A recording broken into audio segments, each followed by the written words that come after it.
Welcome to this week's tutorial. It has been a while since I released my last video, but starting this week we will be building a beautiful and responsive admin dashboard from scratch over the course of 6 videos. Our dashboard will consist of 4 pages. Throughout this series, we will create a custom front-end UI framework, use the new SASS @use and @forward rule, chart.js library, and we will add a doc theme to the dashboard. So now let's check out the finished project.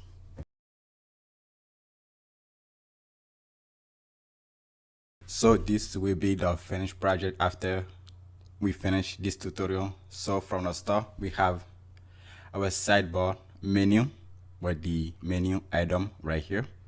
Again, our dashboard we create total of 4 pages. A page consists of the project management, e-commerce dashboard, messages, and the inbox. So let's first get started on the project management dashboard. So we have this navigation and a tab right here. At our search input field, we had this nice animation right here. Had our doc theme right here. We had our notification and a profile image right here.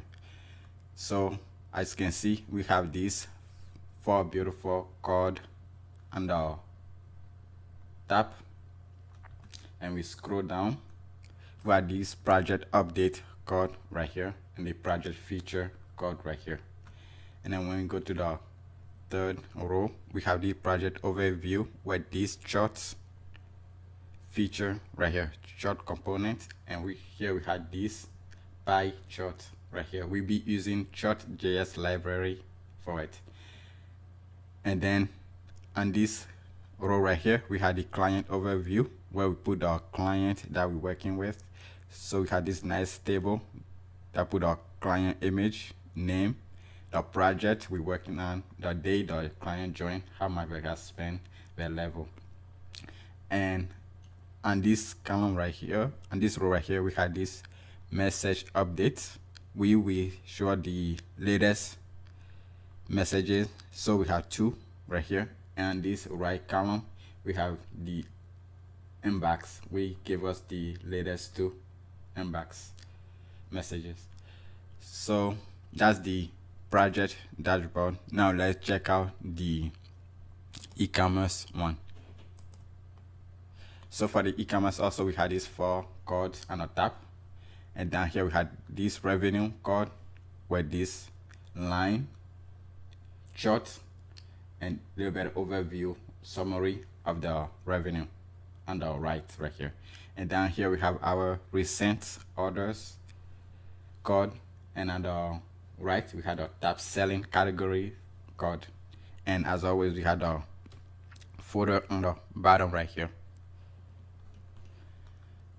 So the next page that we will create will be the message page or the chat page. As you can see right here, we had this left column that hold the search right here, how many unread messages we have,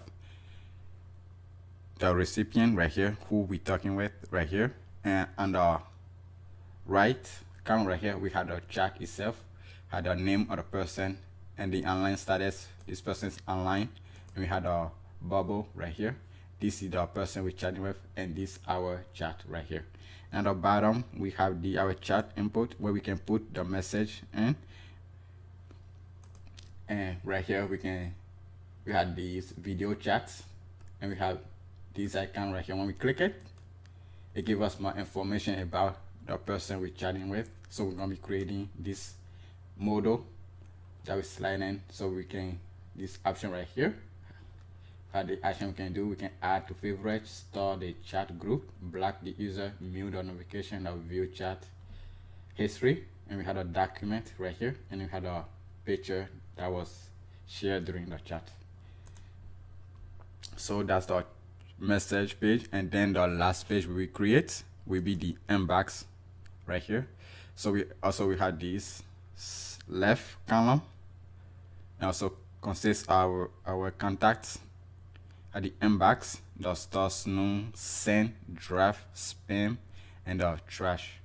And on the right, we have our mail right here. So if I click one, it shows us bigger overview of it. So we had our recipient right here and says sent to us the email address right here.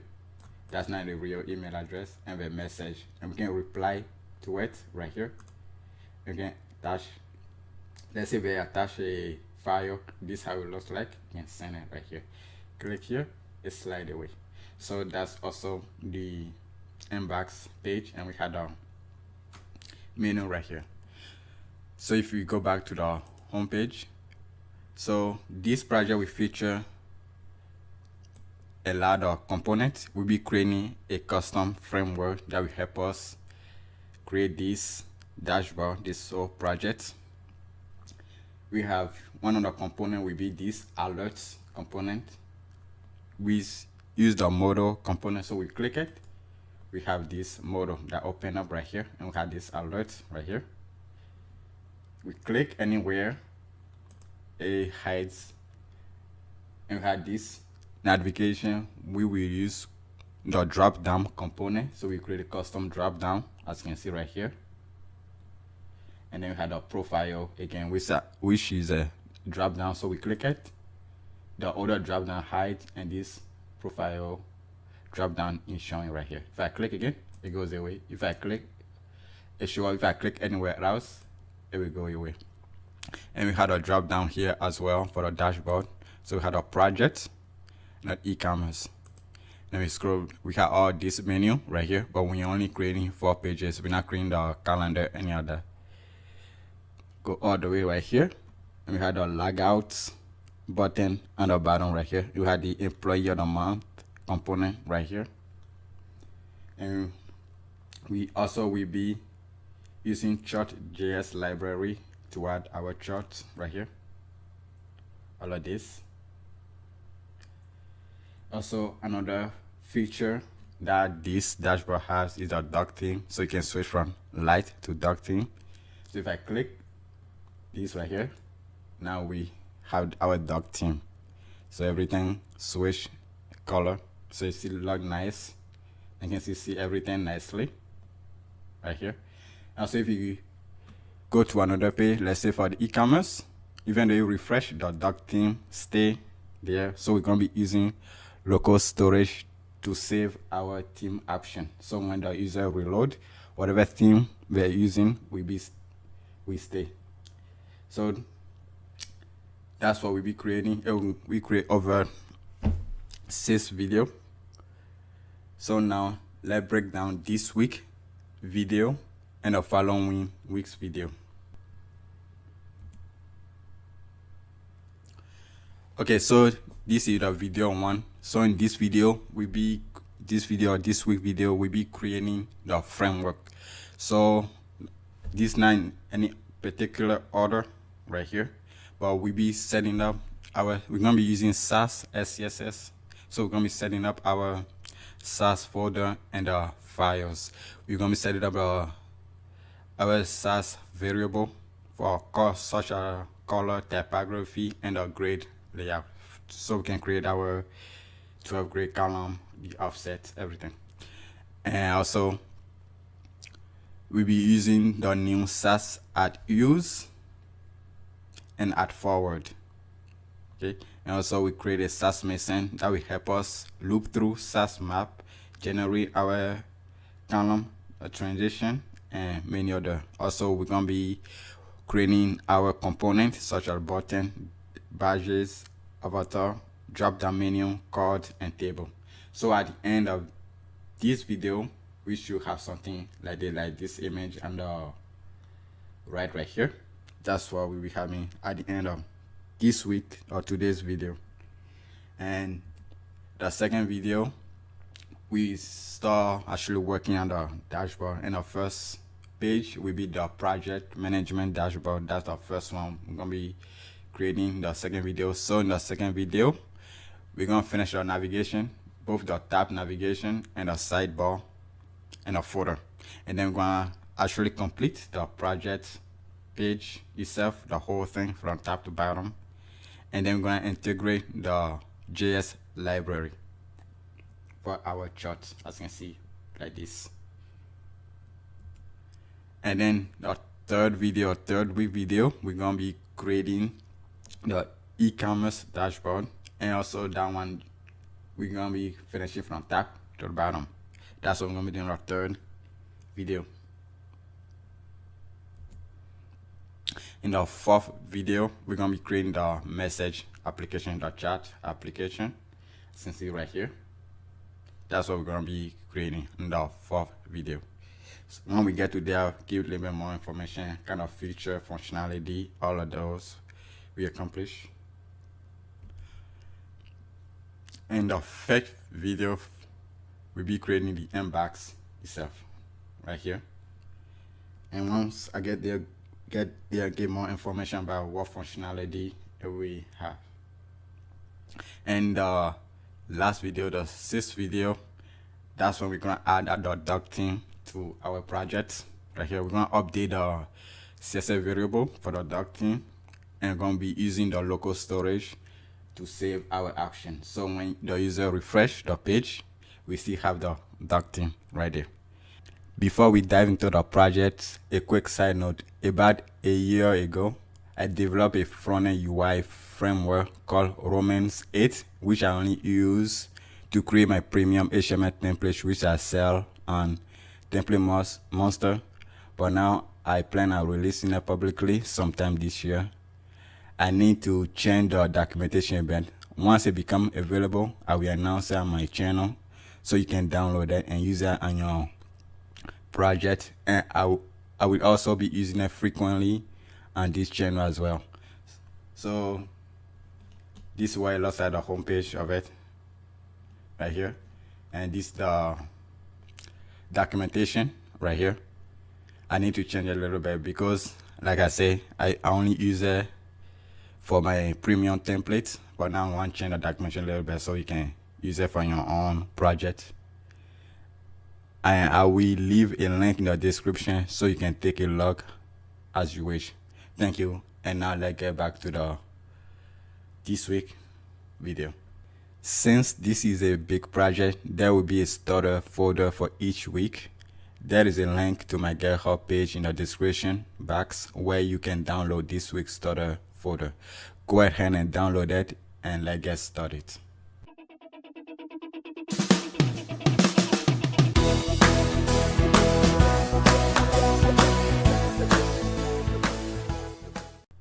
Hello and welcome to my channel. My name is Marius, and on this channel I create web design and development tutorial. So if that's something that interests you, feel free to like, subscribe, and hit the bell notification icon so you don't miss my tutorial when I release them. Okay, I hope you're able to download the starter file for this week video. So it will be look something like this.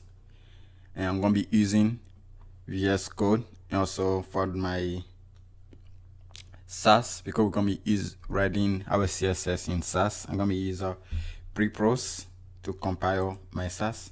And there is a link in the description that will take you to Prepros. It's free to download, so you can download it so we can use it to compile our SASS file. Okay, so I already download the starter file for this project right here. So open your code editor. I'm going to use VS Code, and you should see the starter file. It should have an image folder, a JS folder, and the SCSS folder. And you should have these two files. Text file, one is called the complete utilities, and the second one complete variables. This, as the name suggests, this one hold the complete utility we're going to be using, and this one hold the complete SASS variable that we're going to be using. And then we have our index.html, which just plain for now. For example, link to the Google font. We're going to be using main rope and the pattern for our fonts, and going to be using the remix icon for our icon. And right now we'll this one empty for our style sheet, and we had our name, title, and at the favor account right here, those are empty for now. And for the scripts also is empty. We're going to generate all of that today in this video. So that's the setup for the HTML right now. So if you have your pre-pros open, make sure you bring your project. All you have to do, click add project. For example, if I had nothing here before, let me remove this one. So for scratch, you should see something like this. So it's click browse and then choose the folder which had the starter file, or you can just choose the starter file by itself. I'm going to choose the video one, add it right here. So we have a starter file right here, and I want you to click on this menu right here because we need to set up our CSS and JavaScript so we can create our folder for us. So click project setting right here and go to CSS tool and go to SASS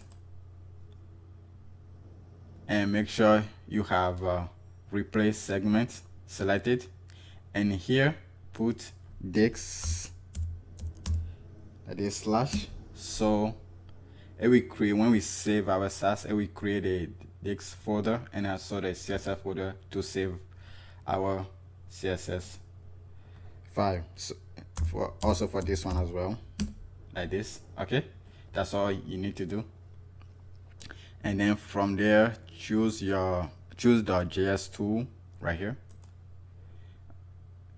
and scroll to the bottom and choose replace segment and put JS right here, and replace with put dix /JS, and that's it. And in surface right here, put that main because we're gonna minify our in JavaScript, and click always append surface right here. Make sure you check, and that's it. Now if you go to your SCSS folder, opening up and click on the main, the SCSS, it should be able to generate this path right here. Okay, also while you are there, click the create a source map right here, and for the JS, and for now leave this one the way it is for now. So once we get to the JS, I will tell you what we need to do. Okay, don't worry about this plugin folder, we won't be needing that, so you can delete that from your project. Okay, now if you're using pre-pros, you should be able to open a live server automatically. So just click on this server right here and click open preview, or you can open secure preview. Okay, since I already have a, I'll just type localhost, and we give me the localhost and the port number. Press enter. We have this one. Just click the starter and select my index.html. Also, one thing I forgot to let you know is that this can be fully responsive. Okay, gonna be fully responsive and work on mobile, tablet, everything. So if I click choose inspect, go to the mobile choice, this is fully responsive, as you can see right here.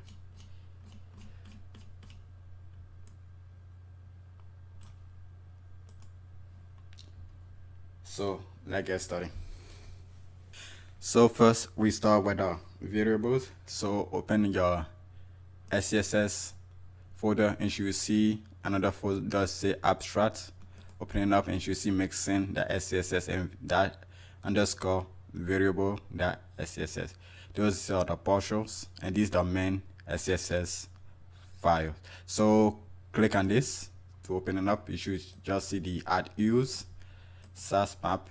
We're using this, so we'll be able to use the SASS map.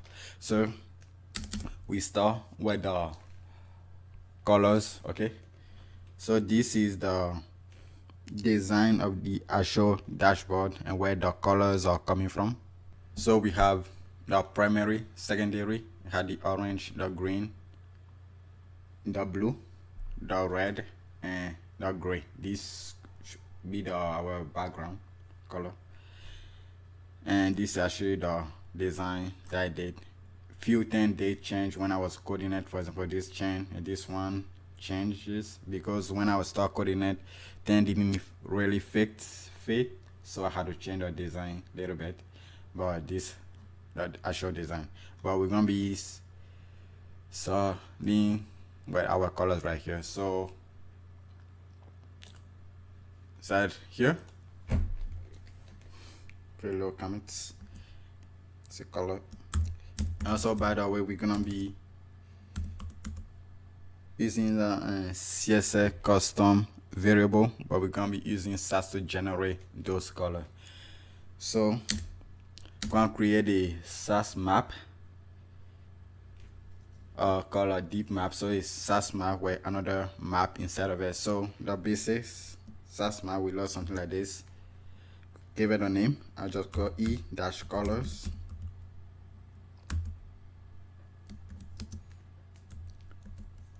So by default, SASS map will load something like this, so we can put this something like primary and give a color. So let's say 34426F because this is actually the primary color. Okay, this is like a SASS map, but we have like we got a primary, and for the primary we have dark color and then light color. So we need, and then we had a secondary dark color and light color.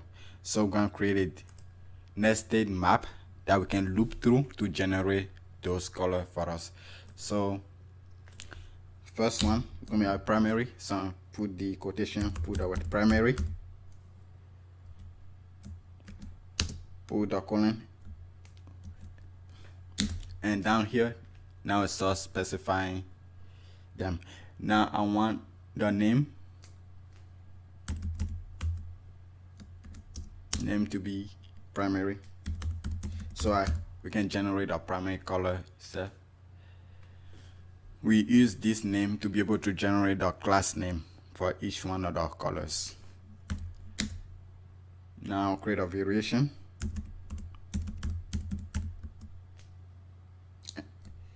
And this one also will be another map.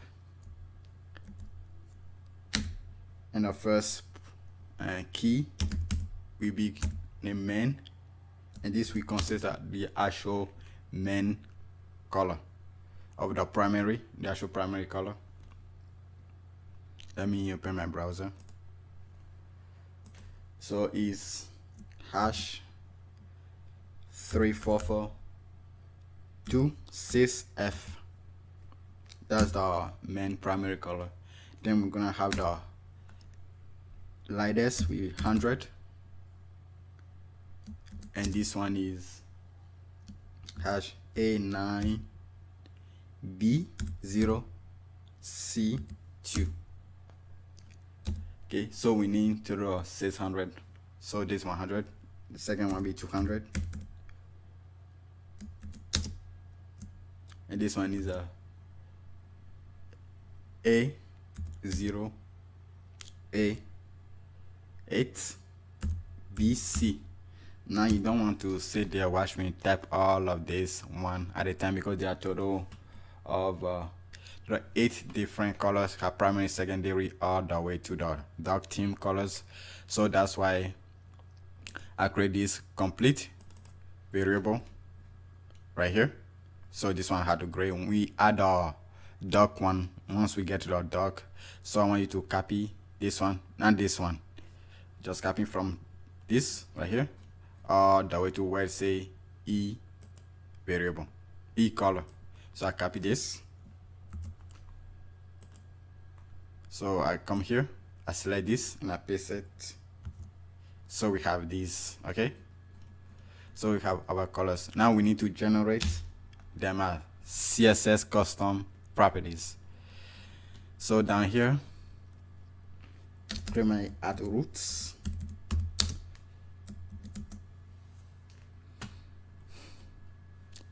Now there's not a way to generate this one by just using the name.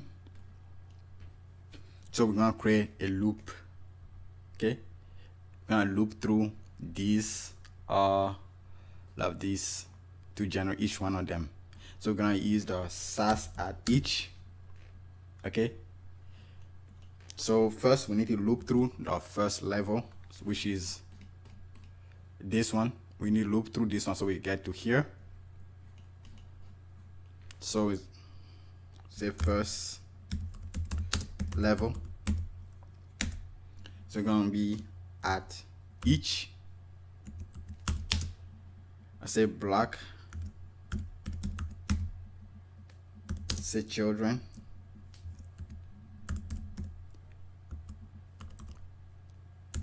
in, and then I put a map name, e-color. Okay, let me explain this. So the first level says the black, talking about this black. The children, talking about this right here. Okay, and then this e-color represent the actual and map this one right here. So once we get this one at the first level, we need to loop through each individual one of these. This is one block, this another block. So we need to loop through those. So I'll say second level,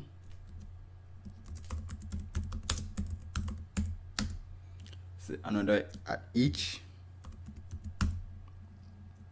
child representing this,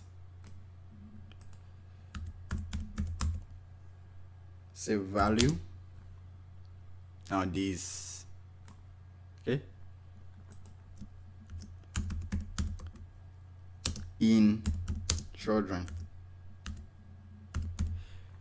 because this itself is the map. Okay,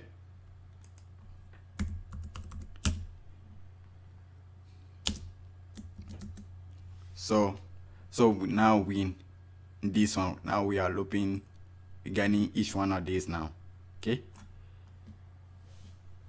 now we need to create a variable that will hold this information. Okay, so our first variable, we will create a name variable. We want to get this name right here, so we can use that to generate a class. Let's say map that gets, and this one we take the map itself and the key we're looking for. So the map itself, in this case, represent the children right here. So say children, comma, and the property we need, in this case, name. So name right here, put semicolon at the end. Now this is our next map, and we have this third map. So once we get to this value right here, this one, and we want to get to this one, which is another map, we need to check if every time we get to each one of these value, whether they are map or not. So we want to check for the value for each one of them. So I will do the add if type of, and in this case just value, which is this one right here. We got that second level, so we now checking each one of these, not these but each one of these. So say if that value equals to map, then we need to loop through this map again. So again, we're gonna use that at each item. Okay, so value, now each item right here represent, then the value. Okay, so in this kind, just put val in value. This value represent this map, because that's what we're checking. If this value equals map, then we want to do this one. Okay, now we equals, now we want to generate something like this. For example, say e dash primary, so that the color, so something like this, so it should be the, let's say something like the color, and then we have something like dash e primary dash 100 will be, let's say something like this. Okay, but this one, it had a word main here. That's the main color for our map. Okay, so we want to check if we had if each one of the item equals main. Okay, so if it's main, and to include the value and to include the actual item. Okay, the item represent this. For example, this is main, this item is 50, this item is 100. We don't want to include those, so we want to do something like this. If item equals main, one just create dash e dash. Now we want to create the name. Okay, represent this name right here. Okay, so in this case, like gray. So in interpolation, so we put a hash right here, curly brackets, and the name of variable. So in this case, name right here. So this we create something like dash e dash primary or secondary, all of that, and then we put dash cl, so the color, and then we put our value. In this case, this val represent this individual color right here. Okay, so again, hash, so val, which is this right here. Okay, because we're looking through this variation map. Okay, else if it's not main, then we put, just copy this, we're coming the same thing, but we're going to change slightly. So after the name, then we want to put the 50, 100, 200, all of that. So put under dash hash. Again, this will be the item. Again, this item represent this 100, 200 right here. Okay, if I save this, nothing will happen. If there's no CSS file, so we go back to our pre-pros right here. Now inside of the SASS, choose your main.scss and click process file. See, you should get a successful message right here. And if you take a look inside of your starter folder, you should see the dtext folder, and inside of it you should see the main.css, and it's empty except for this source map. This helps us see where each CSS rule is coming from the SASS file. Okay, so yeah, there's nothing created even though we put this right here, which leads us to the second note. Now I'm going to show how to use the new SASS at use and at forward and to bring our SASS file together, partial together.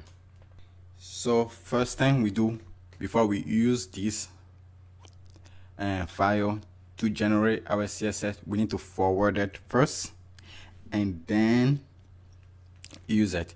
So if you take inside your SASS folder, you should see another folder called forward right here, and inside of it you should see one file called index.scss opening up right here, and this index.scss, that's what we will use to forward all our SASS file partials. Okay, so in here we can write a little comment, put the abstracts here because that's where the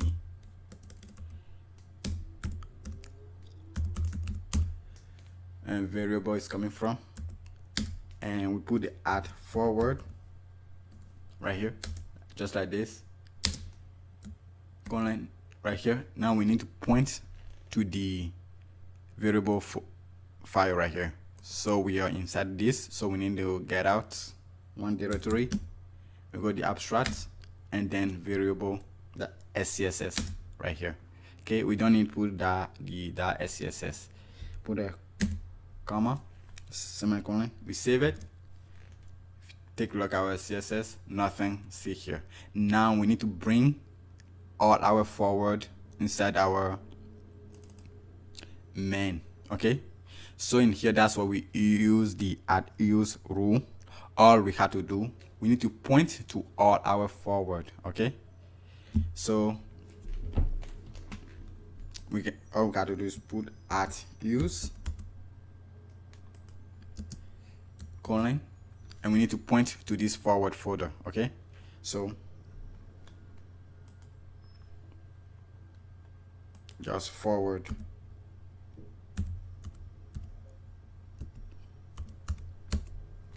just like that. Okay. Now this at use, we look for this index, that SCSS here. That's the first file we look for, the only file we look for. This at use, and we look inside of the forwards folder, the index, the SCSS folder, and from there we get all whatever partial we use right here. So if I save this now, check the pre-pros, usually get successful message, and we take a look at inside our main.css, we get all our variable right here. Okay, so we have the primary, you can see primary color, primary 100 color, all the way to this one. Now I'm going to remove this from this right here. Okay, now we get all our colors right here. So we generate all our colors from the primary all the way to the gray. Okay, and when you get the main, it doesn't put the main right there. Okay, so now our forward, the at use, we look inside the forward for the dash index the CSS, or if you want to, you can put inside the abstract, so the index the SCSS right here, and then you can forward all your abstract from here. So I can do forward, I will show you, it's gonna be the same thing. So variable, just like this. Okay, save it. Now for are we coming this one out right here, and inside now you take a look at the main, it's empty again. Okay, so this is our abstract, the index, the SS, and the abstract. If you go to our main, the SCSS, now instead of using this one, we're going to point to the abstract folder. So abstracts, save it, you get a successful message right here. Take a look, we see how the same thing. Okay, so the at use, we always look for the dash index, the SCSS inside of the folder that you specify. Okay, so you can create this dash index, the SCSS in each one of these folder, but I like to keep stuff clean. That's why I create this at this forward folder where this one, the SCSS, to use all my add forward right here for all my partial, to bring all my partial together instead of creating inside each individual folder. Okay, that's why I create this one. Or you can create it individually if you choose to. So I'm going to delete this one.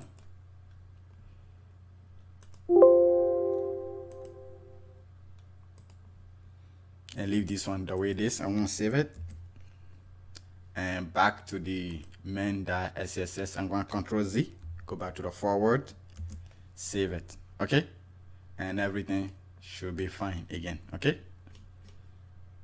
so I'm going to close this one out for now. I'll close this one out for now as well, and this one I will leave it the way it is for now. Okay, so inside our variable, so we create our color variable. Okay, so we use the loop, we loop through the first level at our map, which is this one right here, and we drop set here, and from there we loop through each one individual one of those individual this. Okay, and from there, which represent this one right here. Okay, and each children represent this. Okay, and from there we drop in here, start looking at our name, which in case here is the value. Okay, value for each one of these, so we call it value right here. Okay, and we check if the value that we are on, we check if whether it's a map or not. So that's why we have this, if the value is map, which is true because the variation is map. If it's map, then we gonna loop through it all over again. So we loop through it with this right here, item, which represent this one right here, value we represent this right here, and this value represent this initial value right here. Okay, which is the map. And then we create, if the our item equals main like this, we just want to create, use the name. Okay, we should represent this right here, and put a color. If it's not main, then we want to add the item to it, so 50, 100, all of that, and then we print out the actual value that in this case we call it val, and our CSS generate, we're able to generate all the custom property. Okay, so with that being said, now I'm going to start creating variable for our website. For example, we have this in navigation sidebar, we have this tab navbar, the color for each one, the link, all of that, the code color, typography color, this drop down, this icon right here, this special tab icon, you can see, put your mouse over it, it gives you this background color. We had this table right here, all of this, so we need color for those, background color, all of that. So we're gonna be creating them. So now here we're gonna create little comments,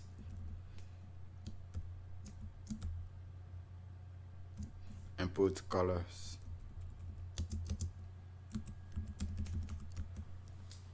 And at first I want to create a color for our global background color, so this background color right here. So I'm going to put a dash global dash bg dash clr, and this background color will be our custom variable, CSS variable dash e gray dash CLR. So it's gonna be our main gray color.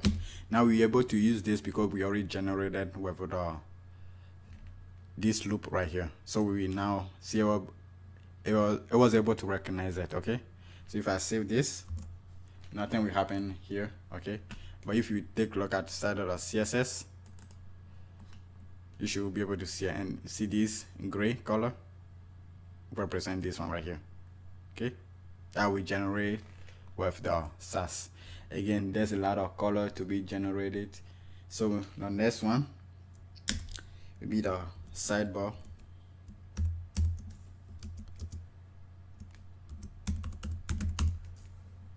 and this one will be dash sidebar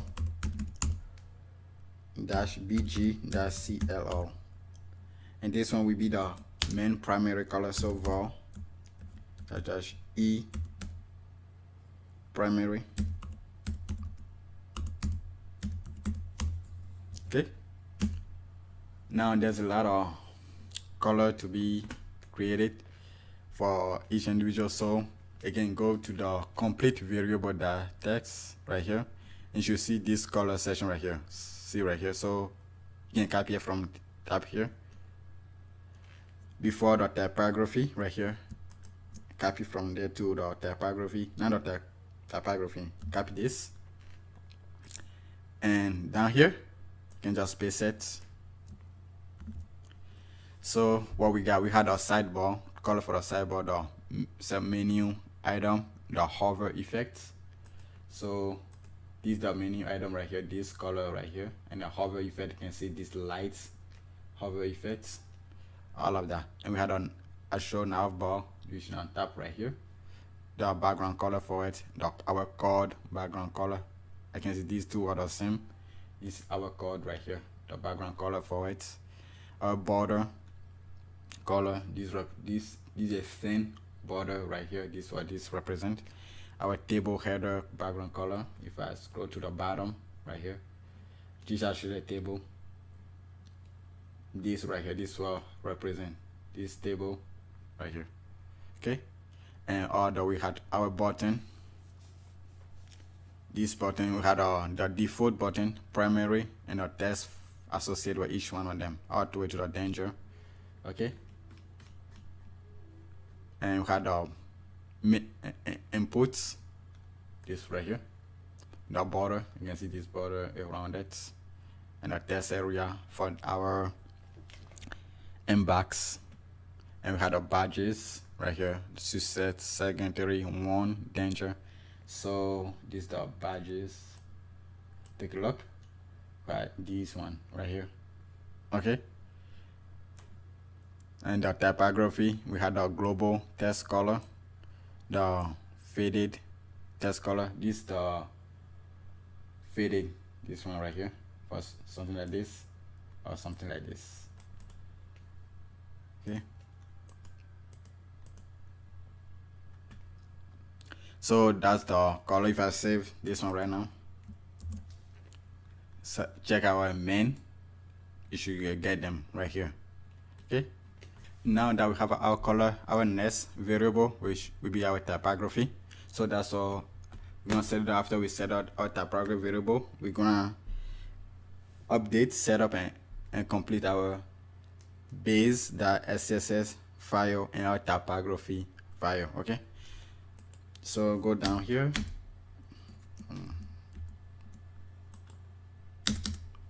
again, typography,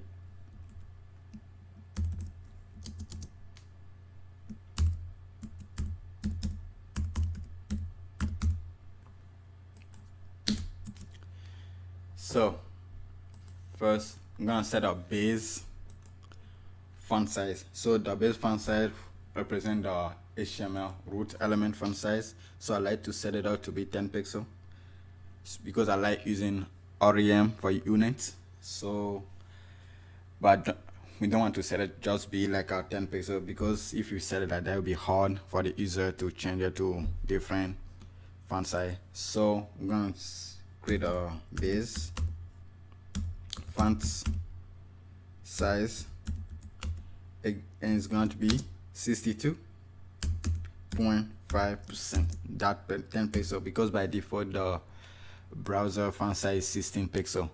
So to get our 10 pixel, which is the desired font size, all we had to do divide 10, divide 10, which is our desired font size, by the default computer font size, which is 16, the browser font size, and then multiply by 100, which should give you the 62.5. That's where I get these from. Okay, so that's the base font size. Now we got two font family, the heading font family and the body font family. So create a heading fonts family, which is main rope, and then we should just send serif. These are Google fonts, and I'm gonna duplicate this with a Shift Alt down arrow key, and this one will be body font family, which is I use Pappins, which also sans serif. Now these are the font family. Now we start working on the heading. So create heading -1, and this will be 2.8 rem, so 28 pixel, because now 1 rem where it goes 10 pixel, so 2.5 rem, that's 28 pixel. And heading 2 will be 24 pixel, so 2.4 rem. And do it all the way to heading 6. One more, 3, and this one is 2 rem. 4, and this one 1.8 rem. 1.8, and heading 5 is 1.6, and heading 6 also is 1.6, so 16 pixel.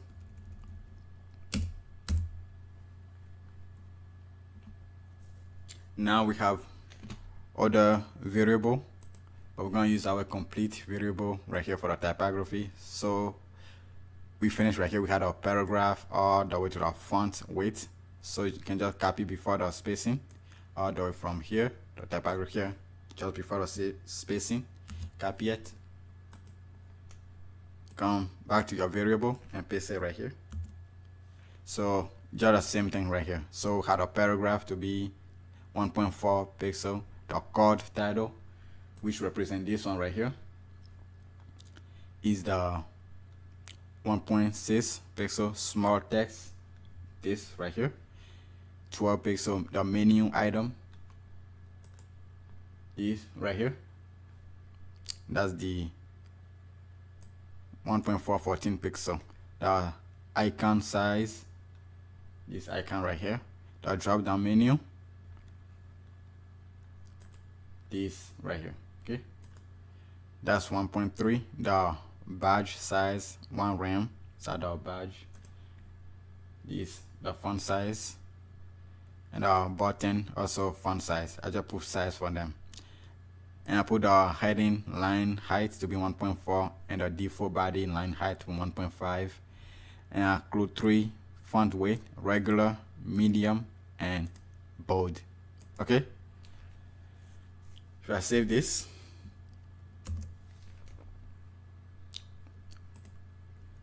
everything generate nicely right here.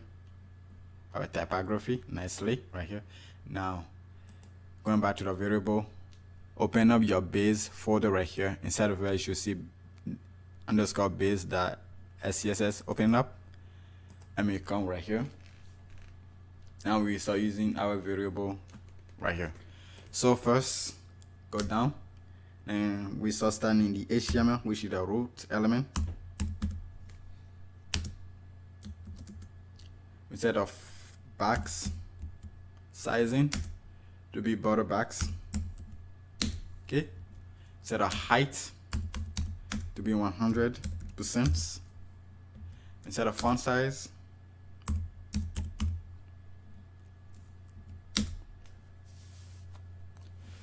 to be our base font size. So we get this one, we save it. Just check our CSS, get nothing here. Okay, we check our SASS and pre-process, nothing here, because we need to bring our base inside our forward. So go down here, put base, so add forward, so you can just copy this one, add forward, base.css, save it. You get no problem. We take a look right here. We get everything. We take a look inside our, here you click the inspect, choose your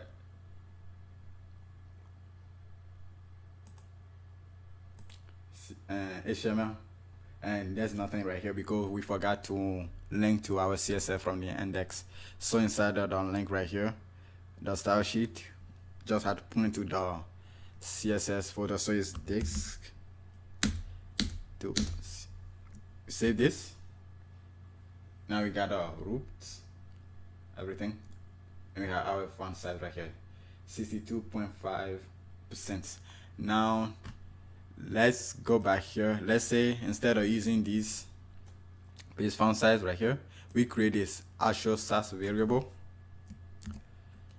Down here, we should the $, and put this, and put the 62.5%. okay, and this is what we want to use. Now the custom property, so we come back here, and for the font size here, we choose the base font size. We save it, go back to the pre-pros. We get error, say undefined variable. It couldn't find these base font size, even though we import that right here. In here, it had no idea about this variable. Okay, so this is the new rule. Before, we can just use the @import and it works just fine, but now we need to bring our variable, all of this file, to here so we can recognize it. So for that, it's very simple. All you have to do is the @use rule again, and then we point to our variable file. So in this case, we are right here. We need to jump out of the base, so one of directory. We jump inside of the abstract folder and we set our variable right here, and we save it.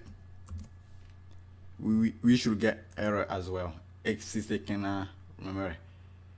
Now we need to add a namespace for our variable. We can do something as, I can put like v, something like this. Okay, I save it.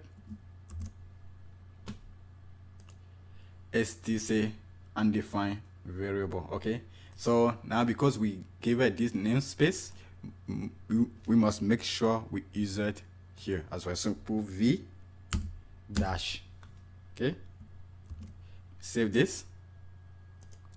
It should work properly.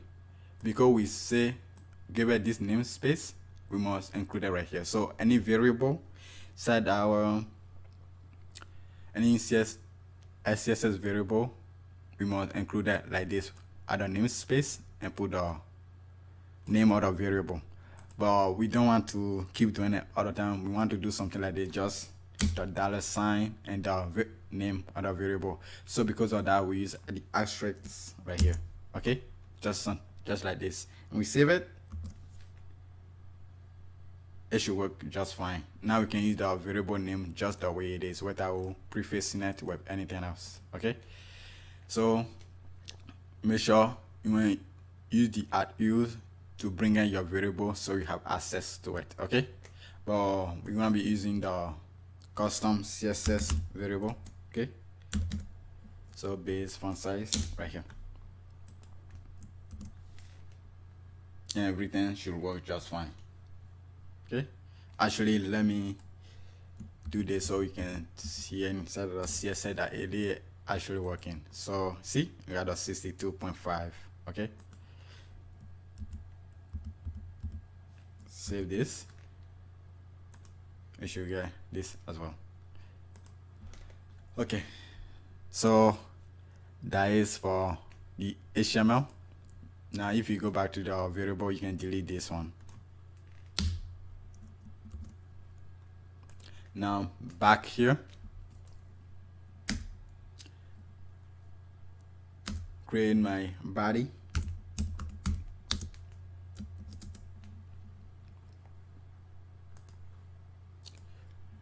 get a font family.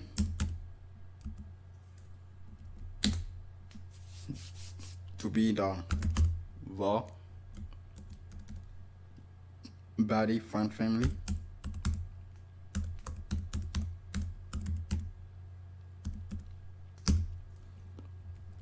Set the width to be 100%. Main height to be 100%. Background color to be the global.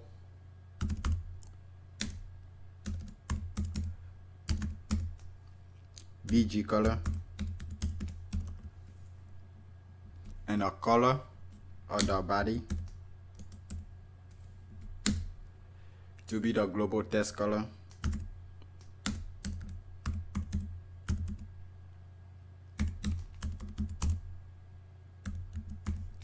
Again, before the next week video, all of this will be available inside of our video one finish folder, so you'll be able to, so next week you won't be starting it from scratch. Okay, and font weights, we have a regular font weight, so var fonts weights regular, and our line height will be the default line height. Also, this framework, smaller framework, I'm gonna be using it throughout my tutorial until I release the other framework I show you at the beginning of this tutorial.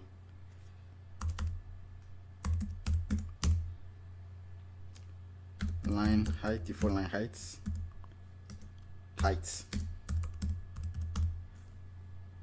and we set the overflow X to be hidden,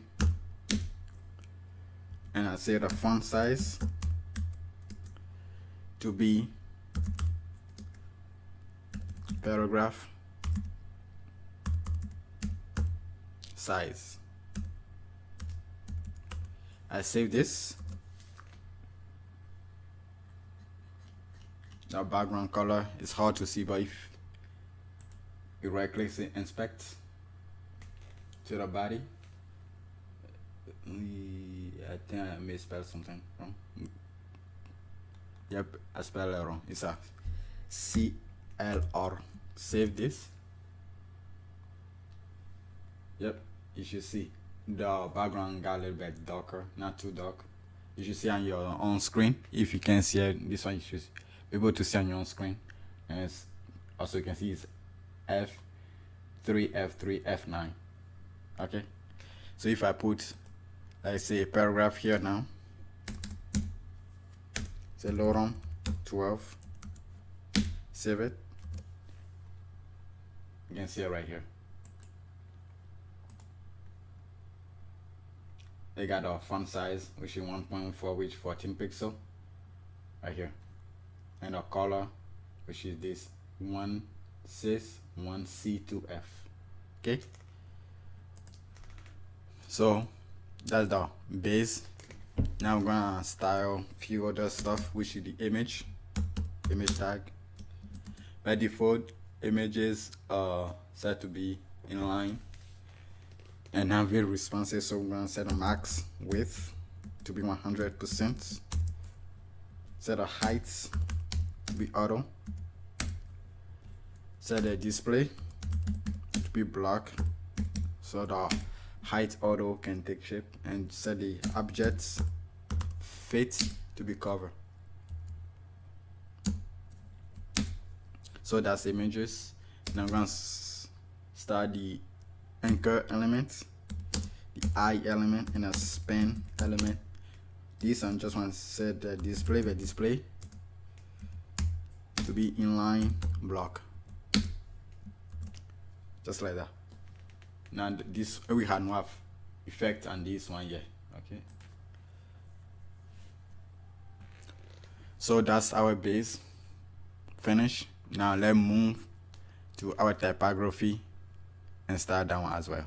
So inside our typography, again, we need to bring in the variable file. So add use abstract variable and as asterisk, so we can use the name as the way it is.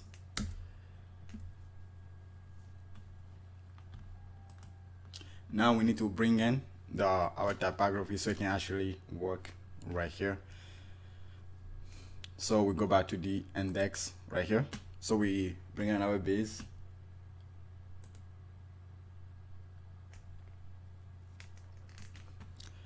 Okay, duplicate this one. So we bring in our typography. And now before we continue, if you take a look inside our base folder, we had the normalize the CSS. I use the CSS resets, normalize the CSS.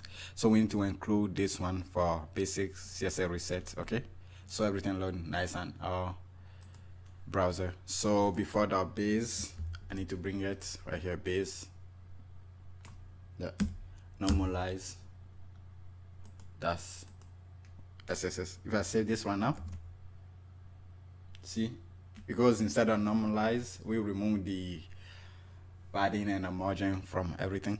So for example, right here you can see the padding and margin. You remove text, decoration, and none, so there's no underline for anchor elements. So see, now our CSS is taking shape right here. You can see everything. Now inside our typography, now we need to start styling the headings, heading 1 through heading 6. Also we want to create a class that we can use, for example, like a h1, something like this. So let's say inside your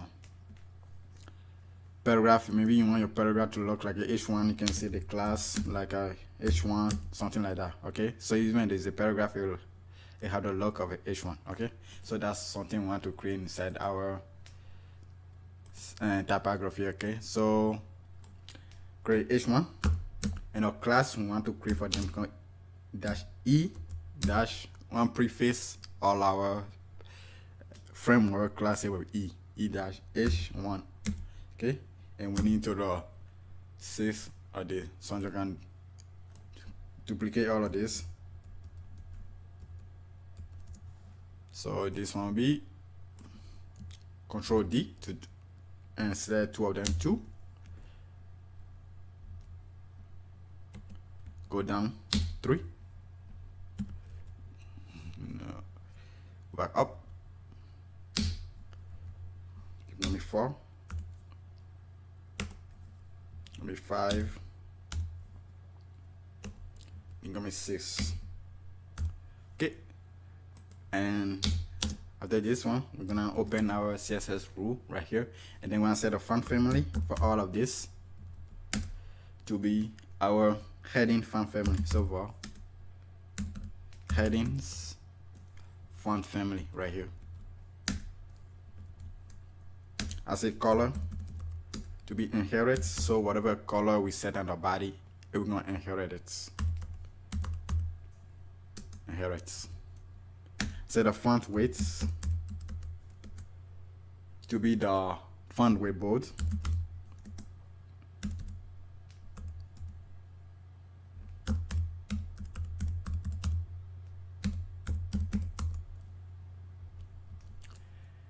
And a line height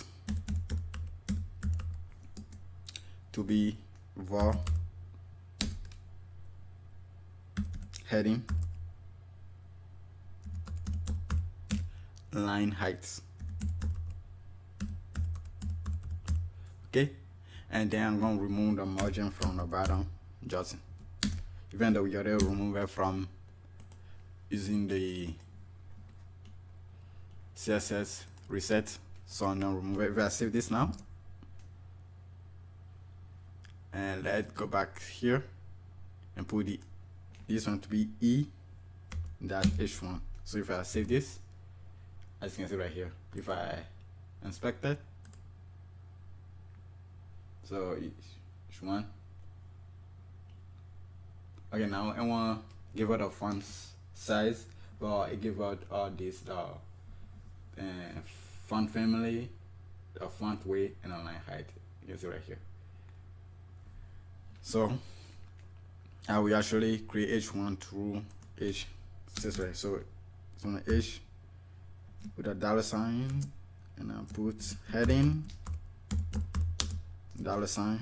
That's the emit times 6. So it's gonna create H1, H2, H3, and then heading 1, 2, and 3. This $, will represent the number, as you can see on the right here. So press enter, so we get all of this. So we can see H1 through H6. Now we're gonna work on the font size now. So go back to your typography right here. Now let's see how we're gonna create for all of them, for H1, also for the class. If you go back to side of your variable, we get heading 1 and get a size right, heading 2 all the way to 6. Okay, instead of creating a map and looping through the map, we can use SASS for loop and loop through it from 1 through 6 and generate the class, also the actual element, and then use that to get the font size. For example, heading 1, heading 2, heading 3. So how we're gonna do it? This is how we're gonna do it. So we're gonna say at 4 right here, and then we put our iterator I, just like in JavaScript. So the I, this I will be the 1, 2, 3. So we say from 1 through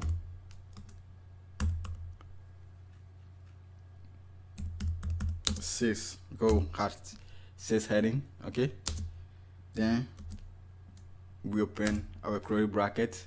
So we want heading 1. So H, now we need to dynamically generate the numbers 1, 2, 3 all the way to 6. Okay, so now we're going to use our iterator. Okay, so we need the hash, now our variable, so in this case I. Okay, and now we need to do the same thing for the class. So dash E dash H, and we do the hash as hash again. So I. So we set a font size to be our variable, heading dash, let's say 1. Okay, let's save this.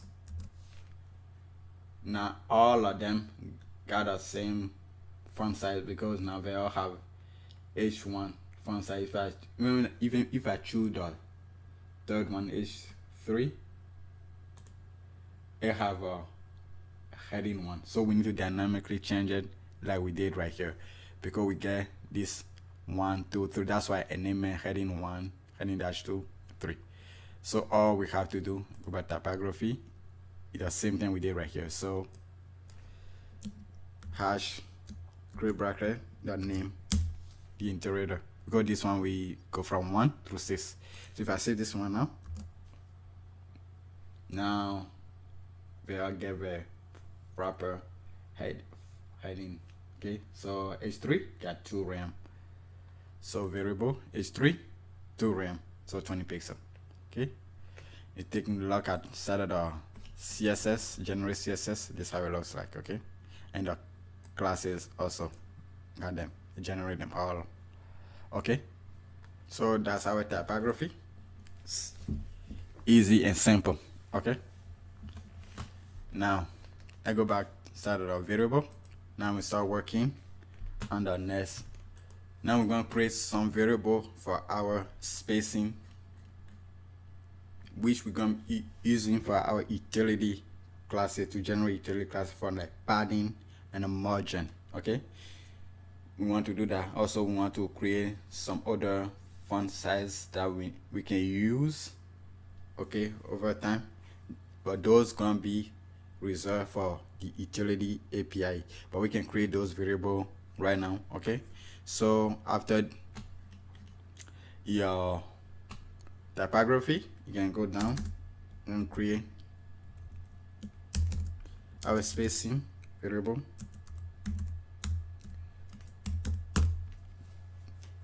Right here,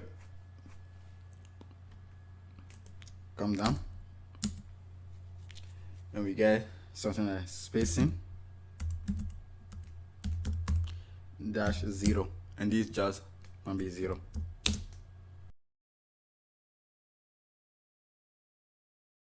Done as the name implies. Next, just spacing dash xm xs, these are extra small, we're gonna be 0.8 RAM, so 8 pixel. And then from there, spacing sm, which is small, which is 1 RAM.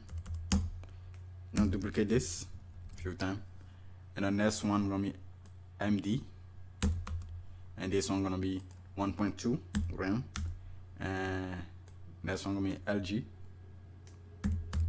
and this gonna be 1.4 RAM, and the next one XL, and this gonna be 1.6 RAM. And then we're gonna have spacing 18, and our name suggests it's gonna be 18 pixels, so 1.8. And the last one, spacing 20, and again it's gonna be 2 RAM, like that. So save it. We won't be touching this anytime soon because that's for the utility API that we're gonna generate. But our next goal is the layout. Okay, the layout is the container and the columns. Okay, for every column, also we're gonna be creating some offsets. If you take a look at the finished project right here, you can see we have this side right here, and we have this push to the right. That the offset with the offset column. Okay, so that's what we're gonna be working on next.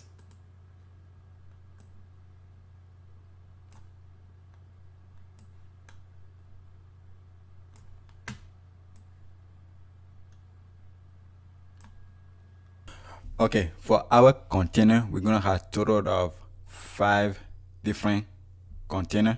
So the reason why we won't be using all the 5 containers in this tutorial, but this is like a small little framework, so one have the option. So in the near future, for other projects, let's say if you want to use other framework, we had them to use. That's why I create 5 different container. Okay, so after this spacing, come down here, we're gonna start creating our container. So I'll create something like this, go back here, call it layouts, and down here we're gonna have our default container. So container, no, lowercase, container dash default, and this will be 90%. And then we're gonna have container sm small, which should be 87.5 RAM. So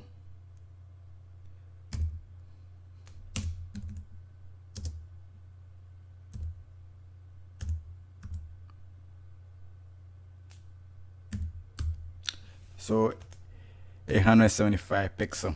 Okay, that's the max width. That's for this SM. Okay, and then we're gonna do it for, okay, it's container. I had a misspelling right here. For the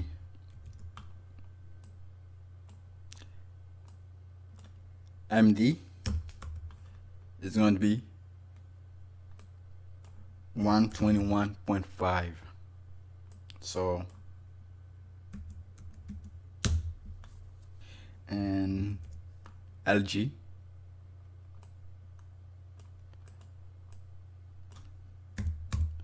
and the LG will be 131.5 as well. So, and then we have XL, extra large. This is a very large screen, and this one gonna be 156.56. So talking about very large screen devices. So that's for the layout. Save this. See nothing right here.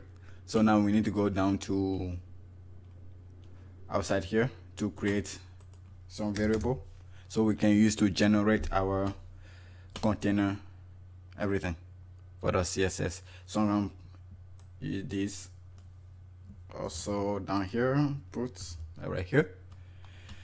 Now the breakpoints, because we want this to be responsive and this in mobile first.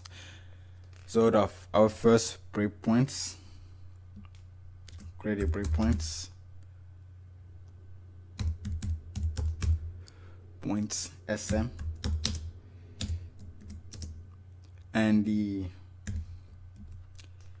main width will be 553 pixel. So this is like a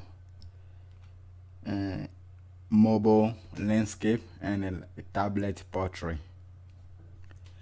And from that one, MD, medium devices, MD is going to be 901 pixel.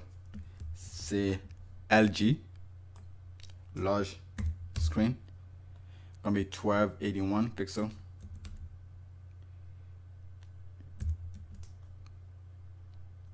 And then XL is gonna be 1140. No, 1440 pixel. Okay, that's the main width, and by default that's 0. That's the mobile. Okay, all our styling will affect the mobile device first, and these will affect screen and up. Okay, so that's the breakpoint. Now we need to create a map for our breakpoint so we can use that to generate different styling and different screen sizes. Okay, so we're gonna create our breakpoint map, and you're gonna see how we're gonna work real soon. So I put too much space here. So I'm gonna create breakpoints, not LG but up breakpoints. So this will be SM breakpoints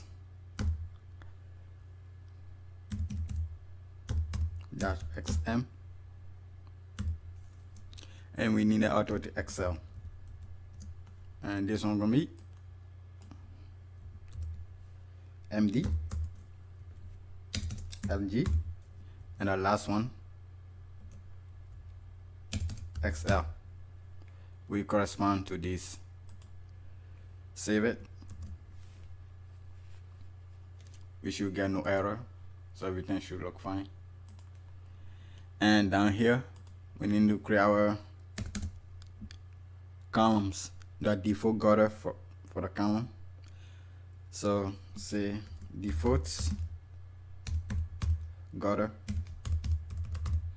and this one gonna be 1.5 RAM, so 15 pixel.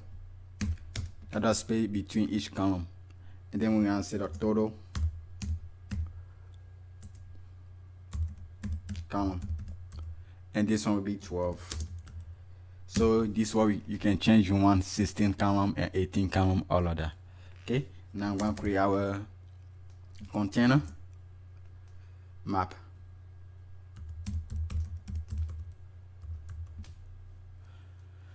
So we need to generate our container. So as always, we have this container right here, .default sm r.sl. Now when we creating .default one, because that's b.default by default. Let's say we don't want to use any of this, here we're gonna default back to the 90%. So I'm gonna create for the sm the var container sm. I'm going to duplicate for the others. md lg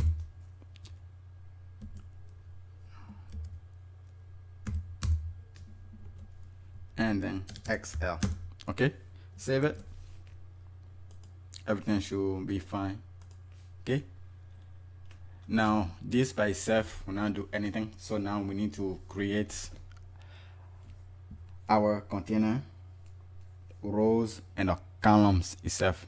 Okay, so first thing, we need to create a SASS mixin that we're gonna use to generate our breakpoints. Okay, our breakpoints.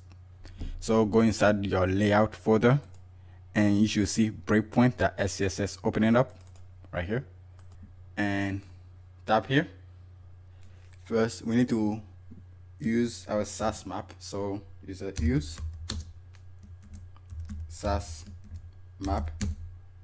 Okay, because we're gonna be looping through a SASS map like this right here, and then we're gonna use our variable use variable, so dash abstract variable and put it as asterisk right here. Now we are ready to use it, but now we need to bring it up inside our index.scss. So go down, say layout, add forward,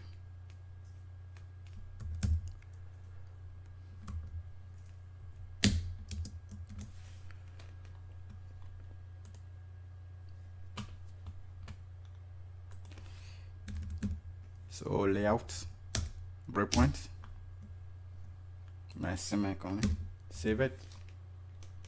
Everything should look fine. Okay, our CSS right here, nothing generated because we didn't do anything yet.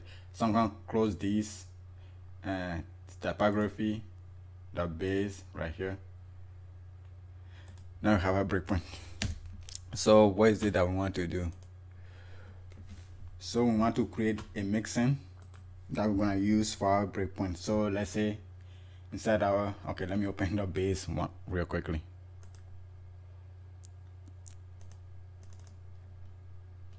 Let's say for the HTML, let's say on the medium devices, we want to change the font size to 12 pixels, something like that. So we can do something like a screen width.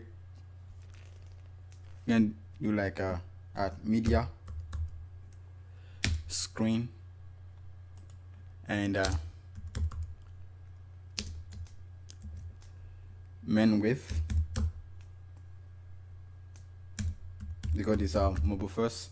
Then you can specify our, say, 9 or 1 pixel. Okay, that's our medium. And then we can put font size to be 12 pixel. Okay, we have saved this, and these are very small, so let me increase and make this one a little bit right here. If we take a look, start our head right here. Now our font size, okay, make it a little bit bigger for the medium.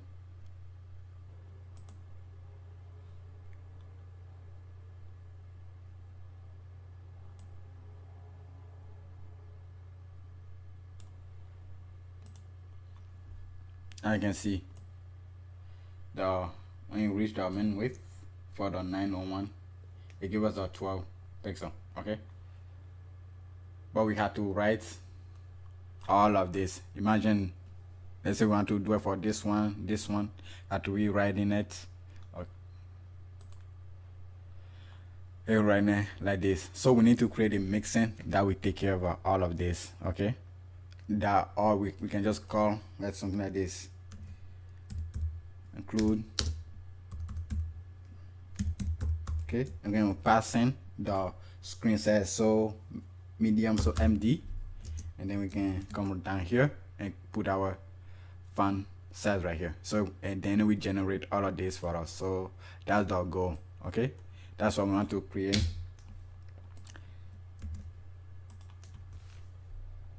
These breakpoints mixin. Okay, so we want to call to create a mixin. We use the add mixin name. So add mixin. We give it a name. I will give it a response, and then we need to pass in the breakpoints, the size that we need. So breakpoints. Okay, this one will represent SM, MD, LG, and XL. Okay, so once we call that, we want to generate this CSS rule. So at media, screen, and min width, that width. Okay, now this is where we need to use our SASS map right here. Okay, see, we had the SM, we represent to the breakpoints, and SM which are 553. This is the number we need. Okay, so we need to call on this map right here and get our breakpoints. And these breakpoints, we're gonna get map. We use map that gets. Okay, and then we specify the map. So in this case, it's a map, no, not map, breakpoints up. Okay, we'd hold all of this SM, MD, all of that. So what is the key we're looking for inside this map? We're looking for this breakpoint key. So breakpoints. So I'm just gonna, so this breakpoint represent SM, MD, LG, all of that. So this will look inside our variable, this map, and then this breakpoint that we pass. And so if SM, we choose this 553. So we're gonna generate something like our media screen min width 553 pixel. Okay, put MD and gonna grab the correct one from here, MD, which is 901, and then we use at contents, just like that. Save it. Everything should be fine. Okay, now let's see how to use it inside our base.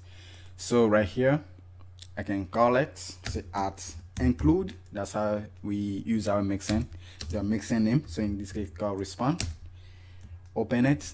Now we put SM, so we don't have to stretch the screen too much. So this will be font size. I just put not font size 16 pixel. Okay, I save this.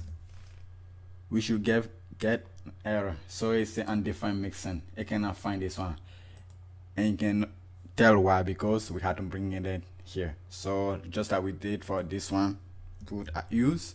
Now we need to go find that break point mixin. So go inside our layout and then breakpoints, and we save it. Now it should work.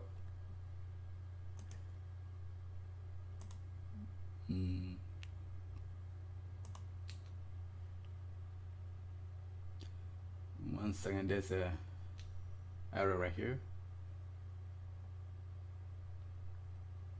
It's a missing argument.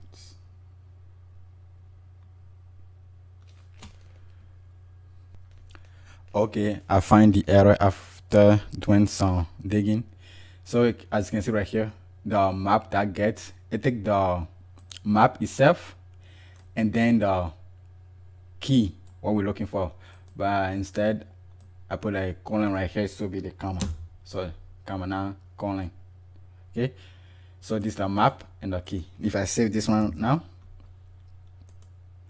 everything should be fine. So we go back to our base, save it, everything should be fine. So take a look, inspect, make this one a bit bigger. Okay, so say HTML right here, it still said 62. Okay, but if choose this one here, make it smaller, actually not smaller, bigger.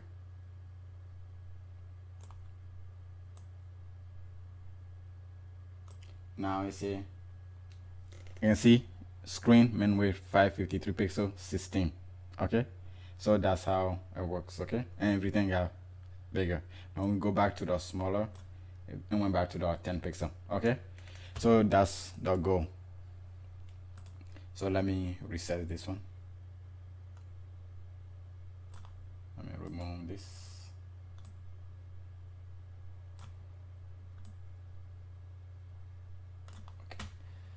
Okay, so that's how we're gonna be using this. So I'm gonna remove this one, save it right here. So that's our mixin. Okay, this add content is what allowed us to put the CSS row inside of the mixin. Okay, so we won't be using this file anymore, so I'm gonna close this one out. Now the next one we're gonna be working with is still inside of the layout, is the grade itself. Now we start creating the columns, the rows, the container, okay, and the offset column as well. So open the grade.scss, it should be empty. So we're gonna bring in our variable and the breakpoint as well. So at use a dash abstract variable, and we're gonna bring in the mixin as well, but just not yet, as asterisk right here. And then we're gonna do the same for the break at use. And since the breakpoint is already here, we can just type the word breakpoint just like that, and make sure put it as asterisk. Okay, now put a little comment right here.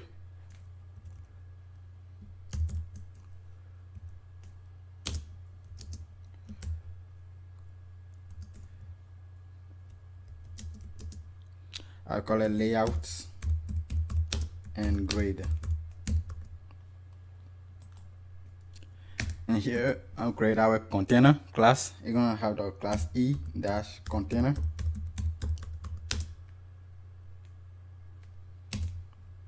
Okay, I will comment this one out, e-container, and then we want to make sure that if we specify any other container where there is SMMD, let's say we fell below the breakpoints that we specify, there we refer back to the default 90% container width. So to do that, we're going to use the attribute selector. So the class, put the asterisk, so equals, then we put the e-container again, and dash, something like this. Okay, save it, say width gonna be our variable default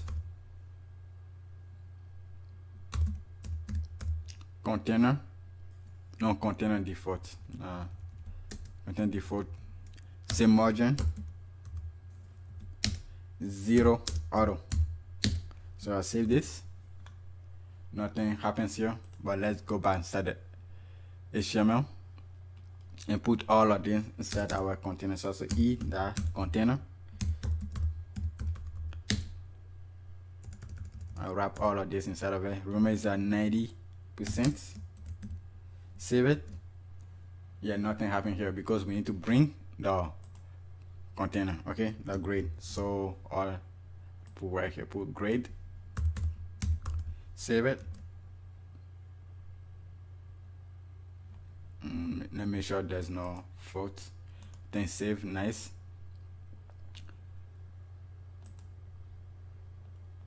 So then there's a problem right here. 1 second. Yep, I misspelled container. I always do that. So container, now you can see it had a 90%. It will be 90% on all screen devices. Okay, 90%. Okay, so now that's how we close our base right here. That's the container. Now we need to create for other container such as SM, MD, all of that, this, so we can make use of this one. Okay, so how we're gonna do it? Down here we're gonna create a little comment, say creating various containers based on screen sizes. So down here we're gonna loop through our container map, okay, and then we have this SM, all of this, okay. I'm gonna make use of our breakpoint mixin right here. Remember, our mixin breakpoint take in the breakpoints that we need. We should either XM, MD, all of that, and then look it up inside our breakpoint up right here to set up the min width for each screen sizes. So make use of that mixin. So first we need to loop through the container map, so at each size which represent the SM, okay, value which represent the actual value or the size in container, that's the map we're looping through. Now we need to generate the class, so that container dash the size, so this will be XM, MD, all of that size. Now we're gonna open it up. Now we're gonna use our mixin, so at include respond, and this we're gonna pass in the size SMMD right here. So hash assign the variable, so size, and then we're gonna set the max width to be the value. Save this. Everything should work fine. If you take a look inside the generate CSS, come all the way down, we get it right here. So we have container by default, everything we default back to 90%, and then if we have a container SM, we generate a media query for that, which is the 553. This the max width, we correspond to the container SM max width, okay. So and once you take a look inside the variable, get right here 873 pixel, okay, and we have all the way to XL, okay. See the min width for all of them, okay. So that's all we did for this one right here, okay. Now that's for the container based on different sizes. So let me show you. Let's say we have our 90% on XM, we want to change to the container SM. So it's all I do to say container XM, okay. Save this. On smaller device, less than the SM 553, it's gonna be the 90%, okay. When I SASS making it bigger, Now you can see it had a max width. Right click, inspect. Let me make it bigger. Okay. Take a look at the container. Let me this thing right here. See, it have the max width set it to be the 873 pixel on this device. Okay, this size. You make this one smaller.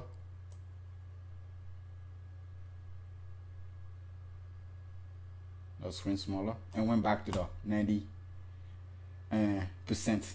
But let's say we remove this container right here, like this default. We save it. Okay, it's still the 90%. Okay, but if you go back to the SM,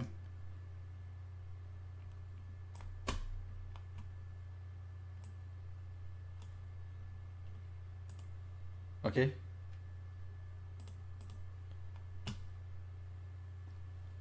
and it went back to the SM. But if you go lower than that, then 90% higher, the max width, because of this that we create right here. Okay, even though we don't specify this explicitly, because this container also have this class like this, we automatically refer back to the 90% as soon we go below this main width. Okay, this main width, I'm going to refer back to this one. Okay, that's why I create this selector right here. So go back here.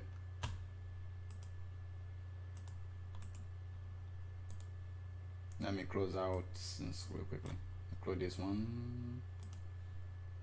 Go back here. Inspect. Okay. Let me remove this one. Just leave it like this. But now you see how it works. Okay, that's what I want to show you how it works. So now inside our grid, now we start creating the row, our flex row for our columns and the column itself. Okay, so say row and columns. So how I'm gonna do this? So first we want to create our row class, so e.row, and we set display to be flex. Okay, and we say flex wrap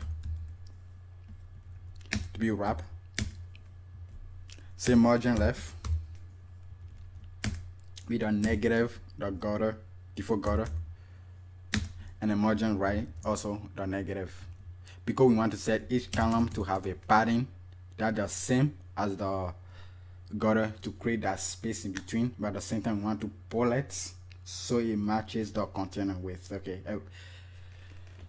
otherwise there will be space between each column on the left and the right for the first column and the last column. It won't actually touch the container, but this margin left and margin right as a negative, we pull the container so it touches each column touches the container. Okay, so again this margin right, save it.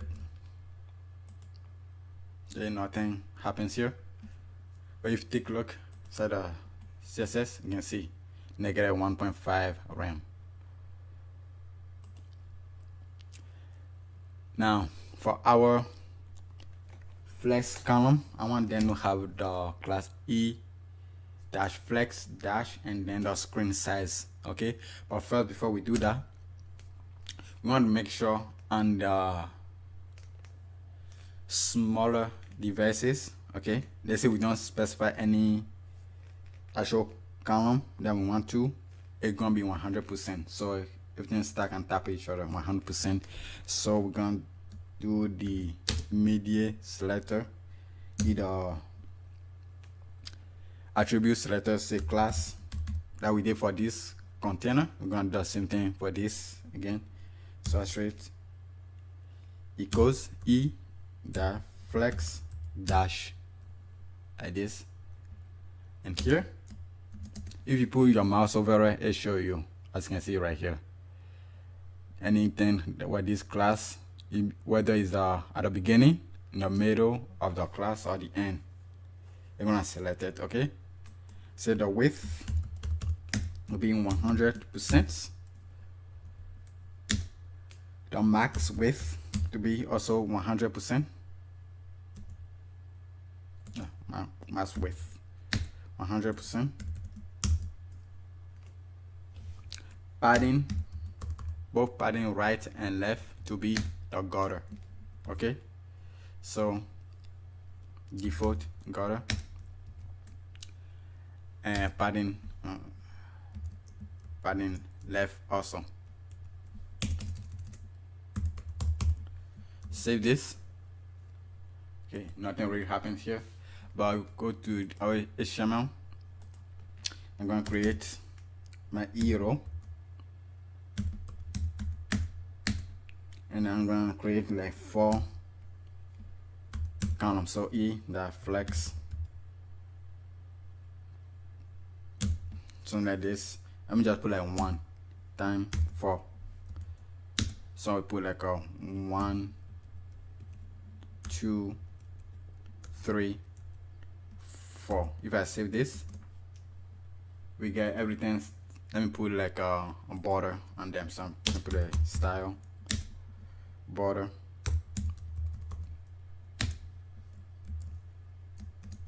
one pixel, got it, and no solid. I put red. Okay, save it. We get them right here. So I'm gonna do it for the others as well, so you can see what we're doing. Save it. We get something like this. Okay, now let me make this one bigger.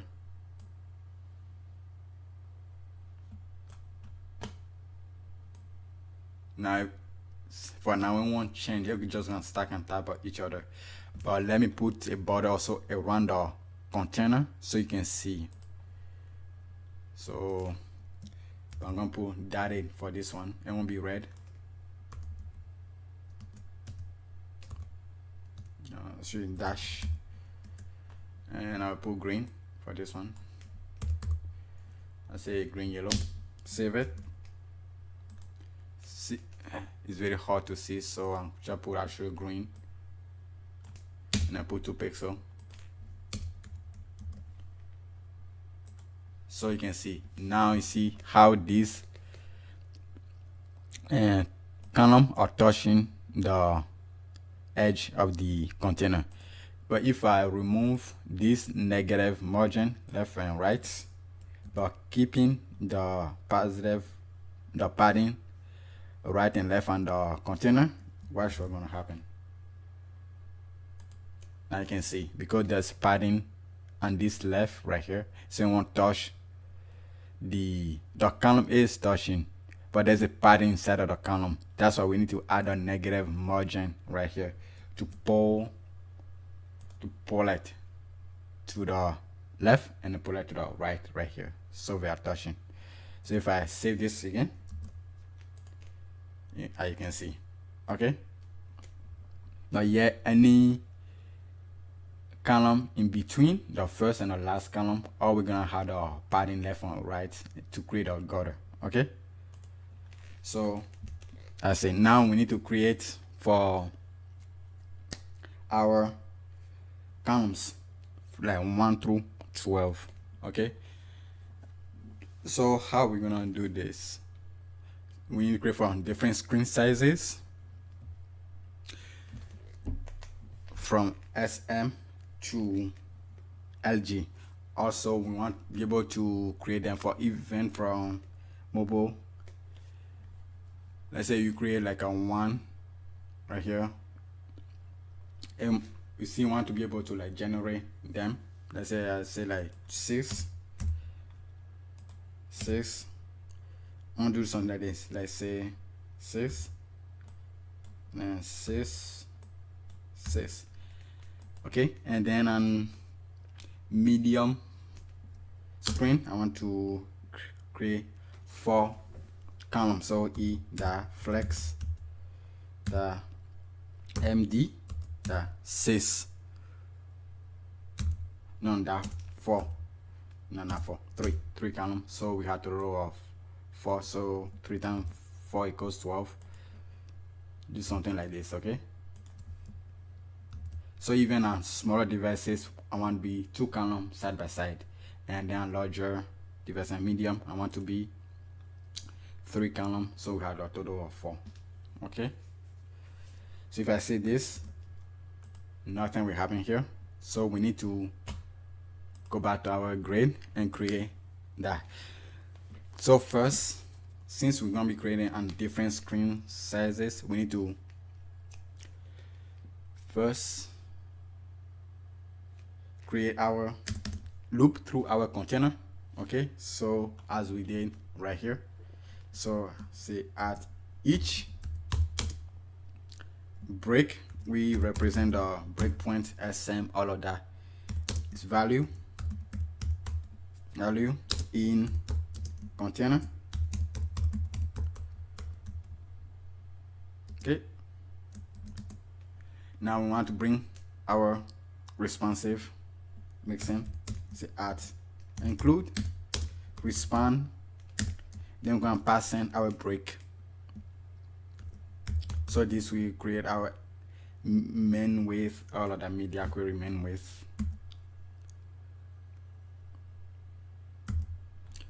But it won't work like this, so we need to interpolate it. So like this in a hash.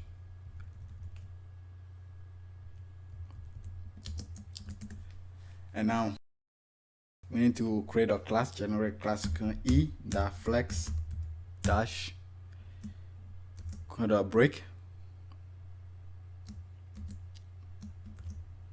break, and then now we want to do 1 through 12. Okay, so but our break and container here only have total of 4, so this one we now create total 4, so we need to loop from 1 to 12 as we did for that typography from 1 to 6. So right after our responsive mixin, we need to use at for loop from 1 through our total column, which is 12 for this one. Now we can start generating the class. So if I put right here, again the I will go from 1 through 12, so you can see 12 right here. So what is it that we want to do? We want to use the flex and a max width. So we're going to say flex 0 0, that are plus growth and basic, first growth and shrink, and for the basics we want to calculate calc. So 100%, because we want it to be percent, divided by and the total amount of column that we need divided by the column we need based on the column that we specify. So let's say we want 3 columns, that's the number of column that we need, divide by, first we had a total, so in this case 12, divided by, let's say need 1, so let's say something like this. If I save it, should not get any error. So this is like a 1 column. Okay, if I take a look here, as you can see, if I inspect, so see at 3, everything went to, even the 3, everything jump right here. Okay, we don't need that, we want it to be dynamic, so I can change this one to the I, because the I we select from 1 through all of that. So if I save this one,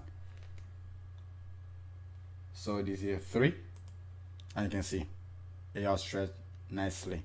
That give us the 4 columns. Okay, and if make it smaller, it should be 2 by 2. Okay,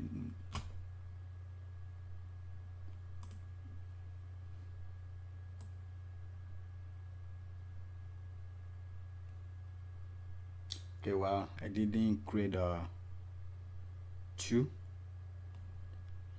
Let's see. Oh yeah, that's the reason why I didn't create a 2, because we specifying the breakpoint right here. So we need another one that doesn't need a breakpoint. So all we have to do, just grab this, and outside of the map loop, just below this right here, paste it, and then remove the break right here. So we just get some flex all this. Okay, save it. Now let's say we make it smaller, we should be able to get, now you can see the 2 2 2, even a smaller, let's see, there 2 2. Okay, now on MD we got a 3. Okay, so but we want it to be done. Let's say we don't want 12, we want 16.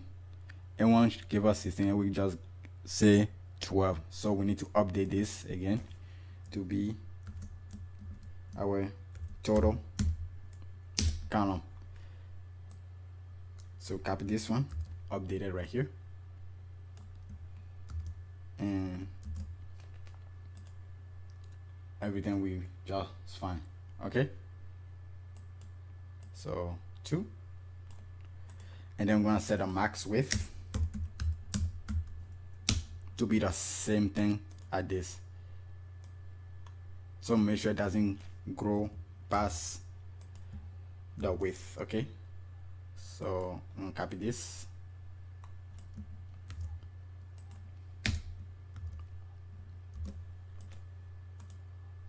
okay, everything see will look same. Okay, but now we want to make a expandable. So let's say we want to change later on, we'll be able to easily change it. So we want to create a mixin to do this for us. So we can just call the mixin anytime for other names. Okay, so inside your base you should see the mixin right here. So click it, open it up, and then we're gonna use our map. So say add use SASS map, and then we're gonna use the variable and then a break. So as use variable, because we are in the abstract folder, so we don't need to get out as asterisk. Now we need to go to the layout. So layout and break, and then we need to go back to the index and bring it. So right here after variable, set mixin,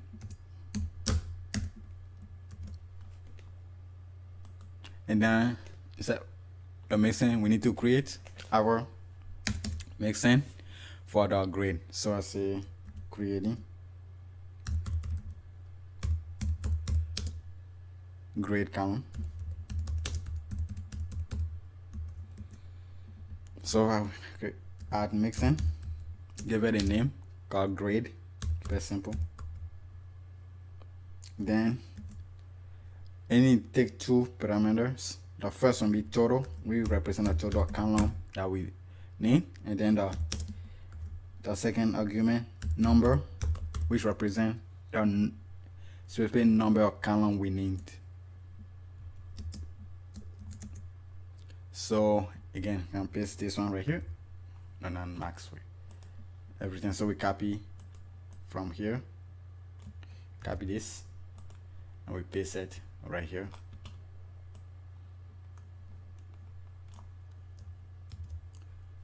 Okay, now this one, total column, Control D, it's just gonna be total, and we go here, and where we have the I, it's gonna be number, just like that. Okay, we save this, and we go back to our grade, and before we use that, we got to bring it here. So after the variable, just bring the mixin as well. So we save it. There should not be any errors, and then we come down here. Now right here, we just call our grade mixin. So I include grade, and then we pass in the total number, a total column, and then we pass in the I, and we copy this, and we paste it right here as well, and that's it. Save it. Everything should be fine. Take a look at the compile CSS. We got it right here. 0, all of this. Okay, 3R to 12. Okay, and then we had the SM, all the SM together right here, all the way to 12, and the MD all the way to XL. Okay, then together, as you can see right here. So that's the grade and column. Okay, so let me make this one a little bit neater. So I can put a H1 here, put hello world. You don't have to.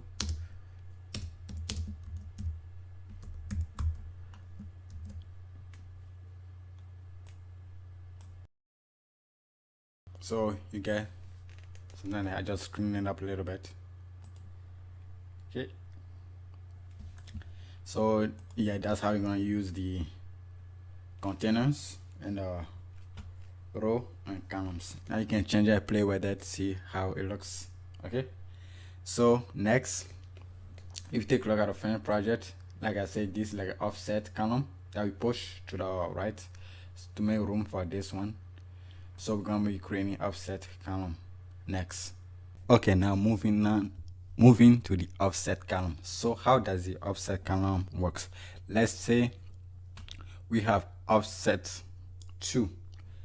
Well, what that does is it makes sure it offsets 2 columns to the from the left. So our container will be pushed to the right 2 columns from the left, and at the same time we want to maintain the appropriate width for the column.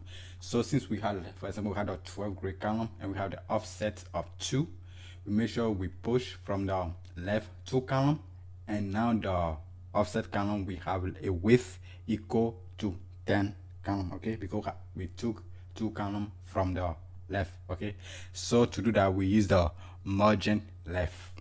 Okay,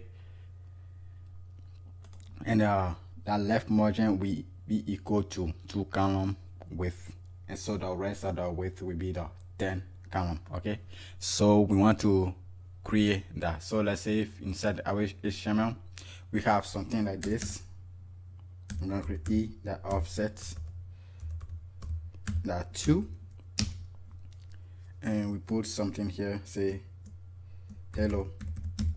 Save this. Nothing will happen. And put a border around this. Copy this. I put the border like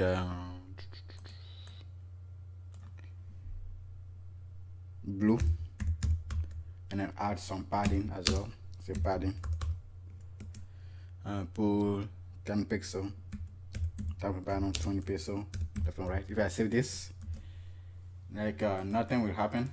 It just puts, alright, let me put a margin for this one, margin bottom. Also, we create our utility class for the margin and padding, so we don't need to be putting the inline CSS like this. So 20 pixels but for now we're going to put this one for now. So we have our offset kind of right here. Let me put hello offset too.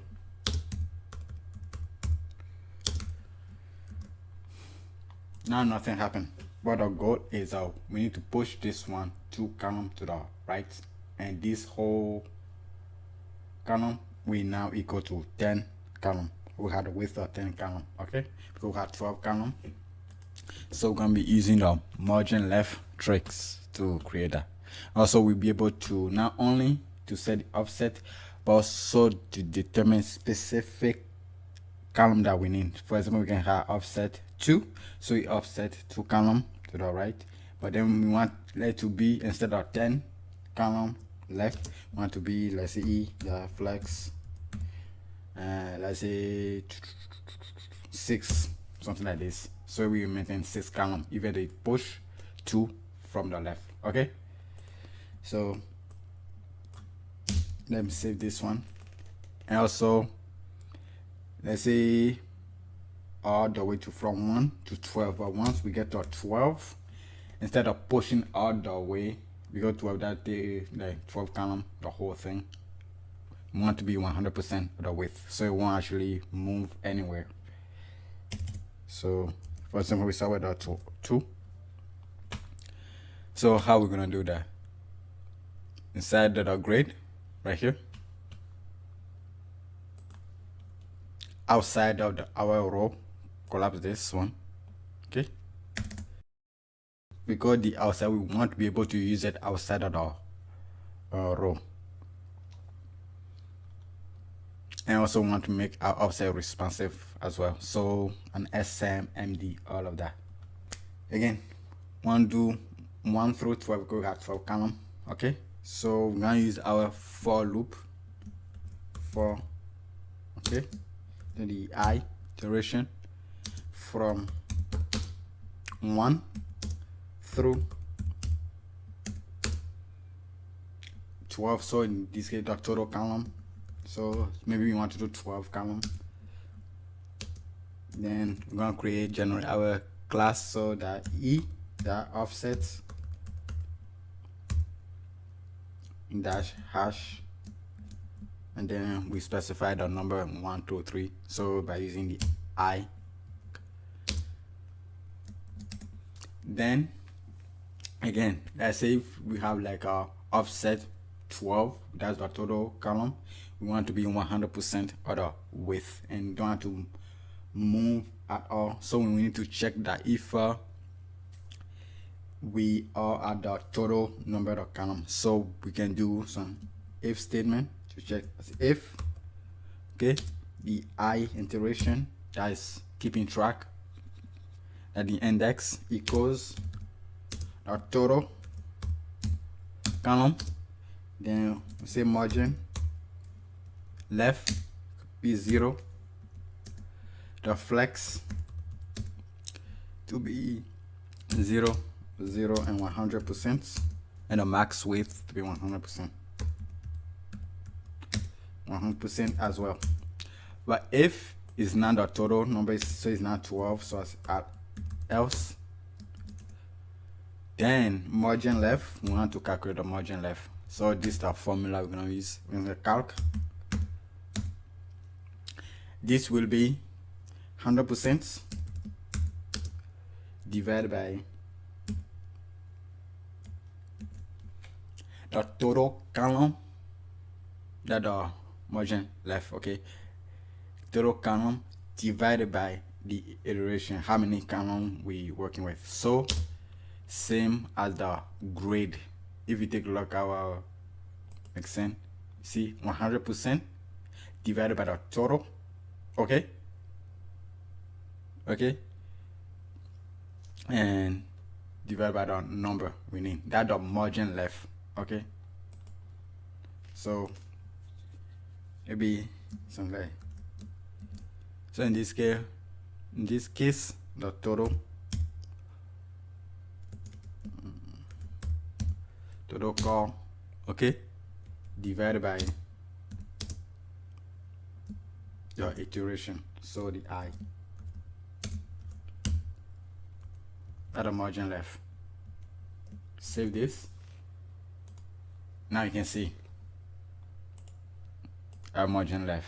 Now you can see a push to column to the left. Okay, now we need to now calculate the width, so it's go to the 10 column width for 10 column. Okay, so we say flex be 0 0 and then calc again,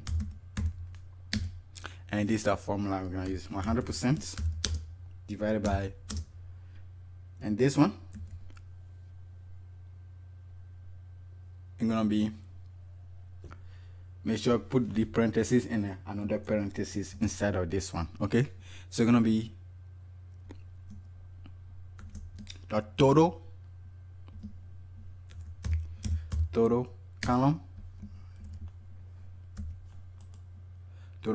okay, then outside of this minus our I mean the number or column we are working with at that specific iteration when it's looping through, and then outside of these parentheses, this one want to divide the whole thing by the total column again.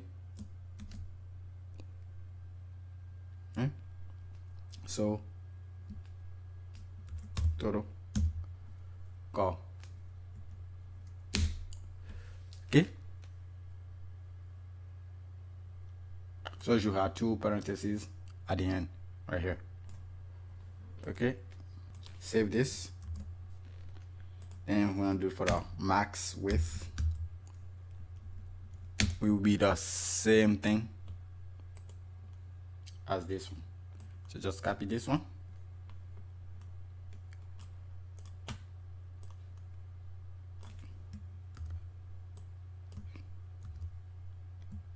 save it,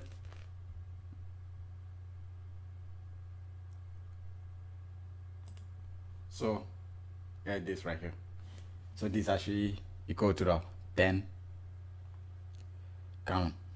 Okay, so if we take a look at the down here, the max width, calculate it.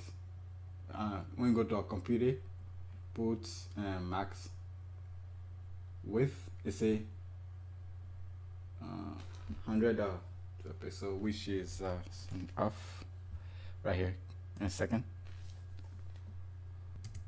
Okay, something's off, so we're not dividing this time, multiplying it. Okay, so for this one is multiplication, and this one also multiplication.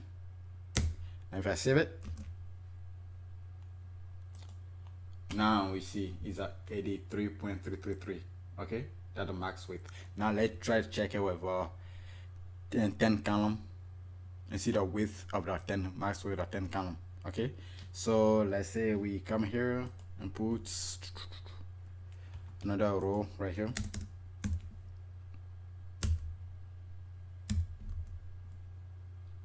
Sure, let me just duplicate one of these and put 10. Okay, put 10. So this is the 10 right here. 5.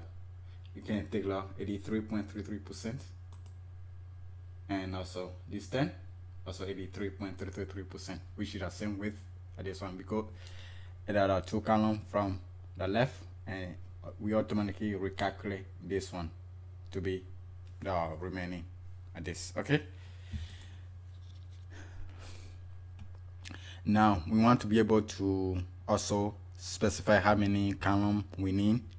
Instead of doing like 10, maybe we want to be with 6, so we can do something like that. So let's say I copy this one, bring it here, set here, paste it, and for this one I set to be 2 offset 2, but I want it to be offsets, no, it's eflex dash 6. Let's save it, and you can see these are 6 column, no longer 10. Okay, so we can be able to do this one. Okay, so that's what the offset can do. Let's say, okay, you want to do this one for the 12, offset 12. You will see it won't move anywhere, going just stay 100%. So offset 12. Now you can see 100% on everything. Okay, and that's what this is doing right here. So this is also a good example to create a mixin, okay, or the offset. Okay, also we want to can make this one responsive for SMMD, all of that. So instead of your mixin, after the grade column, creating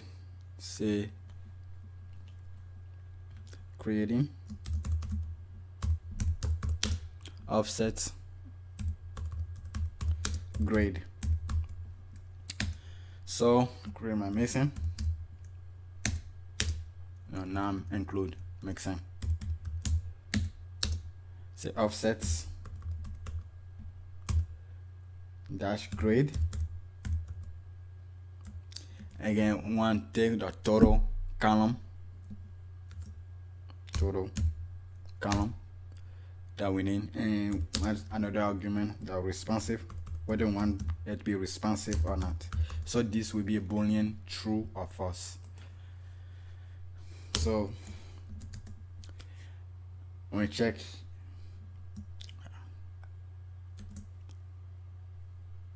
at if responsive, when it be responsive, then we want to do one here.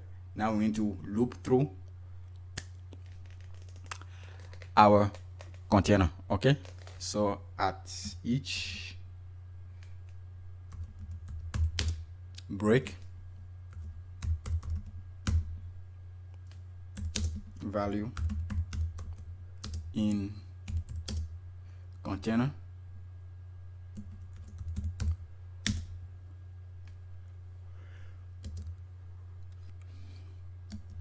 say include. Now I'm going to call our responsive breakpoints mixin respond, then pass in the break.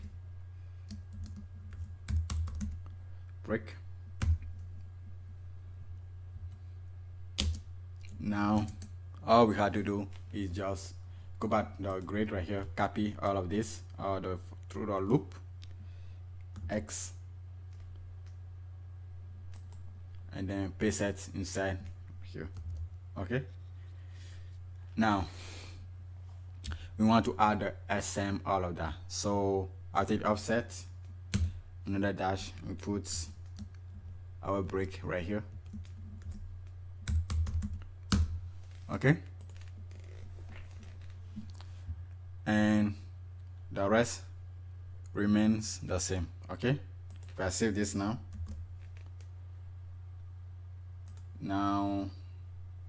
and go back to here on the grid, save it. Now we lose the offset. Okay, now it's not working. Now we need to generate it right here. But before we generate it, let's finish the mixin. So now this is our responsive.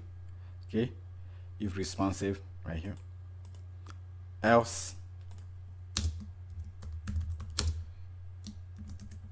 Okay, if you don't want it to be responsive, all we have to do is simple. Just paste what we copy earlier, just this, and that's it. We don't need to do anything else. Save it. So you should get something like this. So it's responsive, we all adding the break, and everything remains the same. If you're not responsive, you just do this. Okay, so now I'm going to the, if you need time to pause, do it. You can take your time to do so. Okay, but inside of that grid right here, I will create the comment and say offsets grade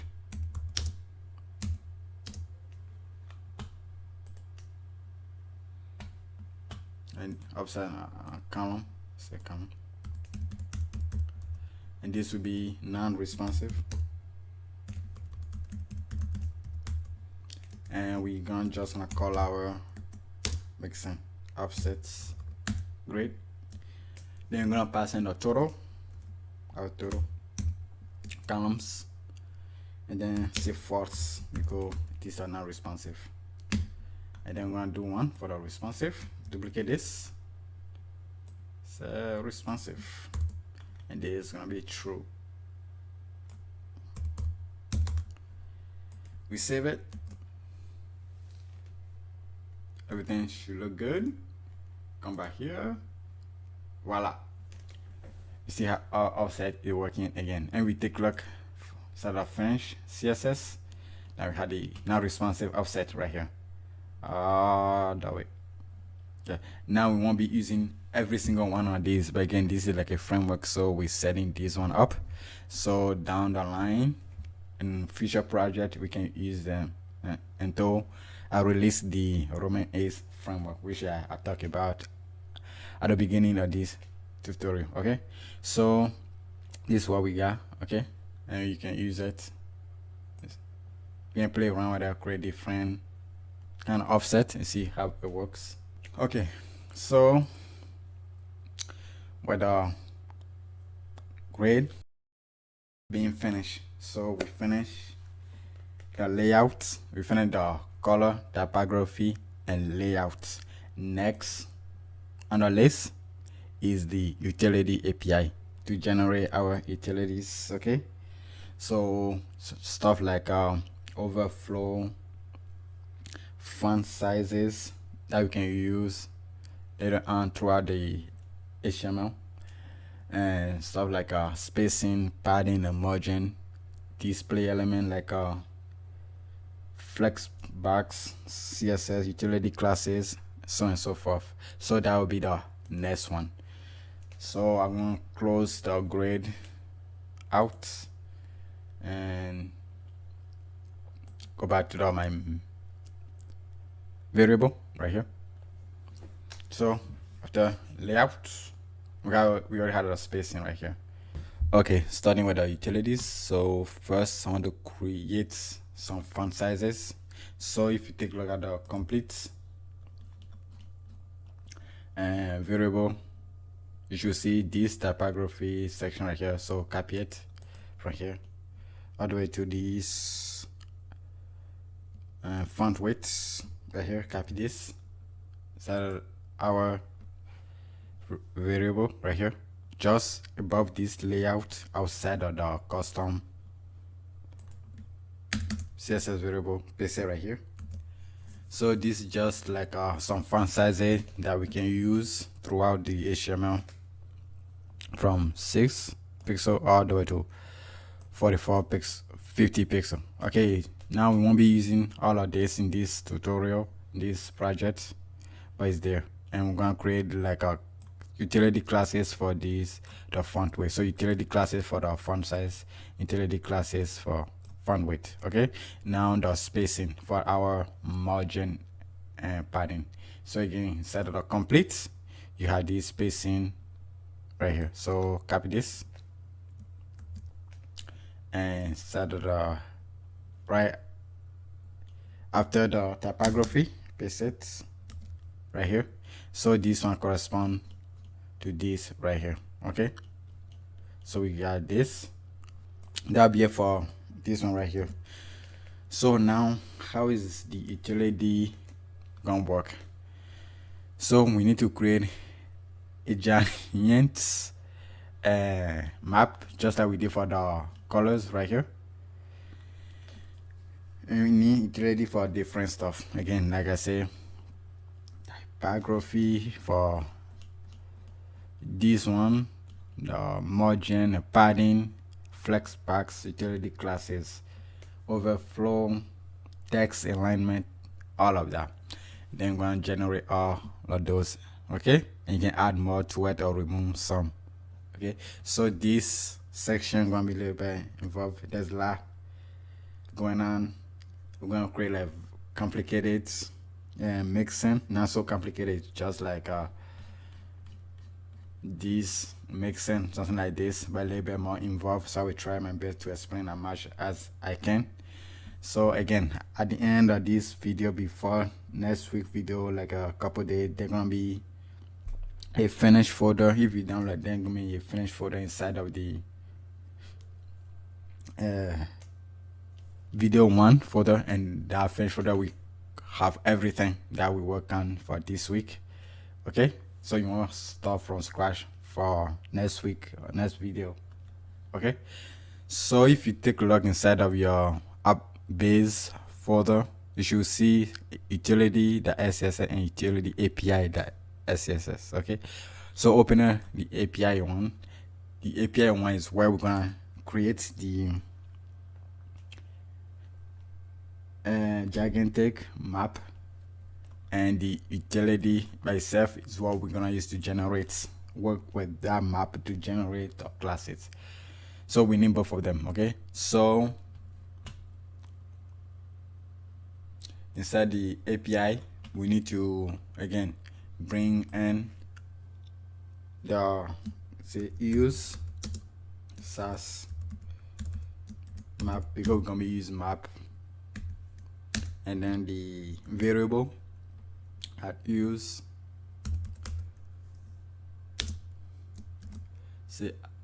the abstract variable. Okay, we're gonna do the same thing for the mixin, bring the mixin as well. Okay, and after this one we're gonna create our utility map. So I'm gonna call it prefix E that utilities.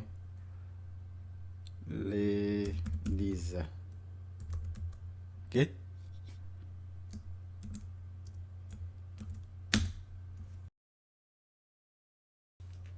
so our first utility gonna be overflow utility. So I'm gonna create overflow. Okay, we will be another map.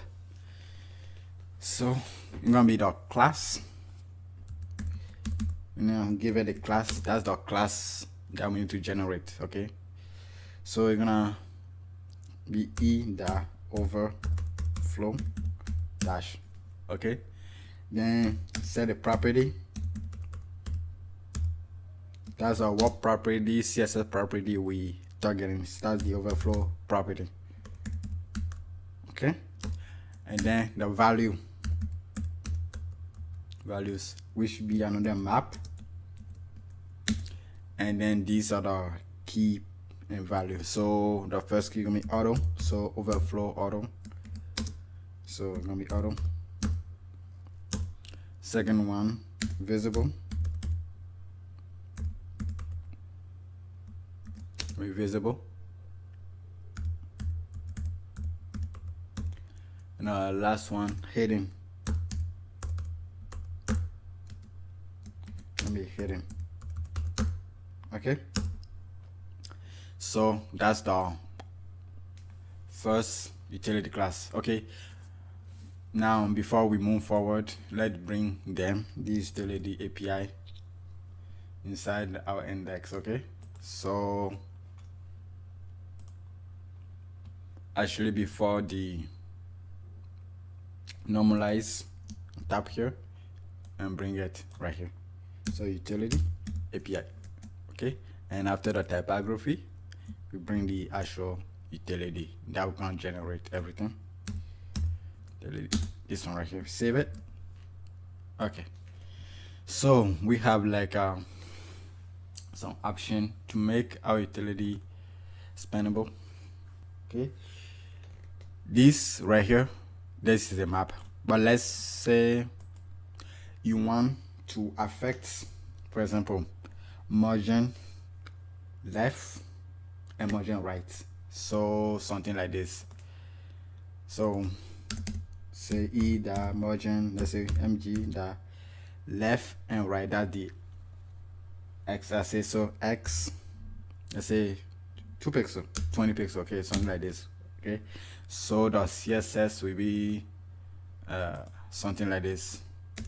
For that, say E, the MG, the X, that 20, this something that I want to generate.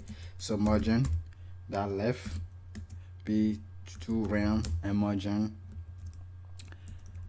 that right, to RAM.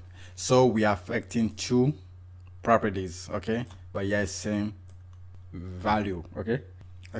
So for that, instead of just targeting 1 property here, we can target multiple property, okay. So for that, let's create an example that we do something like that. So I'm going to duplicate this, do margin,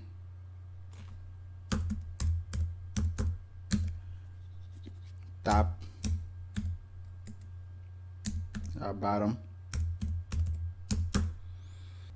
So the class will be EMG, that top and bottom, that's Y, okay. And a property, first property gonna be margin, that top, and then the second property margin dash bottom. Now this right here in SASS, that we call SASS list, not map list, okay. And we can loop through it as well, okay. So, and then for this one, its value, if you go back to our variable, we have this spacing right here, map, and that's what we want to use. So for that, instead of just specifying the map here, for example, we can just specify the map name. Since this is a map anyways, say like spacing, it will not work, okay. So what we need to do is we need to bring those two map together. So we're gonna use the map, the merge, and this take 2 map, the first map and the second map that you want to merge. So we just want to specify the same name, so spacing, and the second map we're gonna be spacing, and this will work, okay. Also, we want to make sure, give the option to make our utility class responsive or not. So we're gonna have a responsive property, and it's gonna be true. If it's true, then I'm gonna generate the responsive utility classes, okay. If not true, it won't generate the SMMD, any of that, okay. So for this one, set it to be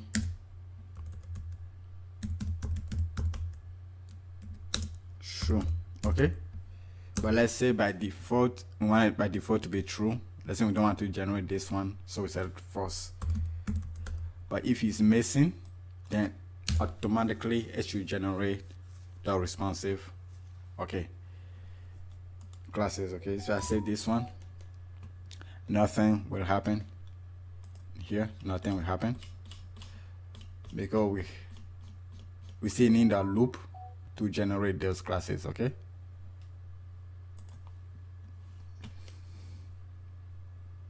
So we have these 2 options, okay. Also, we want to be able to add a surface, so something like I say just an example, dash overflow dash heading, something like that. And a surface can be something like VH, this at the end, okay. This is the value, and the surface gonna be this one right here, okay. So we want to give their option also for the user to specify something like that, okay.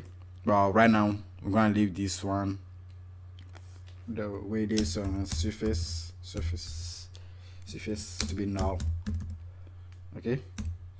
And same for this one, leave it the way it is. Now I'm going to create a loop that will loop through this map to generate the classes for us, and it's going to be similar to variable, this one, because it's almost the same thing, because that's a nested map and we had this nested map also. Okay, so we can just copy this one, but I'm not going to do it. So let's write it from scratch again. So in here, go to your utility. We need to bring few things. Let me just copy from this one, get started from this one, paste it here, and then we bring one more, which is the utility itself, API. So utility-API. Okay, so write a comment right here.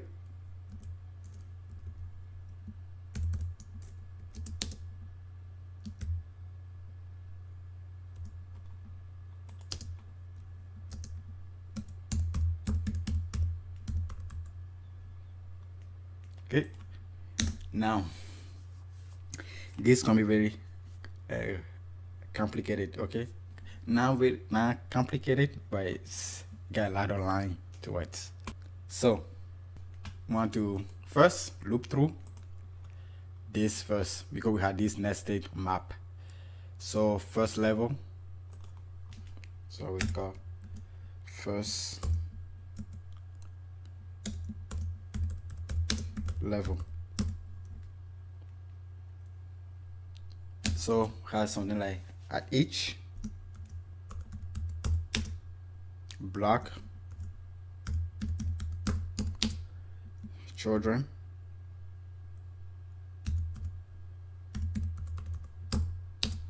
in E utility, because that's the map we looping through. Now these are children, this now the nested map. Now we're in here now. Now second level, at each sub, got a sub block, value,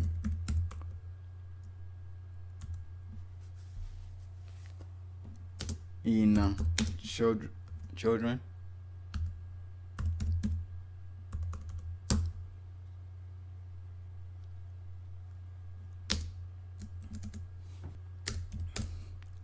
so again, now we are in here. Now we went through each one of these now individual. Okay, now these are the values. This value right here correspond to each one of these property right here. Okay, and you take a look, one of these value is actually another map, and one of the values, for example this one right here, is actually a list. Okay, so we need to keep that in mind. So in here we need to create few variables to get some information right here. So first clear class, the class that we want to generate, this right here. So I'm gonna let base class, okay, go map that gets children, and then class, because that's the property name, and we're gonna get a surface,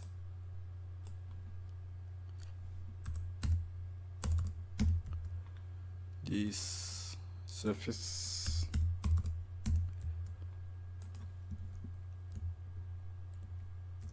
and property.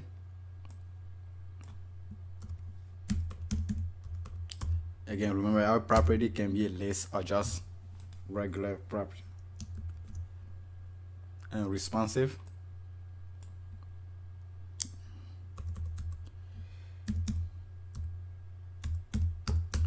okay, one thing I forgot to add and explain is the important.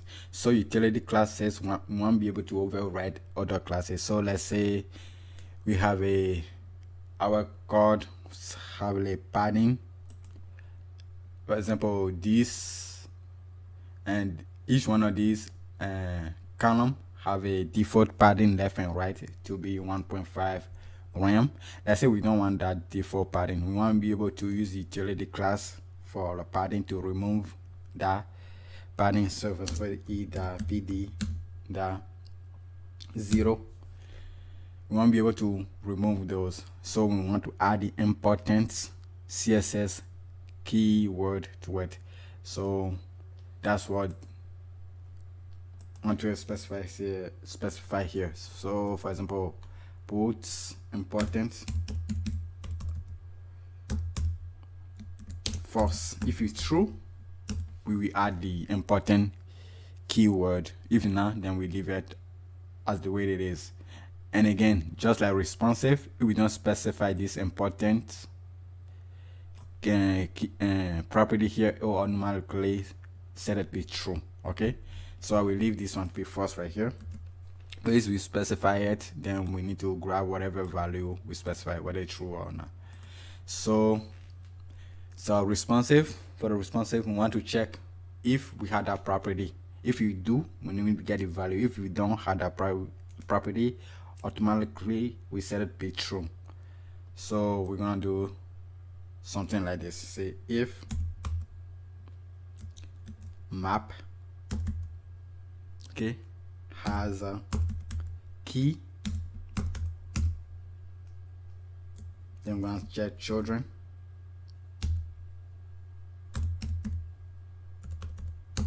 Then we're looking for the responsive,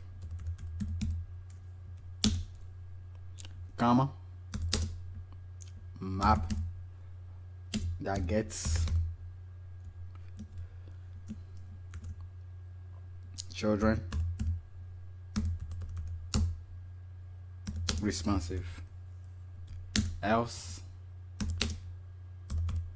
this, like for example, in JavaScript we had a ternary operator for if and else. This like the equivalent to the SASS. So I'll spell this one wrong. See, this the if, this is a condition right here. If this is true, do this one. Okay, else this one. So let's say if we do specify this responsive property in here, then we need to get its value like this get true or false. If we don't specify it, automatically set it to be true. Okay, set the responsive to be true. That's what we're doing. We're going to do the same thing for the importance. Okay, so I'm going to duplicate this one. So this is going to be importance.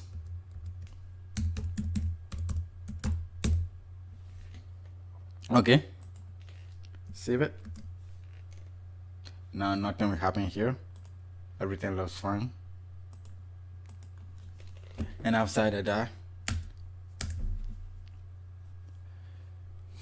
now we want to start generating our classes. So first thing, again, we're going through each one of these values. One of them is what do you call value. One of the values is a map, so we want to loop through it. So we want to say if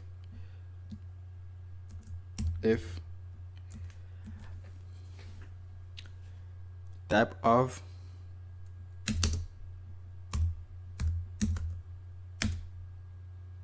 so values we represent again these individual values equals map and the values is not null. That means we did specify it and give it some value and not set it to be null. And our class base class also is not null. So this must be specified with some value before we generate the utility classes, because it makes sense, because we want to generate utility classes. So we must have value and we must have a class. So now we need to loop through it again through this again, which should be easy. Go just one loop. Okay, so here, so what is it we want to do? Okay, at each call child, set a value in our values, which is the map.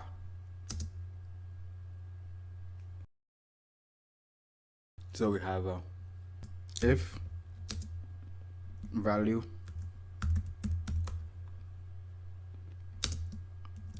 is not null,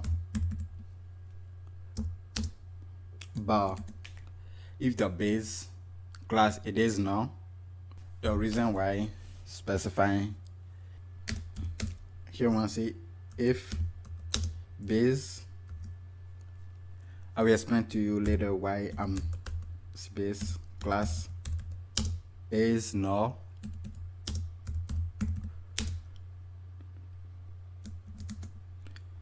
Okay, so why am I specifying here again if the base class code null? When I say not to display it, you see here, because I want to create a mixin that will help us loop through any map, simple map, like a one-dimension map, something like this, quickly. And sometimes you might not want to generate a specific class. Maybe just a good example is generating, like for example h1, something like this, h1, h2, h3. Okay, the base class is this right here. Okay, that's where I'm creating this one right now. So when we move to the mixin, we can separate them and everything we mix in. So if the base class code null but the value is not null, creating the selector, okay, and here we just want to grab the child. Okay, so hash, and we'll show some example, and all of this will make sense. Right now it looks complicated, confusing, but will make sense. Child right here. Now for example, we want to do for h1 to h6, and we have a map that contains h1 to h6. This child, we just create something like h1 like this.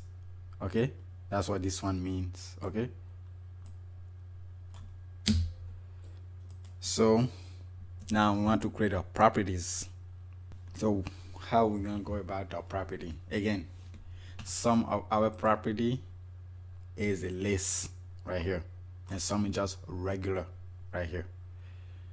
So we keep that in mind. So we want to check if our property is a list, we want to do a certain way, or else we do it out regularly.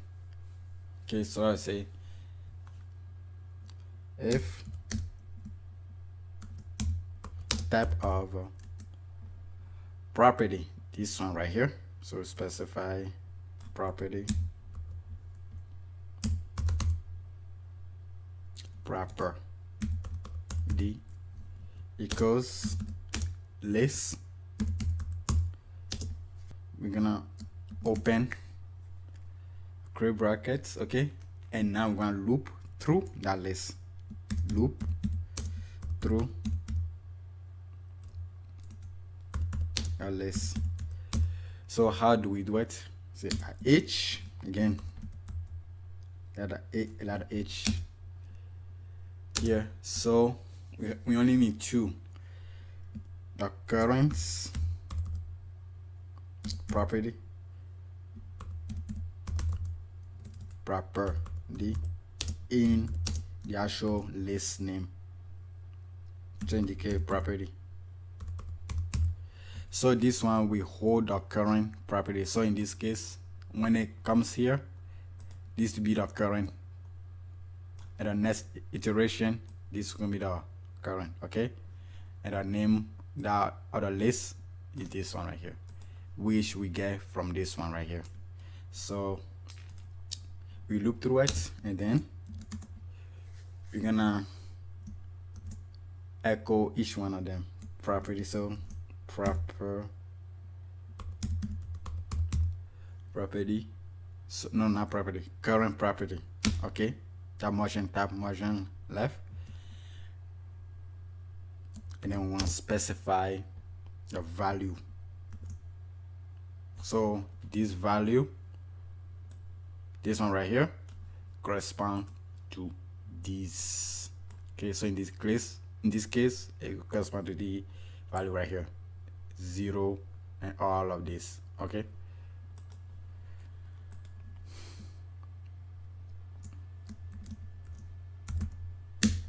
value. Now we want to again our importance, check if the importance is there or not. So say if the ternary SASS and ternary operator importance,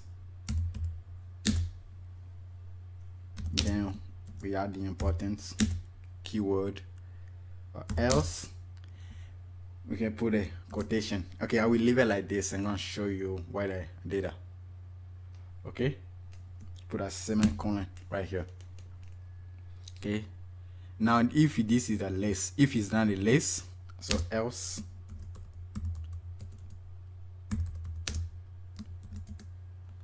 all we have to do is just copy this, the whole thing, paste it right here, and remove the current and just leave it just property.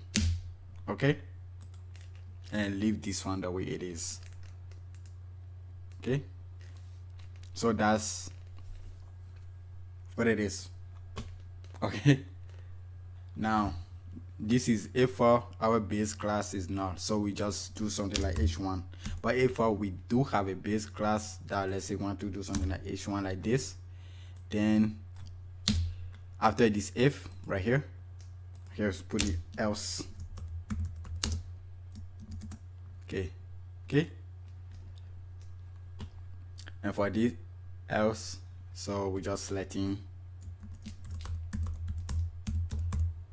the class. So we're gonna be the base class,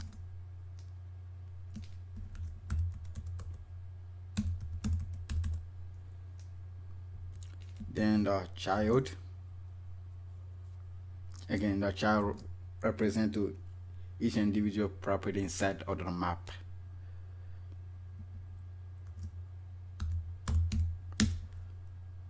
And then we add a surface if there's any.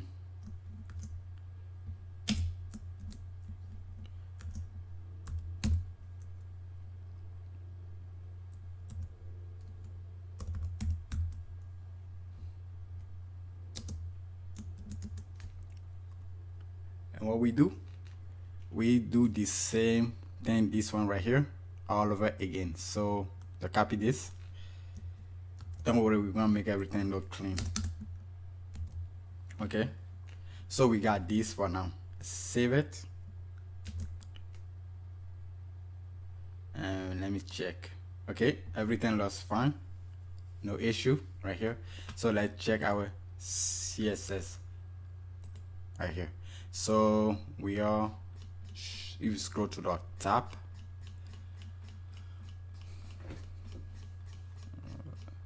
for our typography, now you see, now we had the utility, now we had the overflow. Remember, we had the overflow right here, and we set the responsive to be false.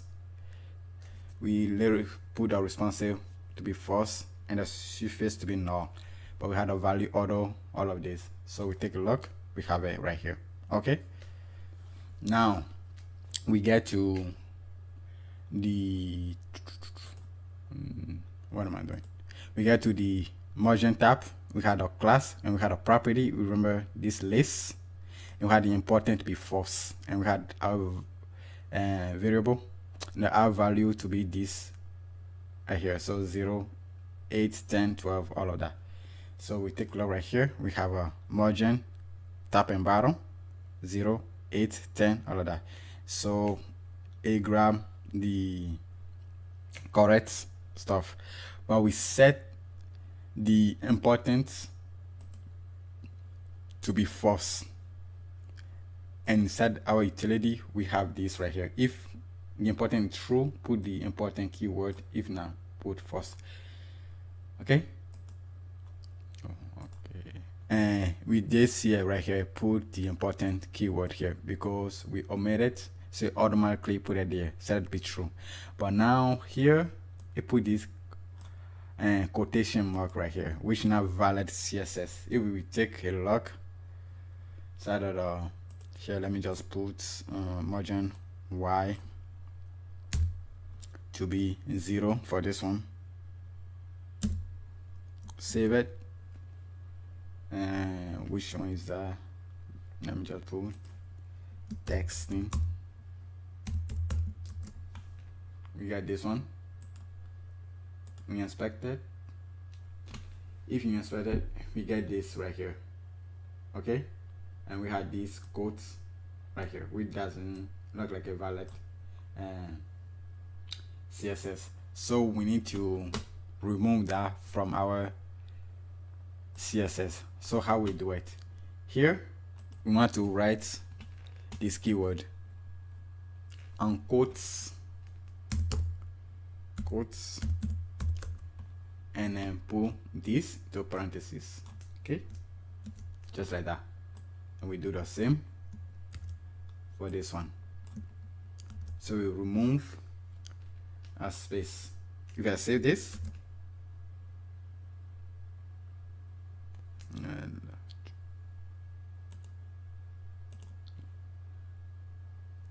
okay, I'm missing something. Yep, right here as well. Forgot. I'll save it. Now see, it's removed. It's removed. So it looks nice. Okay, and then we didn't set it to be responsive because we specifically set it to be false right here. Okay, let's see if I remove this one right here, save it.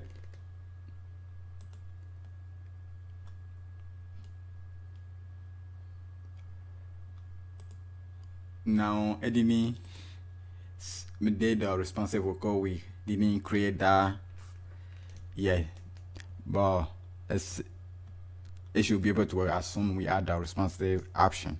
Now for this one, surface, let's put something like a dash ov. Save it. Inside of the CSS right here, we should get the ov. As you can see, ov right here. Okay, so that's how utility is working. Okay, now this is like a mess. There's a lot of writing here, so we're gonna break it down inside our mixin. Create 3 different mixin. One mixin we deal with looping through the list if it's a property, and one mixin we deal with looping through the inner map, which is this value right here, looping through this map.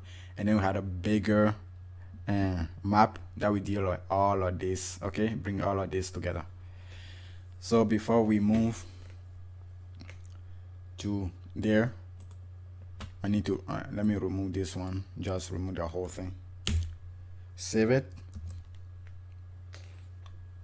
Okay, so with that out of the way,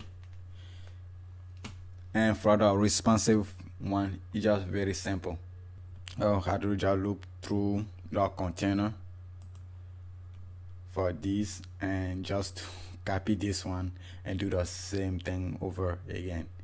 So let me just show you. So down here, see, if responsive, either responsive to true,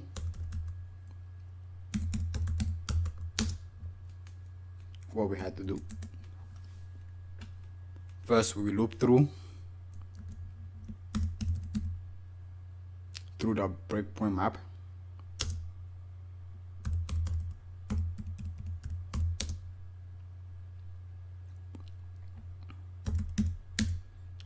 each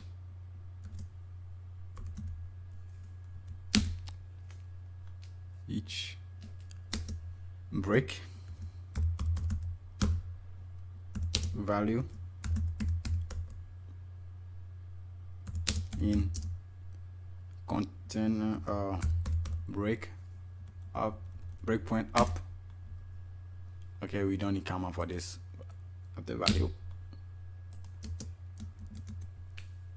Say add include, we call our mixin and yeah, we know, yeah, will not work here, so we need to call our break layout break. Okay, respond.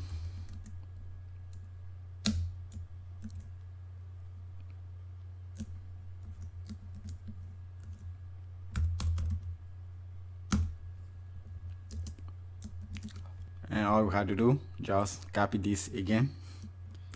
So loop through original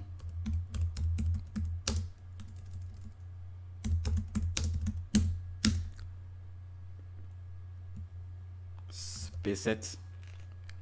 So okay, this is a mess. All we had to come down here and put right here hash break. We generate the MD, all of that. Save it. Everything should be fine. Let's see our PI. So this one first, what this one should generate for us. So I'm the margin, as you can see, for SM. First it generate for the mobile one, then medium, the small, medium, large, and extra large right here. So that's the responsiveness functionality. Now this is a lot, okay, a lot to go through, so we're gonna break them down. So with that, and then when we come to the utility, we just gonna call one map, one and mixin, that we do everything, okay, and just passing in one and map, so we're gonna do everything. So go back to your mixin, collapse. I'm gonna collapse this one, and down here we need three mixin. So the first one is gonna be just looping through regular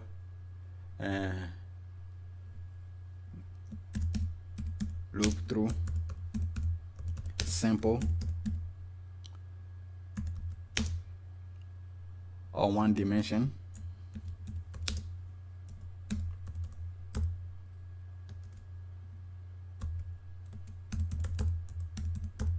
map. Okay, so I'm gonna say add mixin, just a loop through map.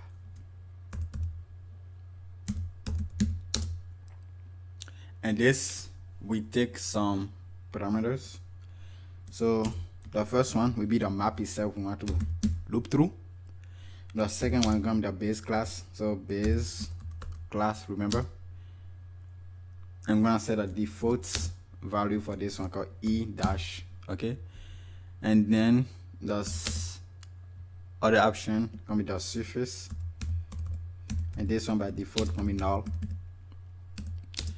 and the property itself, property, and this one also gonna be null,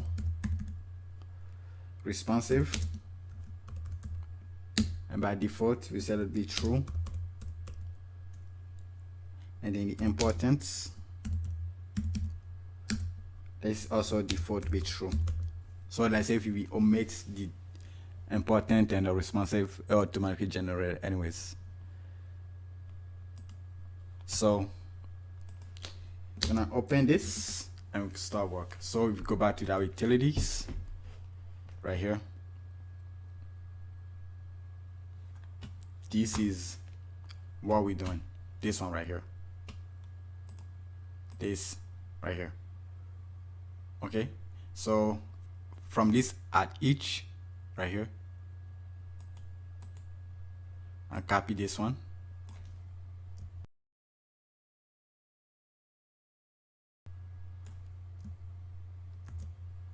Copy this one. And here, say loop through the original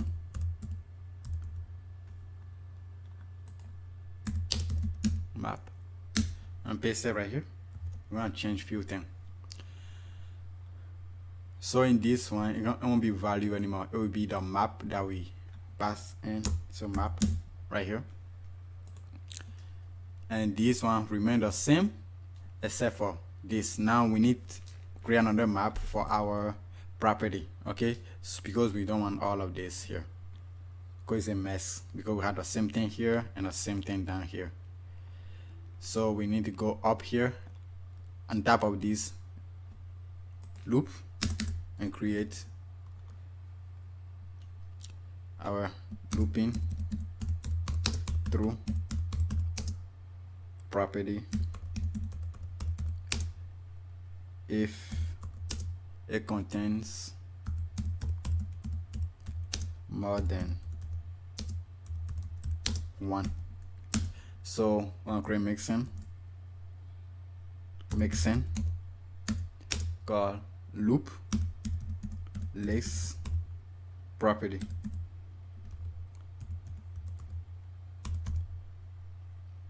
And it's gonna take some parameter. The first one gonna be the property itself, and the second one the value. So what value it needs to output and the importance. So in here, all we have to do, select this if from the if right here, and the else as well. So cut this and paste it right here. Save it and we'll keep this one the same. Okay, so down here we're just gonna say at include loop, and we have our three parameters: the property, the value, and the importance. So we just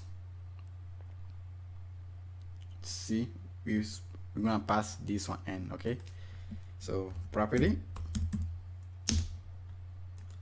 and the value is representing this right here, the value we get when we loop through the map. So value and the importance is right here, this one.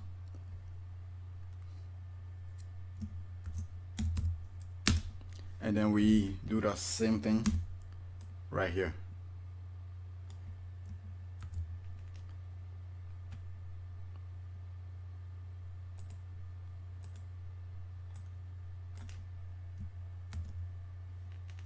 Okay, so now it's looking like cleaner. Now you can really see how it's working. So I save this. Again, you should see no change here. Okay, but everything should be working just fine. Okay, now I'm gonna do the same thing for the responsive. Okay, so this is the regular non-responsive one. So down here, say if responsive, as we have it right here. So I'm just copy this, go back to mixin, paste it. Now we save this down here. Just copy this one because it's the same thing. Or you can just get this whole thing, and down here close this one out and paste this one here, and quick change right here, hash break. Okay, so now let me show you how to use this simple map, looping through simple one dimension map, so you see how it works. Okay, because for example this base class, if is null, how we want to create it. So let's go back to our typography. Down here, let's say we have a map called headings, something like that, and just a one dimension map, and we have h1, that font size to be 3 rem, and say h2 to be 2.5, h3 to be 2 rem, h4 to be 1.8 rem, h5 to be 1.6 rem, h6 to be 1.4 rem. Okay, so then okay, now I need to put comma for them, so it can be very online.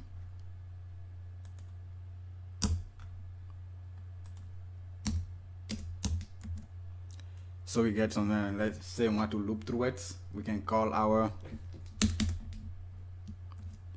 mixin loop through map. So this one takes the map itself, which is a headings.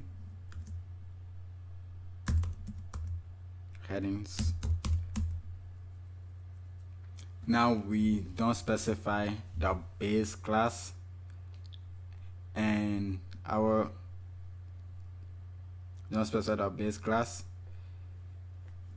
so we set base class to be null, because by default is e dash, so we set it to be null.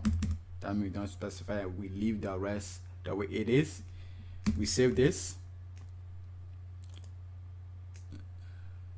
Okay, yeah, we need to bring the mixin right here. Make sure I bring it, mixin, we save it, everything should be fine. Okay, another word, so say, so let's print this okay, yeah, of course it won't work. So okay, see our property, we create a property,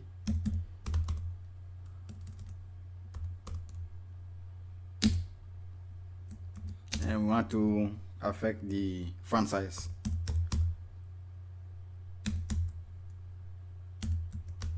Okay, and we can just set here property to be property.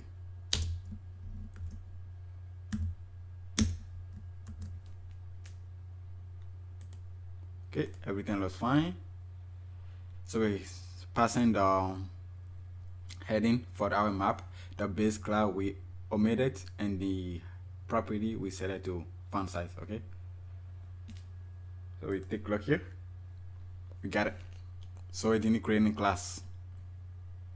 Okay, it didn't create any class. That's why we have this right here. Okay, this is what this one mean, you're not creating the class. Okay, let's say now if we leave the base class out of it, we save it, now we create them for e dash, all of this, sm, all of that. Okay, so that's what this simple map is doing. Okay, we help our loop through simple one dimension SASS map. I want to delete this one out. Okay, now we need to work on multi-dimension, so multiple SASS, nested SASS. Okay, so if you need time to write this, you can pause and write it again. By next week, this is gonna be available under GitHub, so you can download and see everything. Okay. So now moving through the complicated SASS, looping through a complex SASS. So I say I will have something like loop through complex SASS, no, complex map, a nested map. So I'm gonna have a mixin called loop deep map. I'm gonna take just one parameter.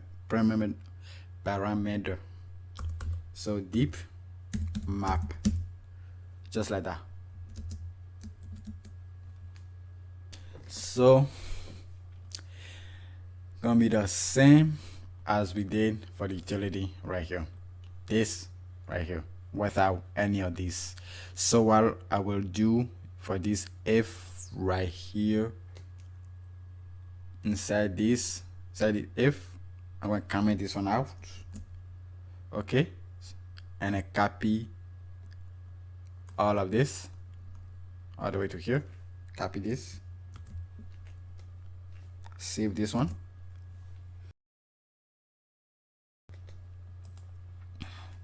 come down here, paste it, and from the comment out, I'm gonna cut all of this,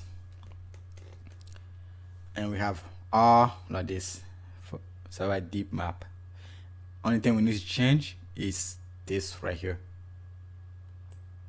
Instead of e utility, it's gonna be deep map, because that's only 10 we need to pass in. Okay, and this we do the same thing, and then we're gonna call our loop, this loop right here. Okay, so at include, again, this is gonna loop through the value, this right here, and this mixin is already taking care of the property for us. Okay, so we're just gonna say loop through map, and then we're gonna pass in everything. That's in the value. Again, this value correspond again to our value we get, which is the variable map. Then we pass in the base class, then we pass in a surface, then we pass in the property,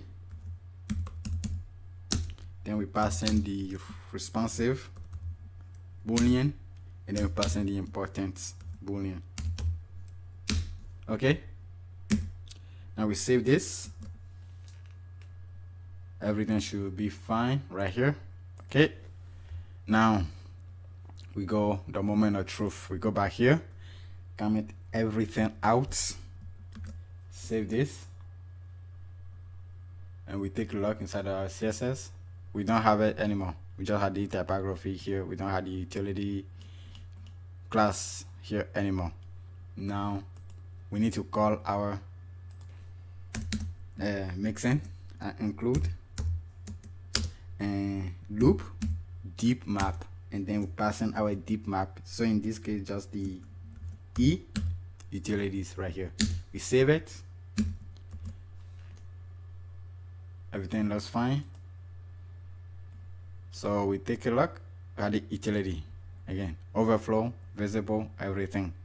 Okay, the important class is working, the responsive is working, as we have it right here. Now for the overflow, I'm using it specifically for the the table, because by default HTML table is not responsive, so put overflow class on top of it. So I want the if overflow to be hidden, and we have the overflow to be auto, to create a automatic scrolling, right? So for that, before we call this one, I'm going to create a class right here to take care of that. So we need to do is use the attributes letter, so class that we did for the container and all of those equals, and then say e the overflow dash, something like this. That's it. And then we're gonna say can create, we're gonna add custom scroll. Okay, custom scroll bar. Instead of having a scroll bar like this, it's gonna be custom. If you take a look here, take a look at the table. Let me see, as you can see right here, this is the custom scroll bar right here. That's what I'm gonna have. So go inside your complete variable file, and at bottom we have this mixin custom scroll bar. Just copy it, copy it, and go to your mixin. On top of all of this, on top of here, like somewhere right here, paste it, and then just put custom scroll bar, something like that. I use the gray 600 color for the background. This work of Firefox, Chrome, and others. Okay, so here I just say add include custom scroll bar, just like that. Save it. That's it. So I will comment all of this one out. Take a look at CSS. We got that right here, the custom scroll bar right here. Okay, now that's, we only have two here, but we have a lot of other utility classes we need to generate. So again, go back to our complete variable. No, not complete variable. Now this time we need to switch from complete variable. You should have another file, say complete utility, this one right here. Okay, have the overflow, text alignments, you have the text frame form, text style, all of this. Okay, so just copy it, everything like this, and then set your utility API right here. Just select all of this and paste it. Okay, then have a padding bottom, all of that. Okay, we just end at a padding top and bottom. Okay, and we have these flex box utility classes, alignment, so align thread start, flex and center, justify content, all of these, flex direction, all of the row reverse, column reverse, and flex by display, so display block, inline block, flex, inline flex, and none. Okay, and we have the font weights, all of that. And this one we set the responsive to be none, because one, just remember the way it is, the font size, which correspond to the font size we create in our variable files. Had a text decoration, all of this line, underline, line through, and text style, normal, italic. Okay, this one also now responsive. And text transform, none, lowercase, capitalized, uppercase, now responsive. Text alignment, and left, center, right, justify, and this responsive, and of course the overflow. Let's save this one now. Take a look, everything should be fine. Take a look right here. Then we had our overflow, auto, and responsiveness of it. Okay, the test align right here, right there, and everything. As you can see, these are, and of course we had the important, so you can override everything else. Okay, just like that. So for example, let's test out the spacing for these right here. As you can see, our container, the column right here. So Let me close out the typography here, close out the index here for now, close this one out. So for example, okay, this is already taking effect. For example, we remove the padding from this. As you can see, the padding removed. So I don't want to use that. I want to use margin, so take some space between these. Okay, so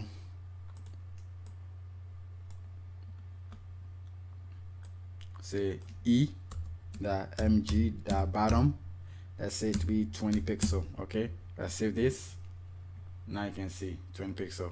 We're gonna do the but on MD we don't want margin to be on the bottom, so we can do E, the MG, the B, the 0, the MD. Okay, now we can do the same thing for this as well. Okay, and something like this. Okay, and for this one, instead of putting there something like this, we can just do that, something like this. So just put margin at the bottom at default. Okay, so let's say if I stretch this one out, now you see there's no margin on the bottom between the columns. Okay, so that's how it works. So now we set up our variable, we create the typography, we create the utility classes, so the next and the agenda start working on the components. Okay, so such as the button, avatar, badges, the table, the drop down, all of that. We won't be creating the navigation. We won't create a navigation until the second video, because I want to create that one from scratch. Okay, so that being said, let's jump on the working on the components. Okay, we will start creating variable for our button component, so that it will be our first component that we will create. So if I go down here, I will just put a comment like this one,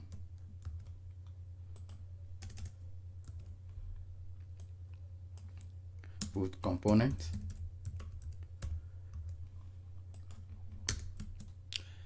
and our first variable will be the default border radius. So there will be default border radius for all our components, so 0.4 rem. I will create the button padding, default btn padding,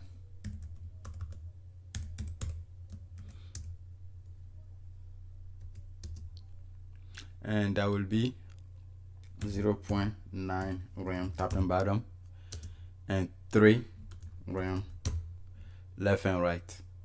And then we're gonna have two form on the button. The regular one is like this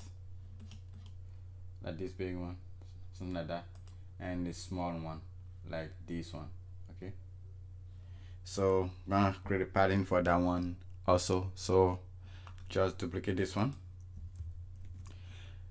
and it will be default button SM padding, and then gonna be 0.6 rem and then 2 rem left and right. So that be the CSS custom variable for the button. Now I will go down here outside of this, all the way to the bottom. Now I'm gonna create some other variable here, SASS variable.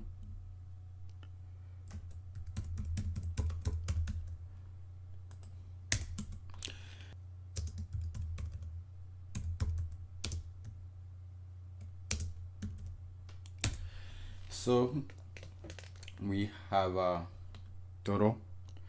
We have different style of button: primary, secondary, So basically what we want to do, create a button for these, each one of the color that we have.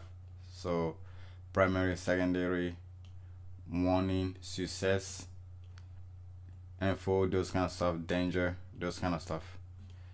So we want to create a SASS list that we can loop through to generate those buttons. So we're going to create a SASS variable button right here, which will be a list, and the option will be the first one, defaults, primary, secondary, success, one, and danger. Okay, and if you go back up here, set this variable right here, you should see the button right here. We had a button default, the background color, the button default text color, the button primary background color, and so on and so forth, all the way to the danger. So we have background color, the text, all of that. Okay, so if we save this one, go to my HTML, I'm gonna create some buttons so we can see them here, how they're gonna look. So I will go down here, put some margin, top and bottom, create some spacing, and then here create some anchor element, give it a class e.btn, that will be the default. So I'll just put log out, not there.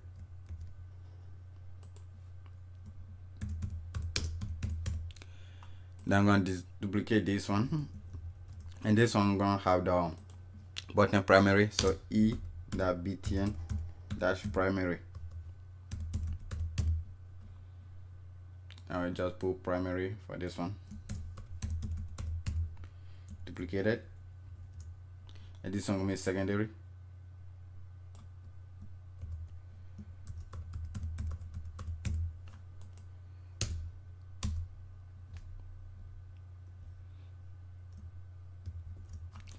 And this one will be the success.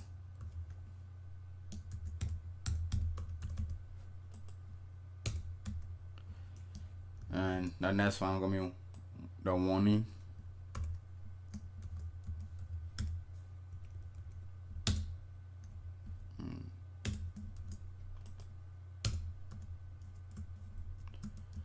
And the last one, danger.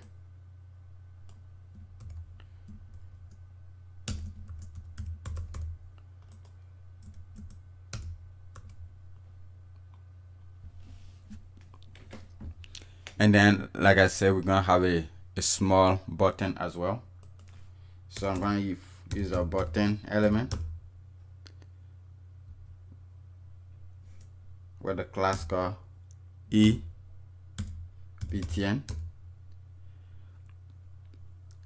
And gonna be primary e.btn dash primary, and also e-btn sm for small. And gonna put an icon inside of it, arrow.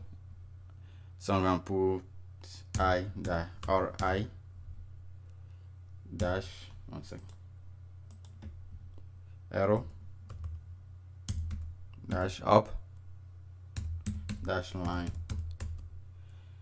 and I'm gonna give it a margin right or 10 pixel using our margin utility class e.mg.r.10.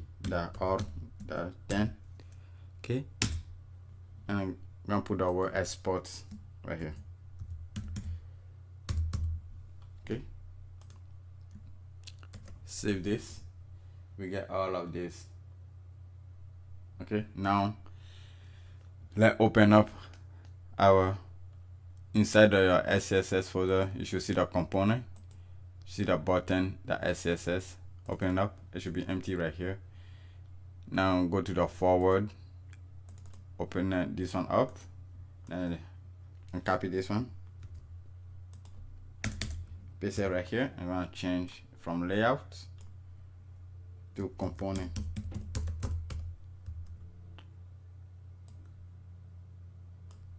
So component button, just like that. Save it. Nothing will happen here. So inside of the component, we do inside of the our button component file. As always, we're gonna bring in the variable,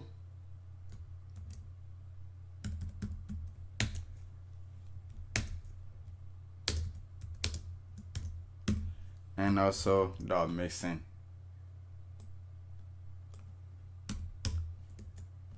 Okay, so that's that. Save it. Now we start styling our button. So we select the btn class. First, we're gonna remove border. We go by default. Our button element right here have a default border, so it's a border 0. It's a border radius to be our default border radius right here. Set a cursor to be pointer. Set a padding to be our default btn padding, and set a font size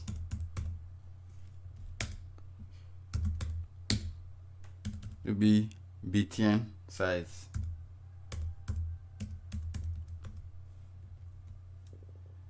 And I set a display to be inline flex.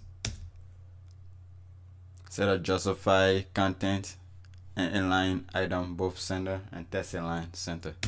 So justify content center, align item to be center,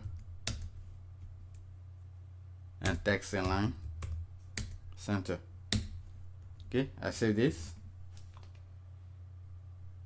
We should get something like this. Now we need to add our background color for them as well, but also we need to add a transition, so for hover effect, stuff like that. So we're gonna create a mixin for our transition. So go inside of your mixin, the SCSS right here, and on top of this scroll bar right here,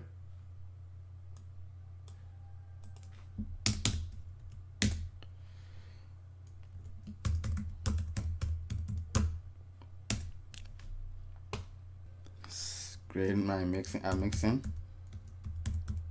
give it a name, transition, give us some parameters. First one, property.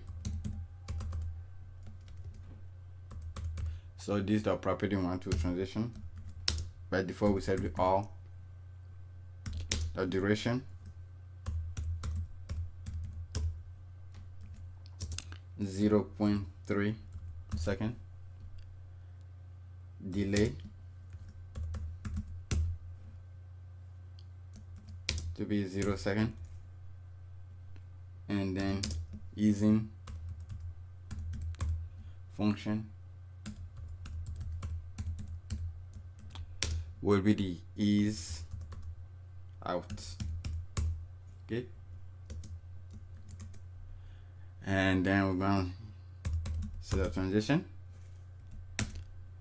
Then first property, duration, delay, and then the easing function. Okay, that'll be our transition. So while we're here, let's just create also a back shadow for this one. These have a very thin back shadow right here. The drop down also has the back shadow. So let's add a back shadow. Let's create a back shadow mixin.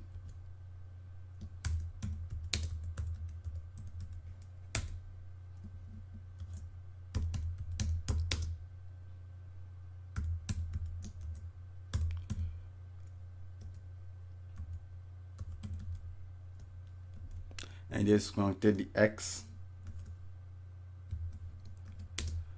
will be 0, the Y also 0,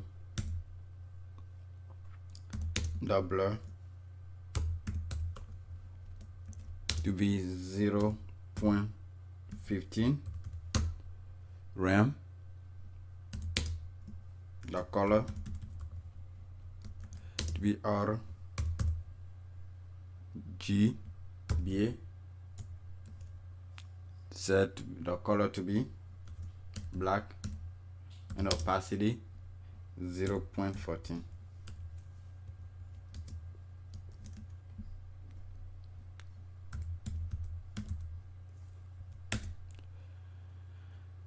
So I have X, Y, the blur, and the color. Save it. That should be it for the mixin. So we move back to our button right here, and then we add a transition. Include transition right here. Save it. Everything looks fine. You should get no error. Everything should be successful. Okay.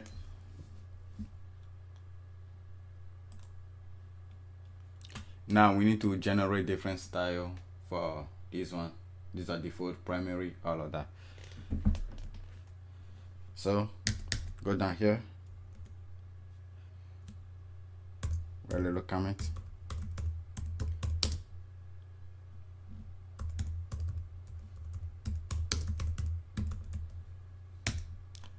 Again, if you remember, we have them as a list, SASS list right here, and they use the SASS list here. For example, how we loop through it, like this right here for a list. So that's what we're gonna do right here. So I'm gonna say each current style in another list name, which is button right here. We want to do something. Again, our first one is default right here, not primary, and we have them right here, that default PG and default all of that. Okay, so if it's default, we don't want to have and like the word default, we just want to generate just e-btn. Okay, we don't want to add the primary, all of that to it. Just so we say if the current style goes default,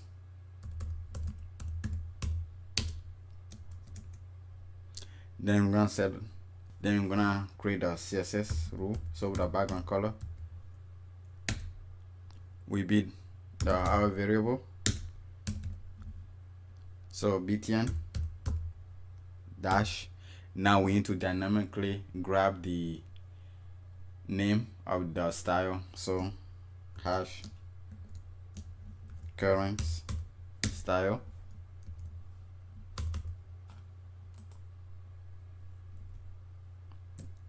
dash bg dash clr, and then the color, text color, gonna be the same as this. Copy this, save it, and instead of the bg, gonna be text. If I say this now, let's see now, since all of them have the e-btn, we all got the same styling, but now you can see it's working. Okay, but if it's not a default, now we need to grab the color for the primary, secondary, all of that. So I say else and just the same thing, just copy this one, paste it here, save it,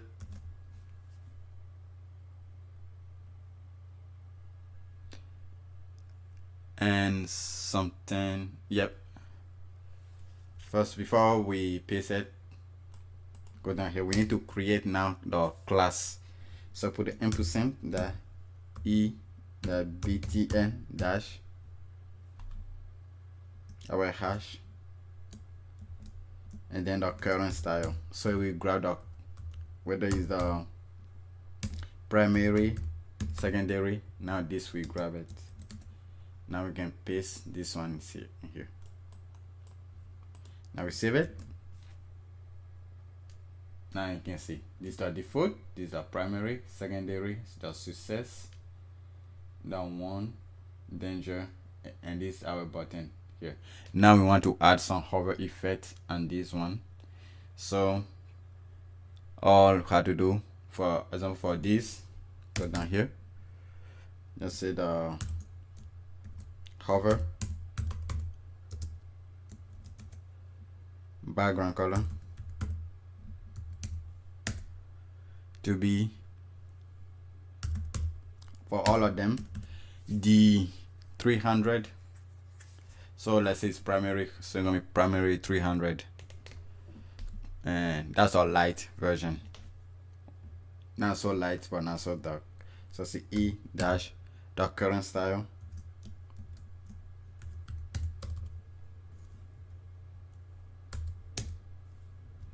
dash 300, the CLR. I save this now.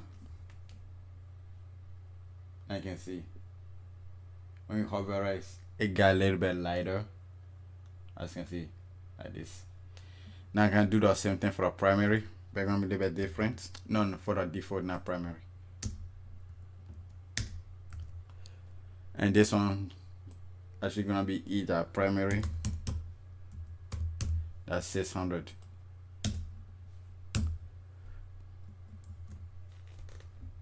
So when we hover it, it gets a little bit darker, as you can see. If you try on your screen, you will be able to see it. Okay,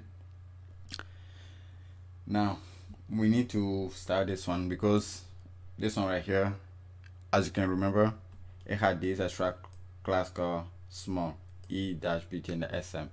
So we need to style that. So we collapse this, make sure, if you need time to write it, you can pause and then write it again. So say e-btn that's sm, set up padding to be the variable default padding right here, but instead the sm. Save it, and it got smaller like this. Okay, now we want to create another button like this one. You can see this square version. Okay, also this as well, this link as well. Okay, for example, we take a look here, we have this is a button. Okay, button link. So want to create those. So I'm going back to the HTML right here, just copy this one real quickly, duplicate it, and now this will have the class SQ for square. Okay, square, and we'll leave this arrow the same. I'll remove this one, remove the margin from this, something like that, and down here I'll create a button as the link. So class e-btn dash link.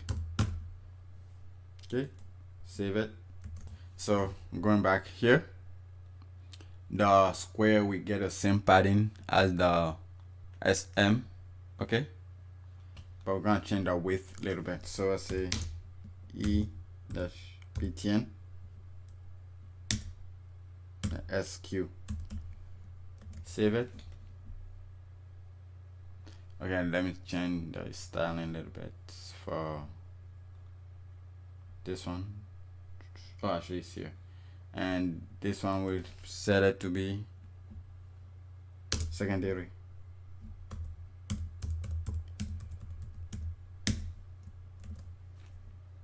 And it will be button link.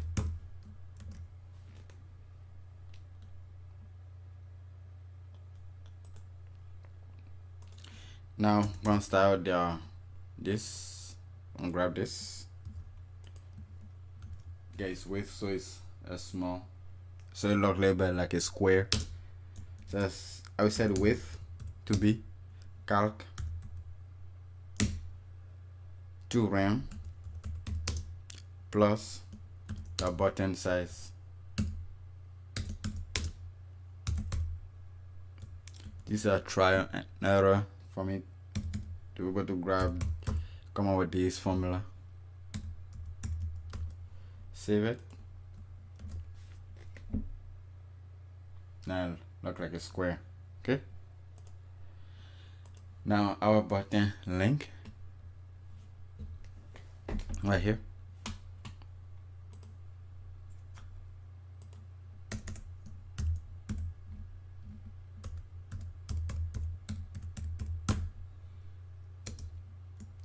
Remove the padding.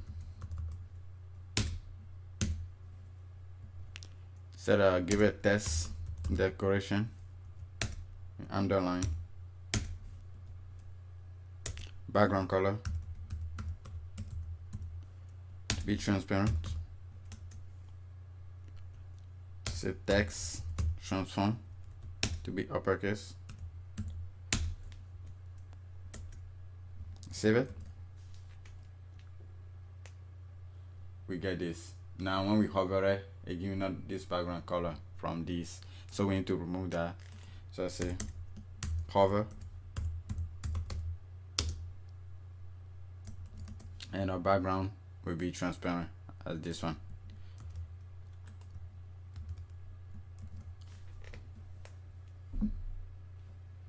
So as you can see right here. Okay.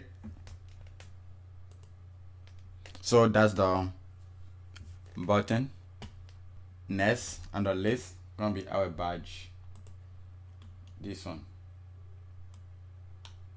No, not that one.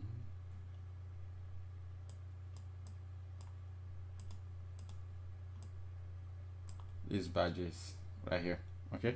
Also we use them right here as well. Okay. So that'll be the next on the list.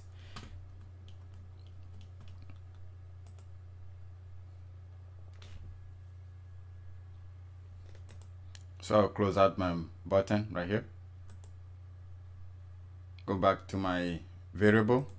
I'm gonna create some variable for the badges. We already have some variable on top here for the colors as we did for the button. But we go back here where we had a component.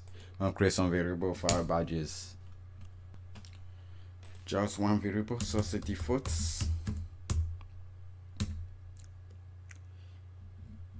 PDG, that padding. Okay, that's the padding for it. I'm gonna be 0.4 RAM and 1.2 RAM, just like that. Save it, and we go back down here and just duplicate this again. For the badge also gonna be a list.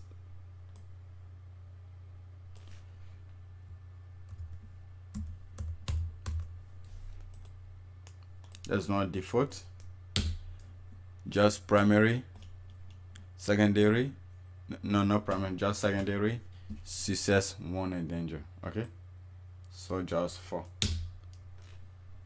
like this. Save it. Nothing here, so we go back to our HTML. I create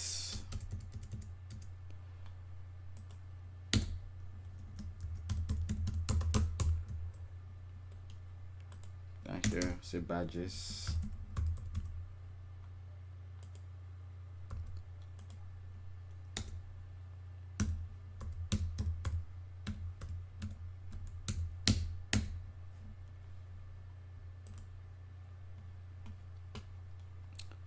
So I'll have the class E, the BDG, and then the actual style E, the BDG, the SCSS.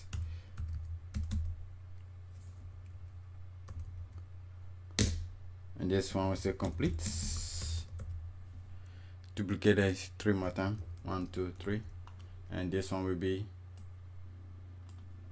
secondary. And gonna be in progress.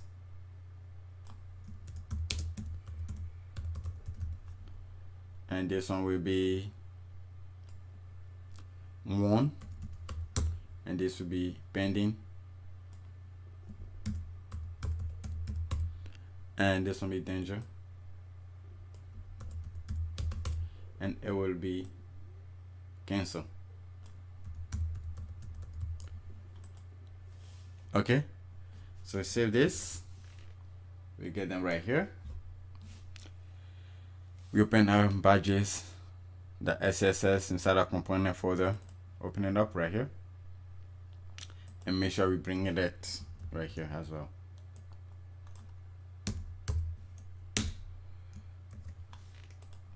Save this. Nothing will happen. Now make sure we bring the use for the variable and the mixin again. So just gonna open my button and copy it from here.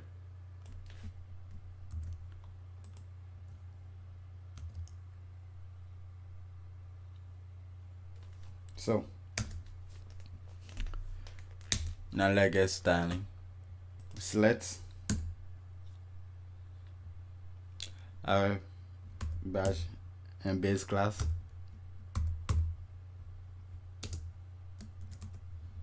Give it a border to be 0.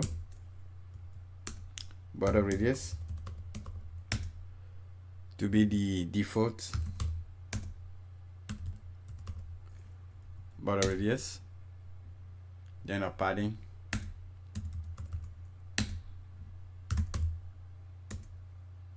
with a default.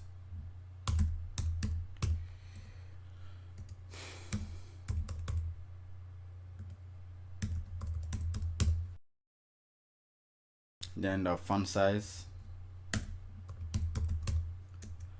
to be the badge font size.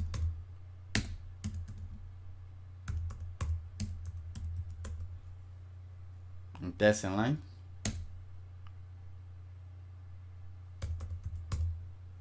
Recenter.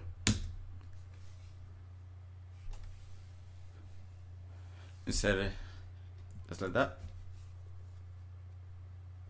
Set it to display inline block.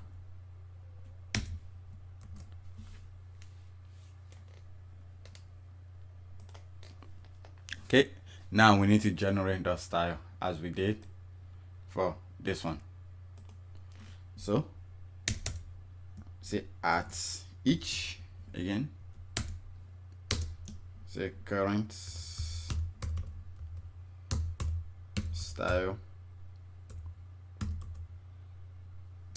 in badges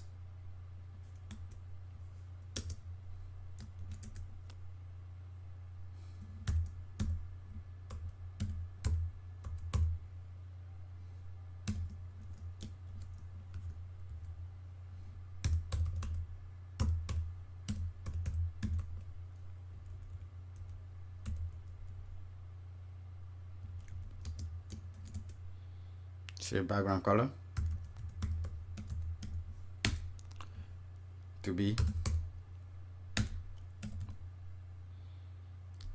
BDG dash current style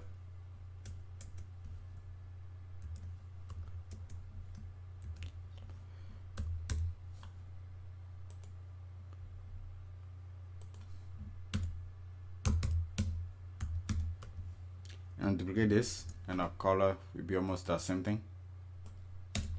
Instead of BG, I mean text. Okay, now save this. Then we get them right here. Okay, so that's our badges right there. Okay, the next on our list is the avatar. So this one, we had this type of avatar. We have total of 6 different avatars. We have like this, different sizes, and we have this group one that's stuck together. So we're gonna be creating those. So inside of our HTML, like create the HTML for them. I just want to duplicate this one, the badges. Say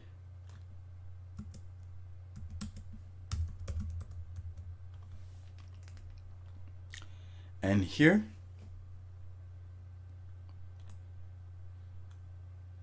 create my class e-avat,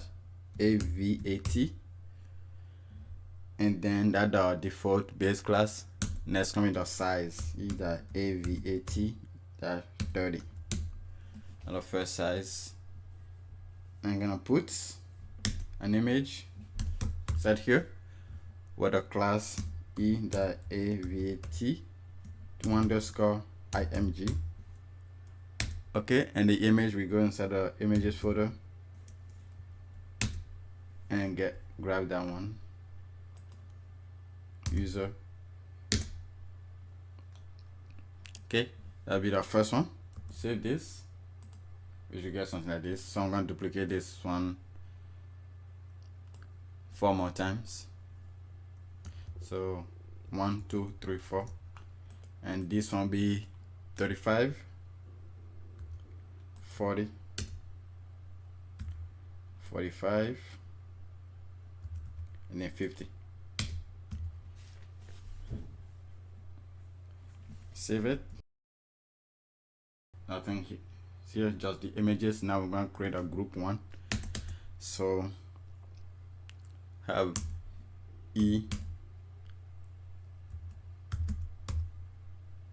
that group.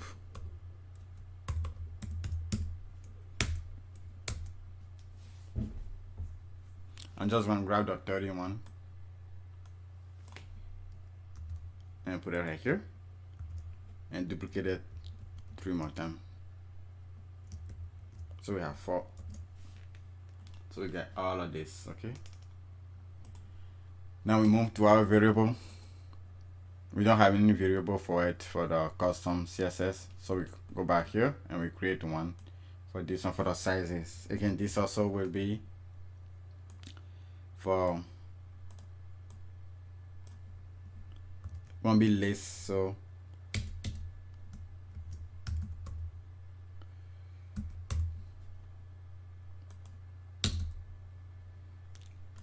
be 30, 35, 40, 45, and 50. Save it. Open up our avatar.scss right here. Go back. We use this, the badge. Grab this. I will close this one out. Go back to our avatar. Paste it right here. Save it.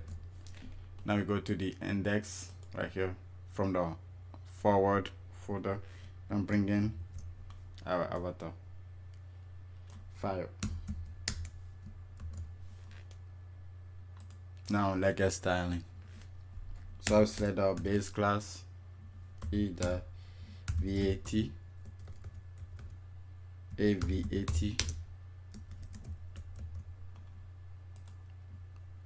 set position to be relative, overflow, heading, background color,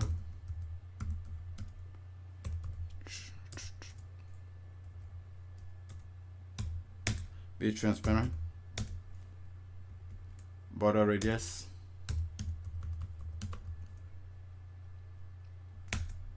50%. So prefer circle. Now select the image class inside of it, and I set that one, the width and the height, to be 100%.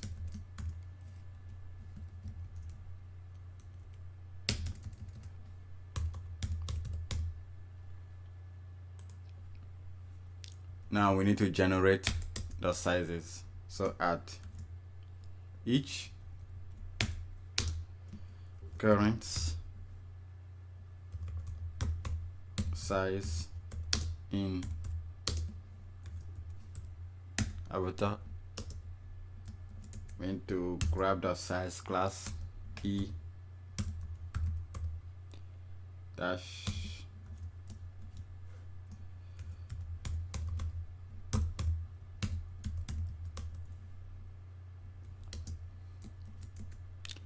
set a width to be okay. Now for the width, we had this 30, 35, all of that, but we're using REM. So if 30 RAM, that's 300 pixel. Now 30 pixels, so 30 pixel will be like 3 RAM. So we make sure we calculate that one, because we're gonna be using the current size variable here. So we're gonna use a calc, then we say another parenthesis, current size,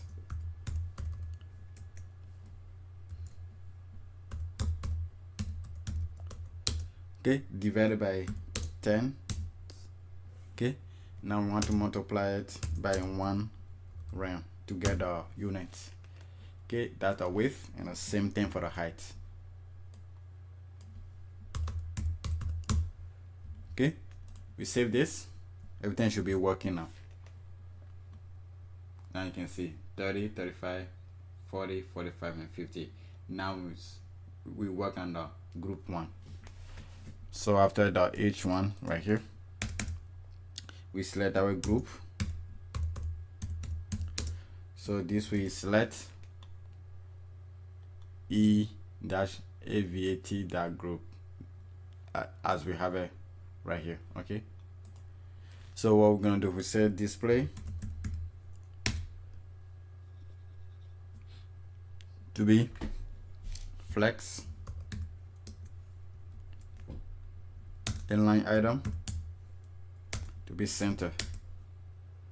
Okay, save it.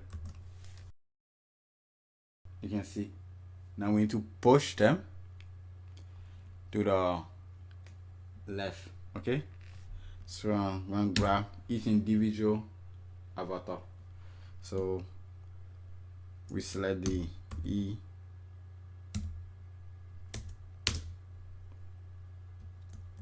then we say margin left to be negative 0.8 RAM. Now you can see it push everything, but if you take a look, the first one also got pushed to the left. We don't want the first one to push, only the others one. We want to leave the first one where it is, so we want to select everything but not the first one. So we're gonna use the not selector, and then we say first of type. So see this, so everything got pushed to the left except for the first one. Okay, now so I add a border towards border 0.2 RAM solid. Now use the global background color.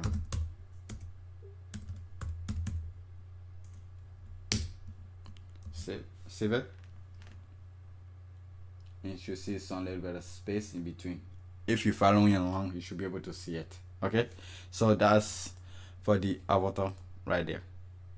So the next on our list is the code. Okay, our code, and these are the code. This right here, this the code right here.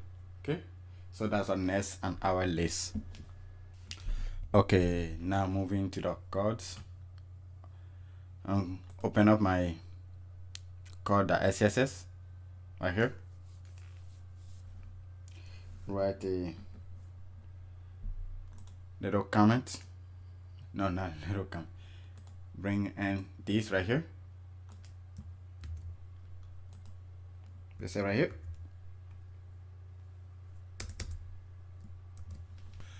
Okay, so now go back again as always to the index right here. Bring in our code.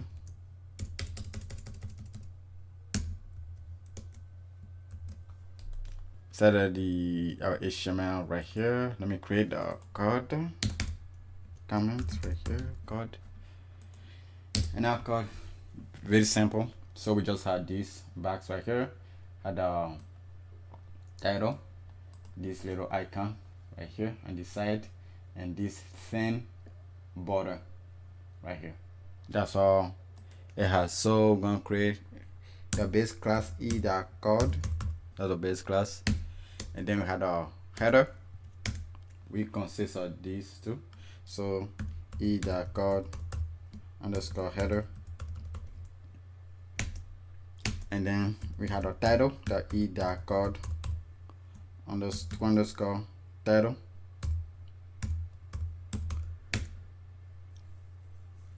and give it a bold class e.fw. That's our utility font weight class bold.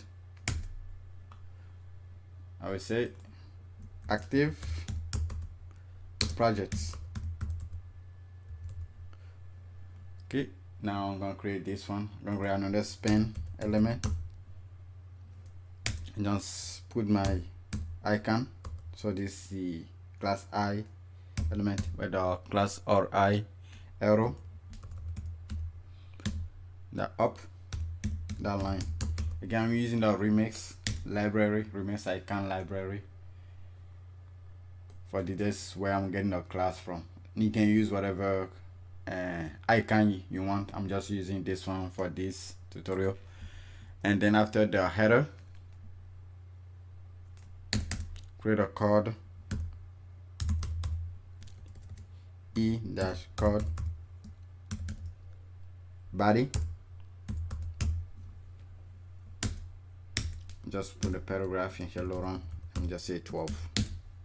Save this, which you should be able to get something like this. Okay, so that's our code. Now let's go style that. There's no custom variable for our code. Okay, so let's go back to our code right here. Select our base class, that code. Okay, so the position to be relative, background color. It does have the custom variable, okay, but not in any new one. For example, this code title, all of that we already created at the beginning of the tutorial. So var and classic code dash bg.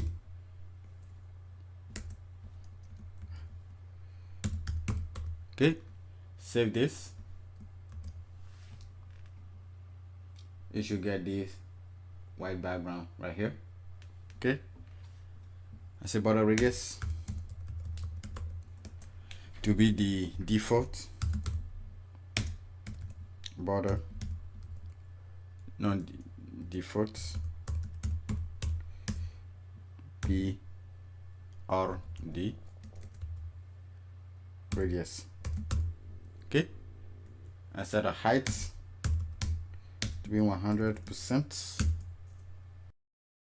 Save this. Nothing really changed here. So I'm gonna add a border on the back shadow, so it stands out on the background. So you should see a very subtle back shadow. Now let me move on to the header, code header. This is 2 underscore, by the way. So this we select something like this, e.code 2 underscore header. So I set the padding to be 2 rem.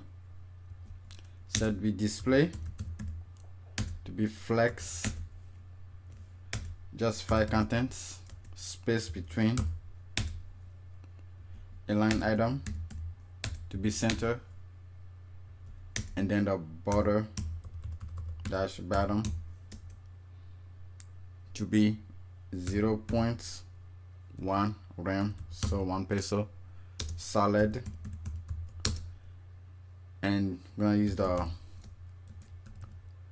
border color BRDR CLR. Okay, save this. We should get something like this. You should get something like this. Okay, now we're gonna start our title. So underscore again, title, and gonna set a font size to be the code title.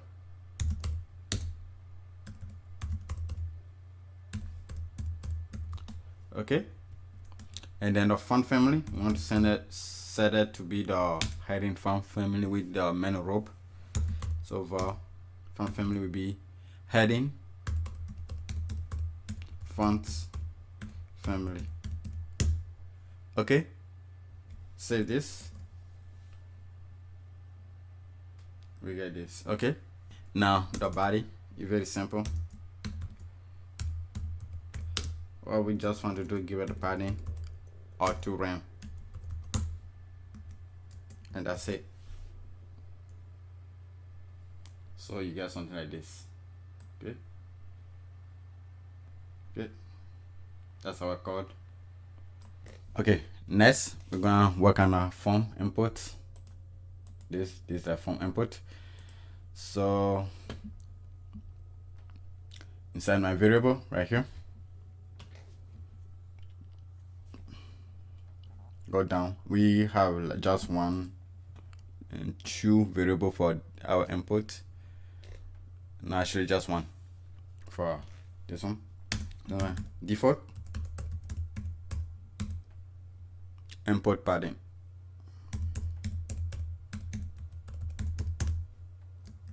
And will be the same as the button padding. So I'm just gonna copy this, paste it here,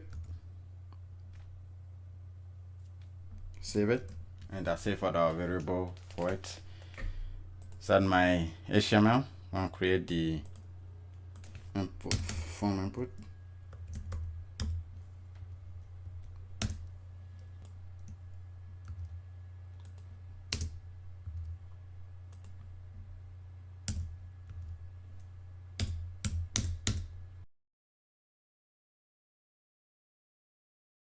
Use my form elements and our class e-form for the base class. Okay, I will leave the action out, and here I'm creating my form group.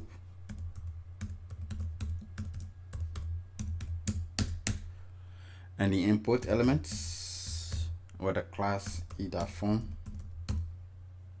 inputs. Give it with text. I'll give it a placeholder or search. Then create my icon. As you can see, this one right here, something like that.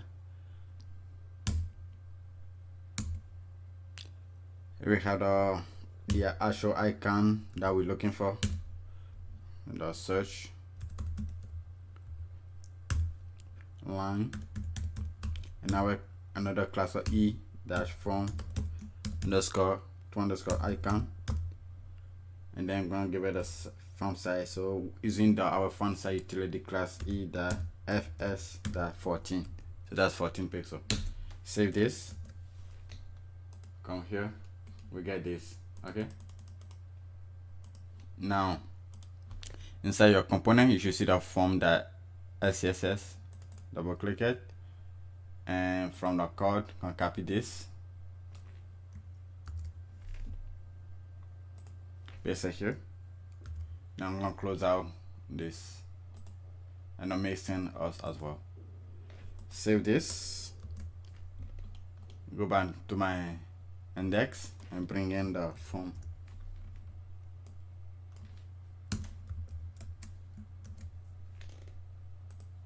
So we select a base class.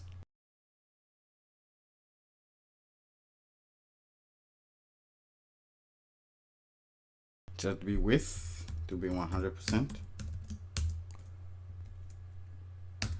The select a group from group.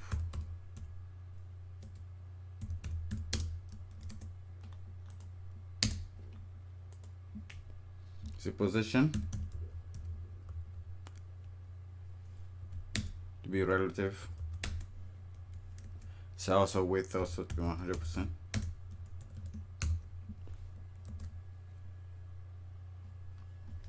Set our form inputs to be background color.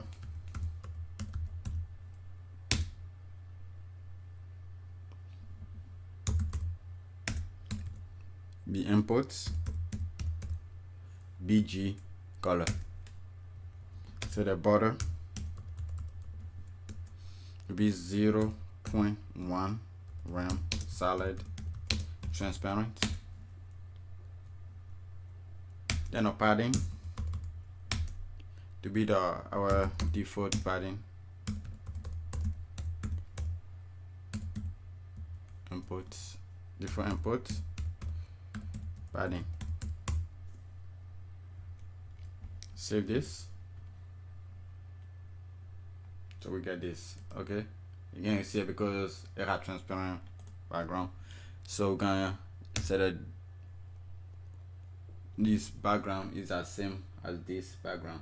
Okay, that's why you can really see it.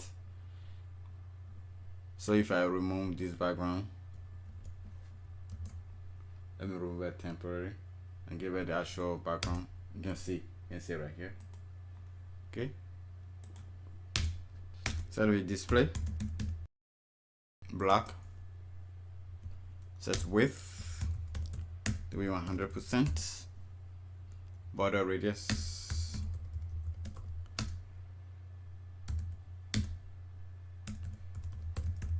default B or D or AD, and give it the transition. Go on and give it the hover and focus states. So it looks like this. Now, like give it a hover and focus states. That's what we want to give a border color to our border here. So hover and focus. See border color to be the var inputs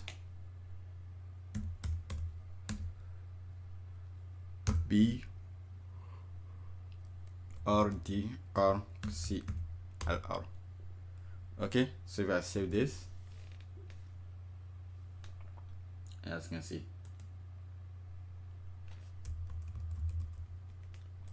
now we want to start the icon right here. So this one have the form input, no form e-form icon. So outside the input right here, we're gonna select our icon.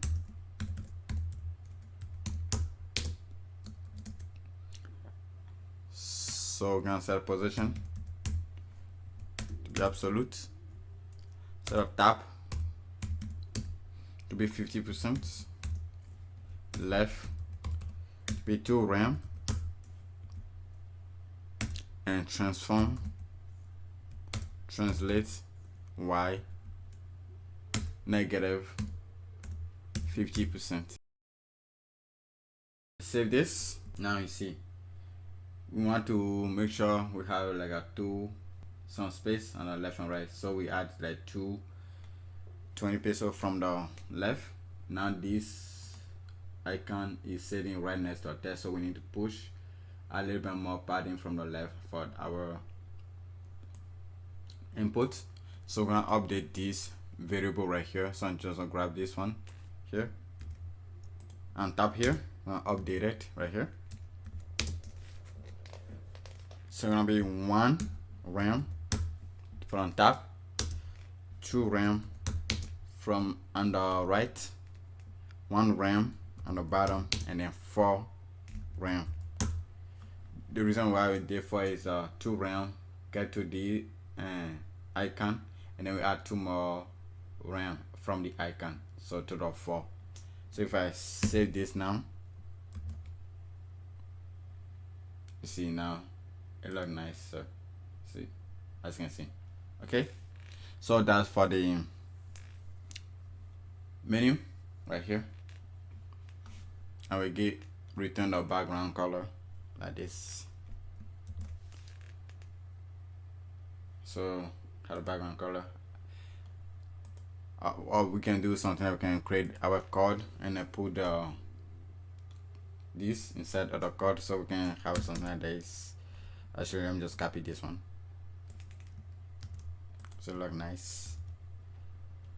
And inside of the code header or the body,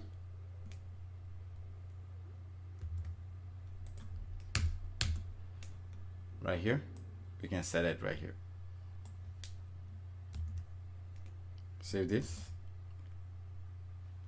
So we get something like this. Okay, as you can see. Now this is the background color. As you can see, it's the same background color as the global background color. Okay, so we get something like that. Okay, the next component on the list will be our table.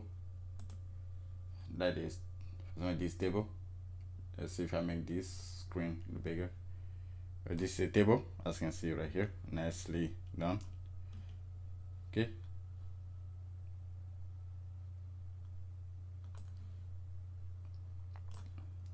so inside my HTML right here, after the form, the comment is a table.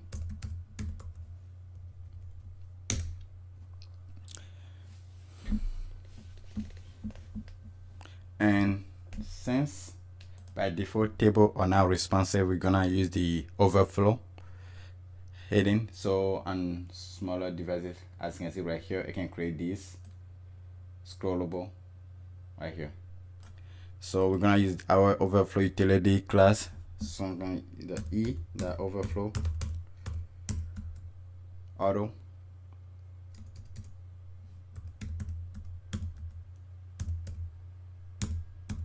And just give it the margin top and bottom.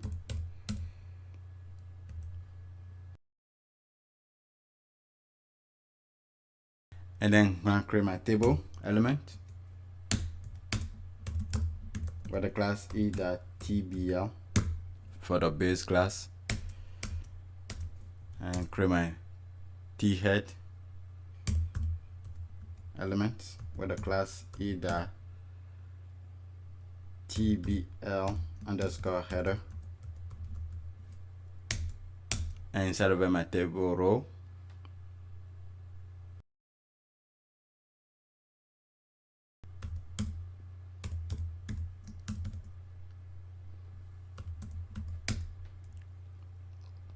inside of my table head,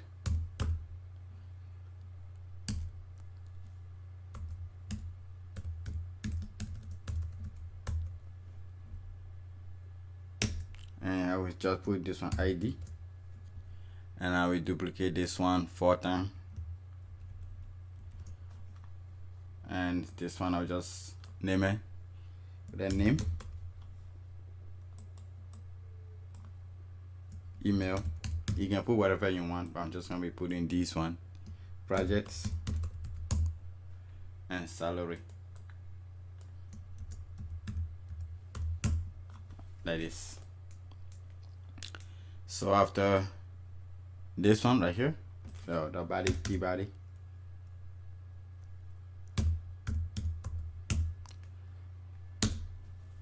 with the class e.tbl body,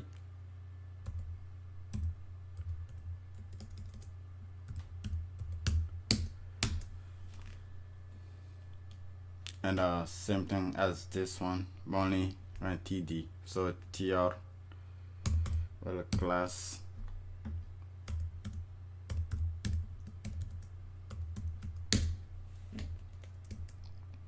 and here say TD, where the TD now B.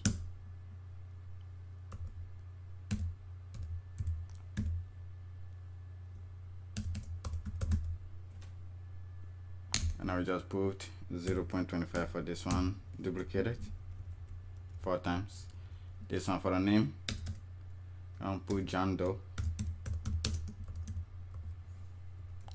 The second one for the email, jd.doe@ease.com. And this one, I just put ease dashboard. And for the salary, I put 125. Okay. Save this. And you get something like this. So duplicate one more row, do one more row.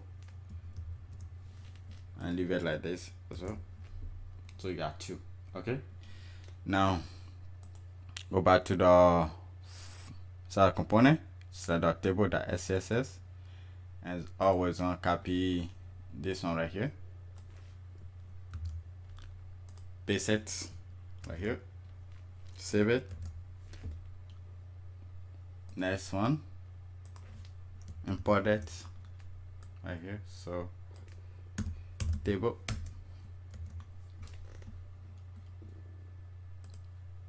so we go back, close out the form, go back to our table. So set my base class TBL, says width to be 100%. I'll make this one screen a little bit bigger. So set overflow heading, say border collapse to be collapsed. I put a border around there where the border, just border, now radius 0.1 rem solid. Is the border color BRDR color CLR. Save this. You should get something like this. It's very hard to see the color of the border because it's the same as the background color. Right now, so selecting the header, we're gonna be using and the table a lot inside of the code.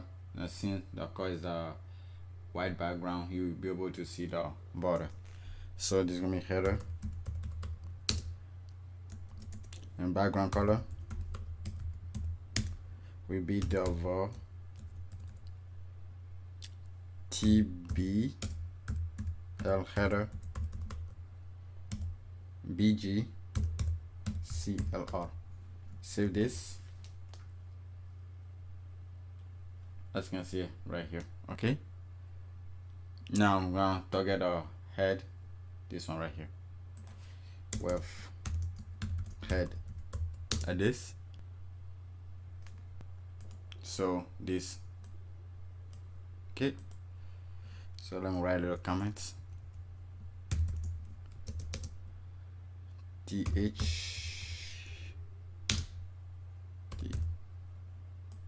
Say font width to be the bold font width.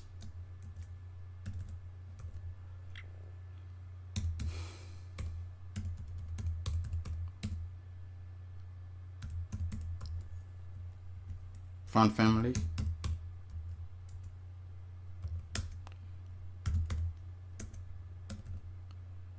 heading font family, heading fonts family, and font size to be 1.4 rem. Save this. Now we get this. Now we want to add some border. If you take a look right here, that's when we had this border on the bottom for them. we want to add them as well. Okay, so we're gonna select the row. Okay,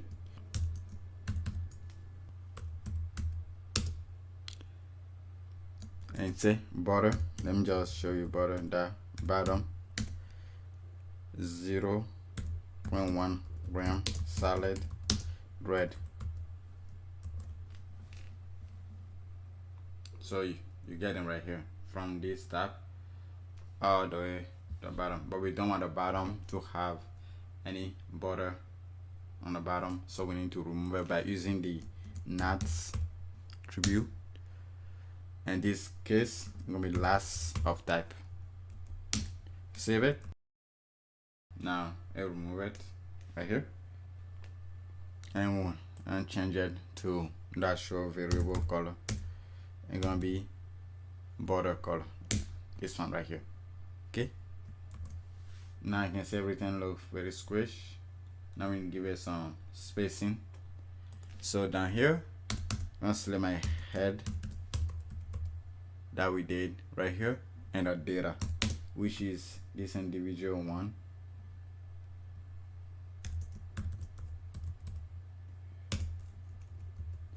You can see inside the HTML this one.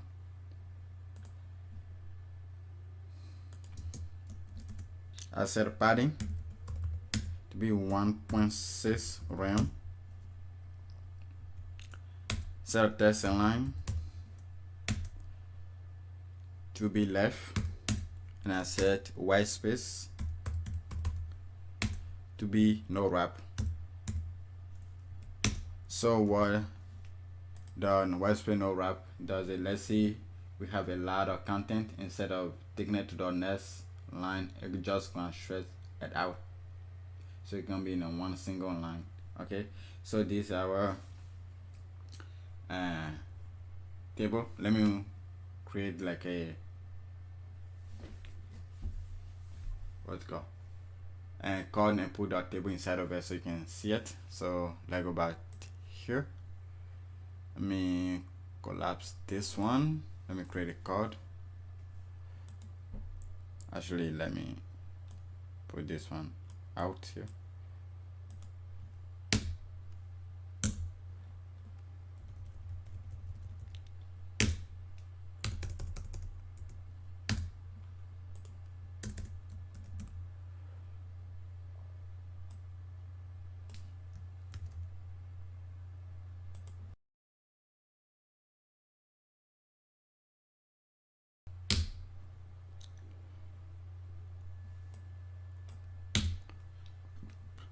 Let me copy this one, this code right here, put it here,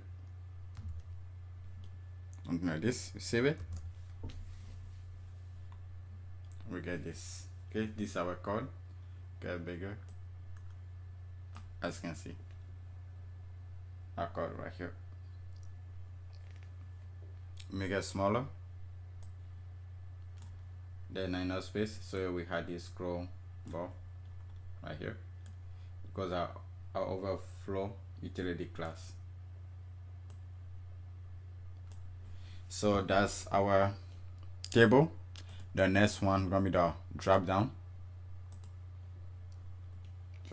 like this. Okay, so this one will be a little bit involved. We create the component, the CSS, also we add a JavaScript to add this functionality. So with that, let's jump right into it. Okay, starting with the drop down. Create my drop down comment right here.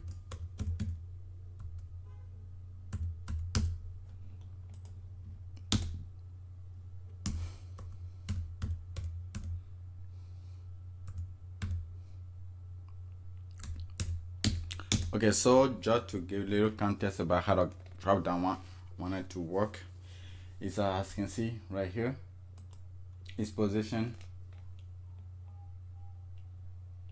See its position on the right of the item.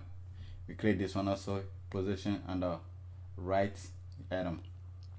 Also, I wanted to be able to like give the option to the user to change it based on the screen size. Well, let's say we get too small and then there's not enough space. If I can center this one, the drop down in the center, on the left, and so on and so forth on different screen. We're gonna create it and you're gonna see what I'm talking about. So first, let's start creating the markup. So we consist of a big class that wrap around the entire drop down, and inside of that big class we have another element that need to be clicked on, and then the drop down menu itself. Okay, so the big class gonna be the base class called that drop down like this. Okay, and we want to be inline block, so it take only the width of the item that need to be clicked. So for example, this right here.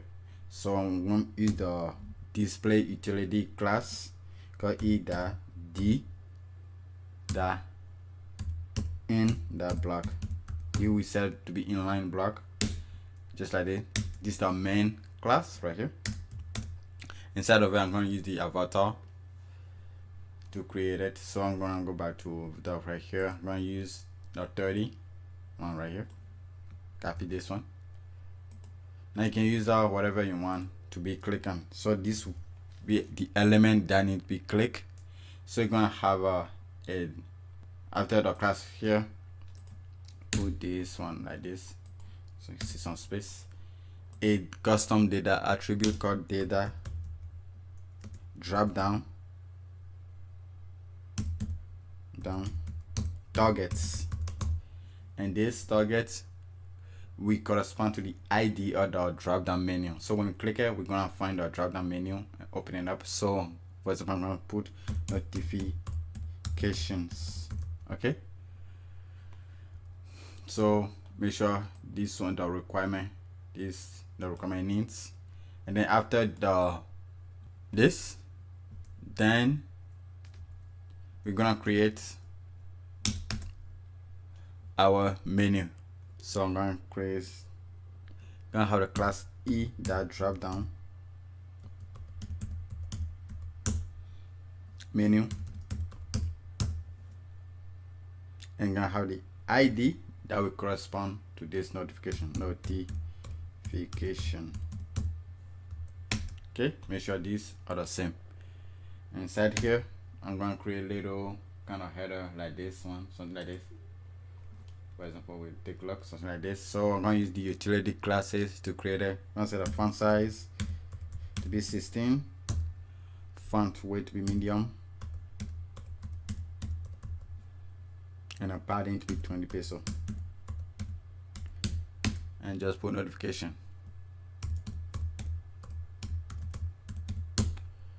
Save this. Come down here, we get this. So nothing fancy.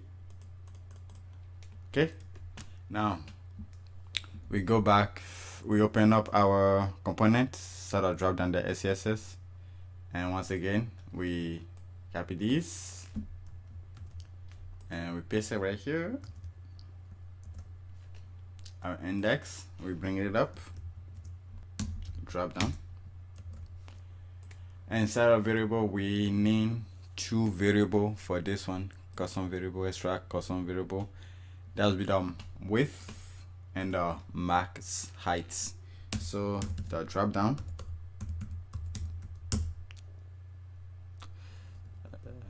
default first,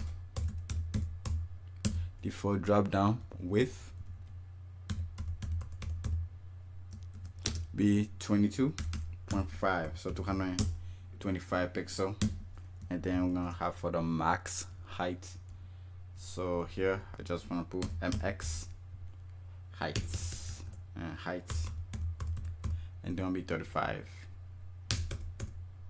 So 350 pixel for the max height.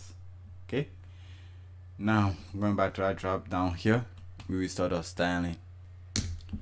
So and the default class that wrap around everything, select it. We set its position to be relative. Now I'm gonna select the item that you need to click and make a cursor pointer. So that's the data. Drop down. Targets. Okay, so we're gonna set this one to be cursor pointer. So if I say this now, I can see now I change the icon hand. Okay. Now so starting the menu, this one right here. So background, no, select the menu, drop the menu like this. These are 2 underscore. Okay. Background color. It's gonna be the code color, code BG color, and the width. We're gonna use our newly created default. Drop down width. Okay, and then set the height to be auto, and then max height to be this one. Just copy this one and change the name to be the max height.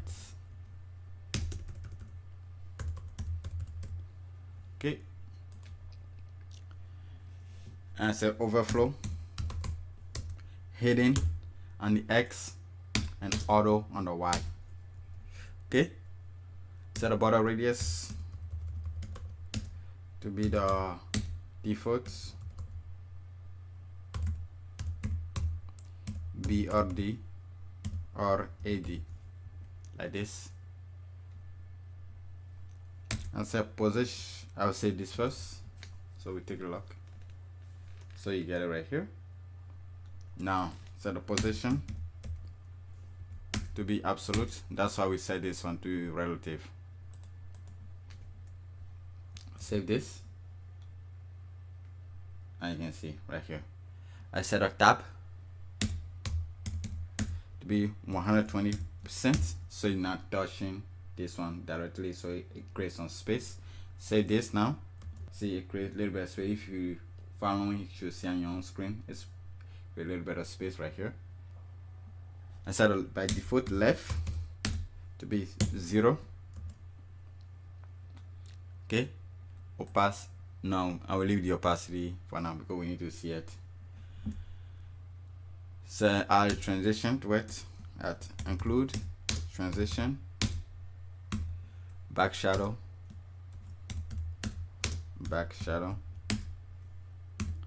and custom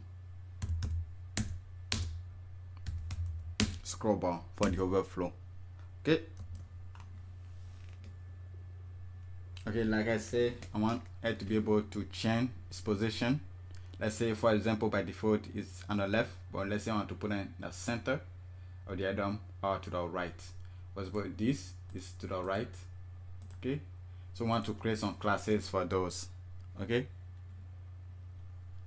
so after the menu right here, I'll go down here, create, let's say absolute. Okay, so this is gonna be a class added to the main class right here. So it's gonna be e.dropdown the abs.left. Okay, we saw it on left. Okay, so we can, let's say again, I want to make this responsive. So let's say I'm mobile, you put it on the left, and medium device, say you put it in the center, but on larger device, you want to bring it back to left. We want to be able to give the option. Okay, so once the main had this class, we need to reselect this menu again because that's what this is. So the menu,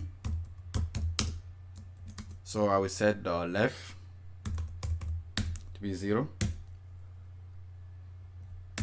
and right to be auto, in case we were on the position right and one position to the left. We want to make sure is and we set the right to be auto. Okay, I'm going to duplicate this one for Push center.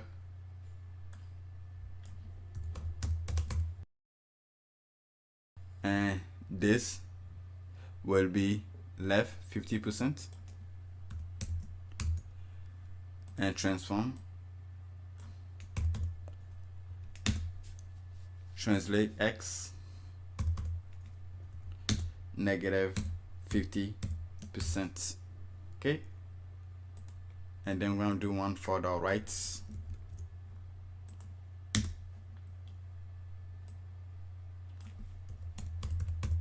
Save this. And then going to be left auto. And then rights to be 0. Okay. Now let's check out some of these classes before we create a responsive one. So in here, set the drop down. Salute, let's say rights. Save this. You should see. Let me make this bigger. You should see it's sitting under our right or the element right here. Okay, let me put a center.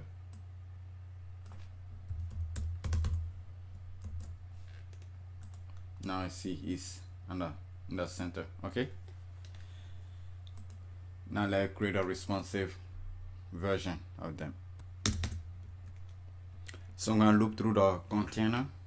So at each, again, break the container map value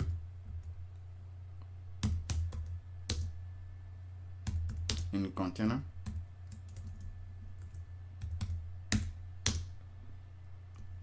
Now call it our response mixin. Passing the break that we give out the device size. Now all we have to do, I'm gonna copy all of this. Okay, paste it here. Now I'm gonna do a few changes. Now for the left, we're gonna add our screen size. So break. Okay, this for the left. We want to set transform for this one. Translate, because we can be moving from the center and seeing this translate X negative 50. We want to make sure to be 0, X to be 0, and we want to do the most the same thing for this one as well. Center, and this remain the same. And last but not least, the rights one, again the break, and we set left to be auto and right to be 0, and transform to be translate X 0 as well, because of this one right here. So if I save this, nothing will happen here, but we can go here. I'm going to create another drop down, copy this one, and I'm gonna use a bigger one, 40, and this one I'll set messages. You can put some paragraph here. Say it's okay. Now let's set in very close. So I'm gonna set this one to be absolute left. Okay, as you can see right here, and let me add some padding for this one.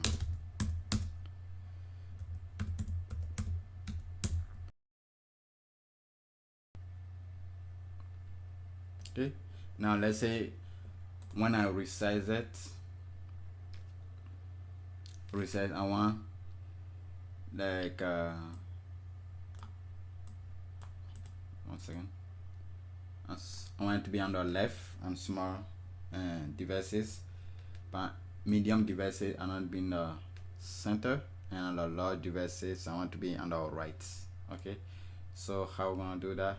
Let me change this one to be message,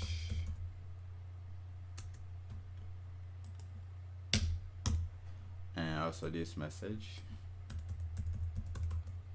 and left. Okay, so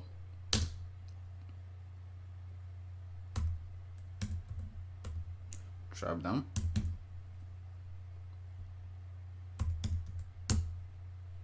the center dash MD,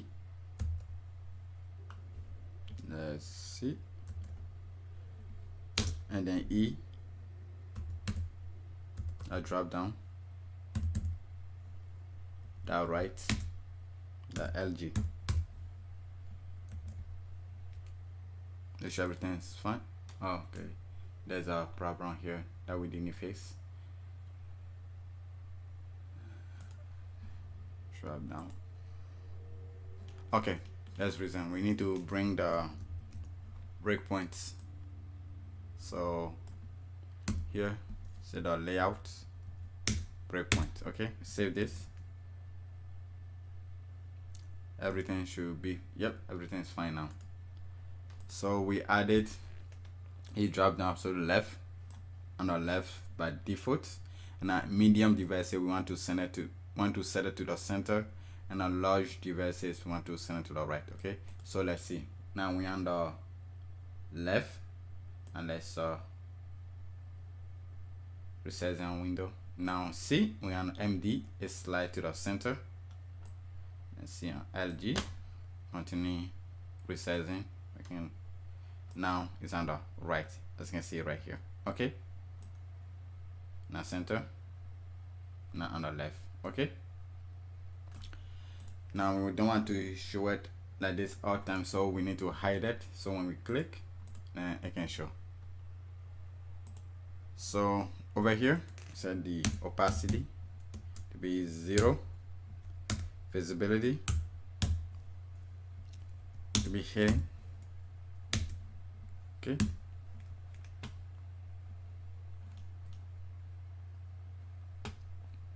and once again, the E, the active class, we want to set opacity to be 1 and visibility to be visible. So opacity 1, visibility visible. Save this. Now both should hide. Okay,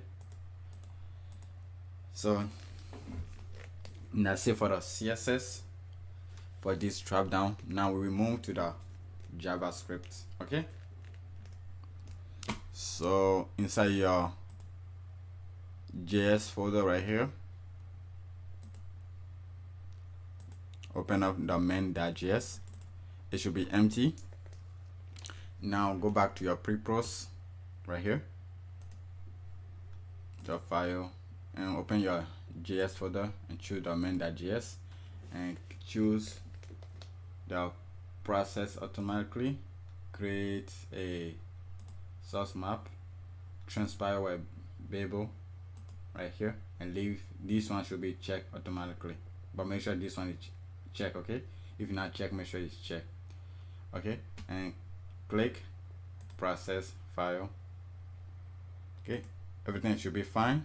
And inside your this folder, you should see another folder called JS, and you should see main.js. So it should be something like this. Okay, this is what we're gonna link from the index page right here. So go to the bottom, then we're gonna go to this folder JS and main.js. We save this. Nothing happens here because our JS file is empty. Now let's get started. We're gonna create a function that will host our drop down code. So create a const and then call it drop down.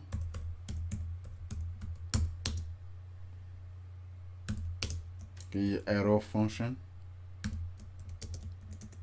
and then I'm gonna call the function down here. So drop down. Let's say I say alerts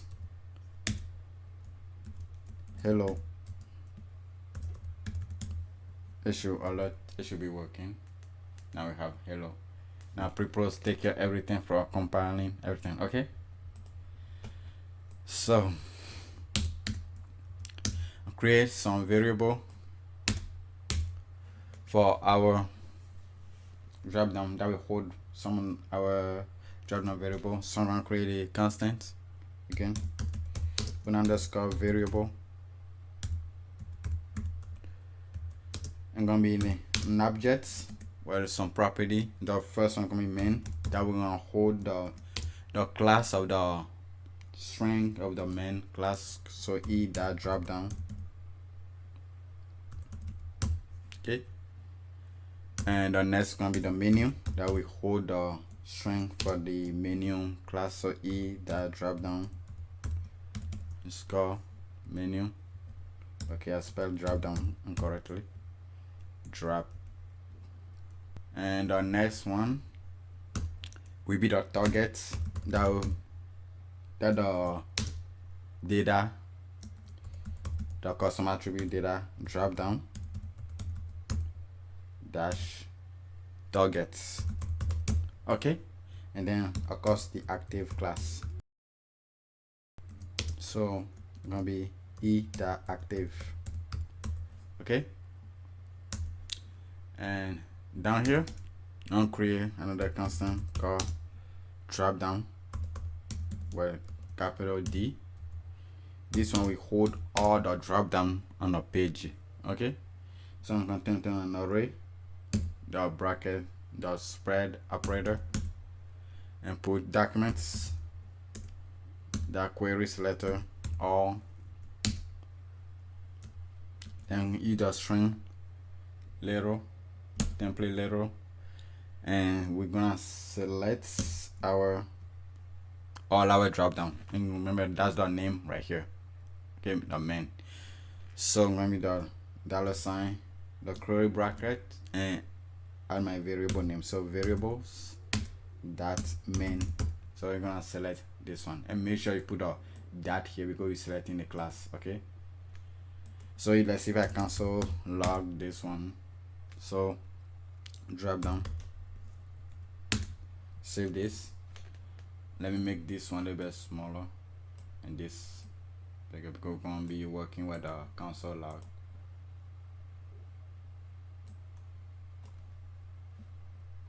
Okay, it's an array. Go have two of them, this one and this one, as you can see right here.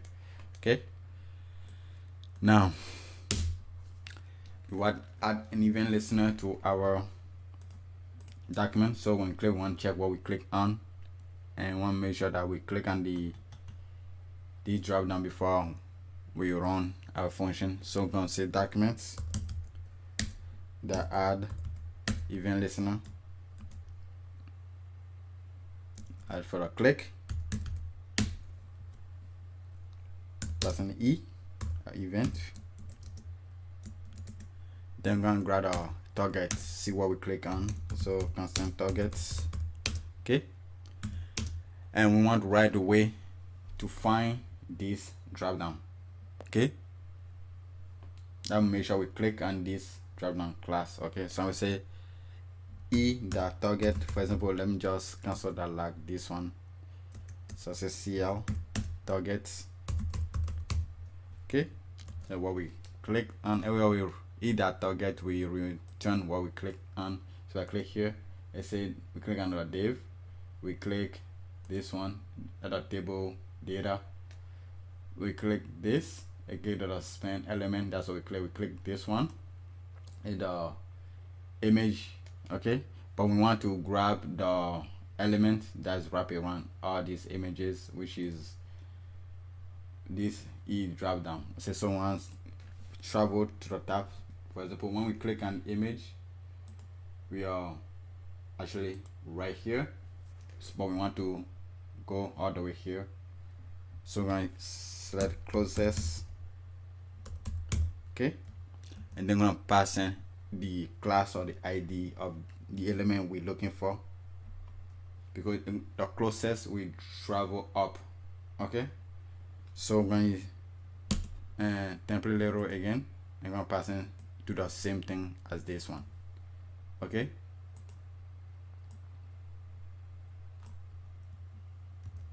because that's what we're looking for. Okay, so if I save this, if we go to our console, let me make this one bigger here. Now here, so if I click, see it did show us. Click, it's a null because that's not what we're looking for. Also, we want to grab the menu itself. So I'm going to say constant target it menu equals the same thing we have here, except this is gonna be menu. The reason why I was grabbing this is let's say when we click outside, when we want to close it out, we don't want to close out the drop down if we click inside of the drop down. So make sure, say if also once we click it, we want to show it and we click again, one goes away. We don't want to click and when it's showing, when we click inside of it to disappear. So we want to say if, right here, say if is now the drop down, the main drop down and the target, or it is the drop down menu right here, or target menu, return. You don't want to do anything. Okay, return. So first thing we want to do, we want to grab the ID of our target so we can select the right drop down menu. So I'm going to create a constant, say target ID. It's going to be the target, our target right here, target, the query selector, but not all. Okay, we want to select this attribute, this element with the attribute. We want to go inside here to find any element with this attribute because it has this ID name right here. So we're going to use template label again and either brackets because it's an attribute, and this is the attribute looking for. So we're going to call this variable again, $, curly brackets, variables, the targets. Okay, this target representing this. Okay, so like console log, so you can see console log targets ID. So once we click here, nothing will happen because we're not clicking this, but as soon as we click this one of this, it gave us the element. Click this one, give us, see, message, and this one is a notification. But we want to grab the actual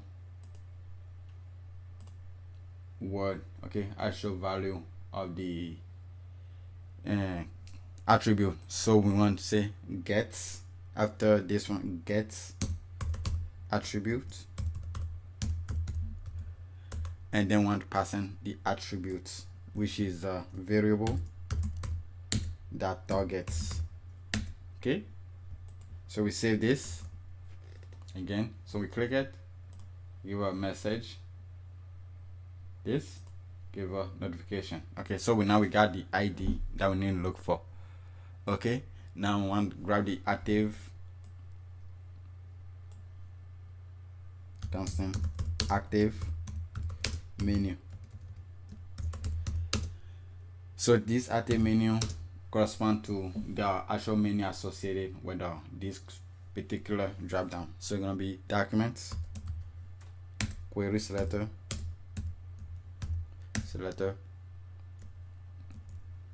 gonna be hashtag, we go selecting ID, and we're going to pass in the target ID for this one. Okay, so like cancel lag again one more time. Active menu, save this, so we get something that is nice. Notification, ID notification, ID message. Okay, but we can just open and close, so we can just, first one can say if active menu. If active menu exists, then we need to say active menu dot class list dot toggle, and then our variable dot active. Save this. Now we should be able to open and close it. So open, close, open, close, open, close. Okay, open, close, open, close. But if we click this one, it open again, but this doesn't close. We want to make sure that if we click this one, open, and we click this one close, and this one open. So for example, if let me close both for them. If I open this one, it's open, but when I open this one, I want this one to disappear. So only one drop down is showing at a time. Okay, so before we do the open close here, we want to make sure we look through everything, all the drop down, and remove the class from them all except for the one that we clicked on. Okay, so in here I'm going to create another constant called none target it. Okay, want to return just all the drop down menu. Okay, so I'm gonna look through our drop down array here. I'm gonna use the map one, so you can return new array without messing with this one. Okay, I'm gonna return new array without altering the original array. So map, so I'm gonna drop. Okay, the drop represent the current element we looping through. Again, this drop down represents the main class. Okay, so you can select this one, that one, and then select this one. Okay, so with this, I'm going to create another constant in here called const none active ID, and this one will be drop down. Okay, I'm going to select each individual one from each one of them and data attribute right here. So or we can just like copy this one, this target query selector, all of that, copy here, paste it here, and this one instead of target it's gonna be drop. Okay, so drop that query selector, all of this. So before we move forward, we can just CL them none active ID. Okay, so if I click this, it gives us it went through all of them. The first one notification, and the second one message. Okay, now we need to now select each one of them as we did for the menu. So now create another constant called none active, and gonna be the document query selector like this. Copy it and paste it right here, and instead of target ID gonna be the none active ID, just like this. Okay, and then what we want to return, actually let me cancel like a non-active.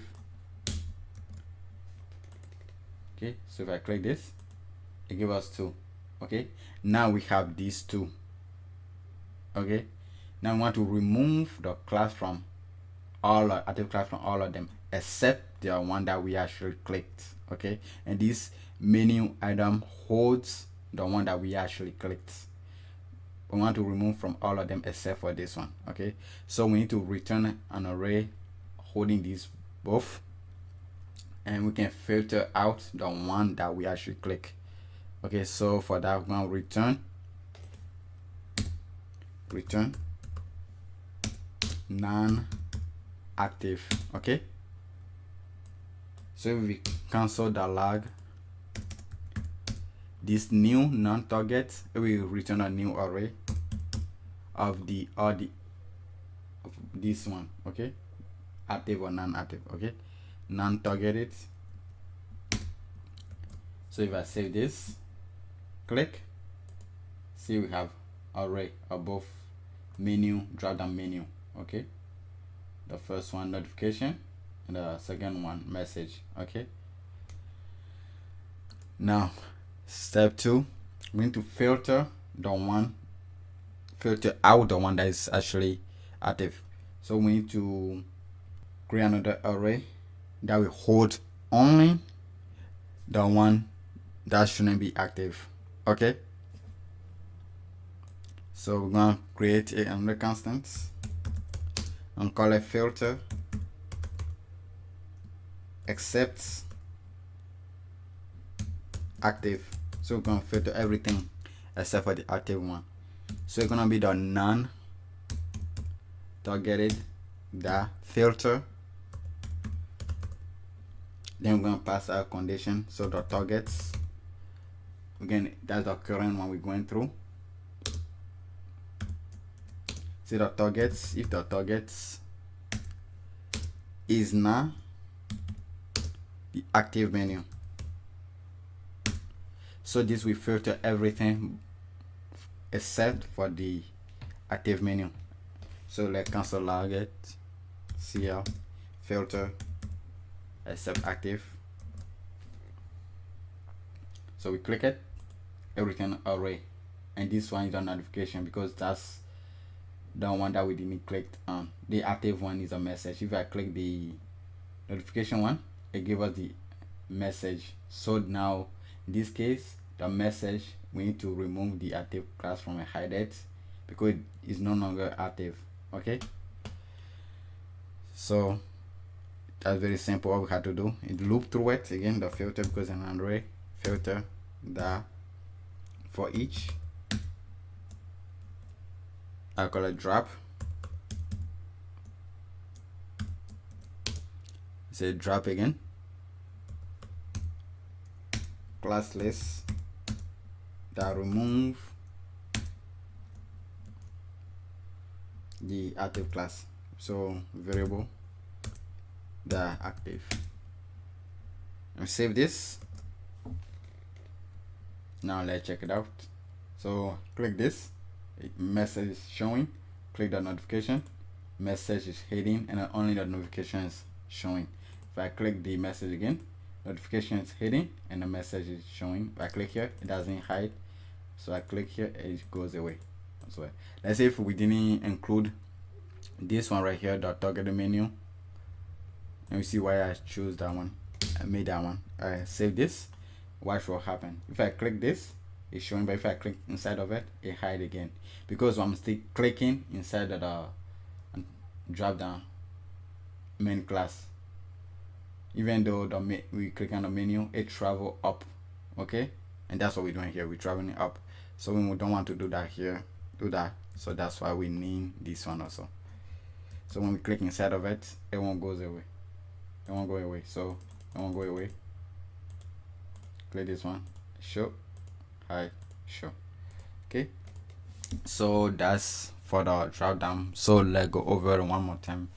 So we travel out to get the actual drop down, we get a menu tab here, and we grab the ID, the value for the data attribute from the element that we clicked on, and from there we get the element with the ID with this one, and then we want to remove and the active class from all the drop down except for the one that we click on. So we create this loop use the map to return the new map that hold all our menu, drop down menu, and from there we filter through all of them except for the active, and those ones that are not active, we make sure that we remove the class from them, and then add the active class to the one that we actually click. So this, that, this, and that. Okay, so we have our framework now for when we creating the navigation, the sidebar and navigation. This video, that'll be the next week video, but for this week video, that'll be it for this week video. So if you have not already done so, I appreciate it if you like, subscribe, and hit the bell notification icon. And but before next week video, there will be a link. The GitHub page will be updated, so you'll be able to have the total finish of all of this for the CSS, the JavaScript, everything gonna be finished. So for you to start with for next week video, so you won't have to start it from scratch. Okay, so next week video, we're gonna be creating the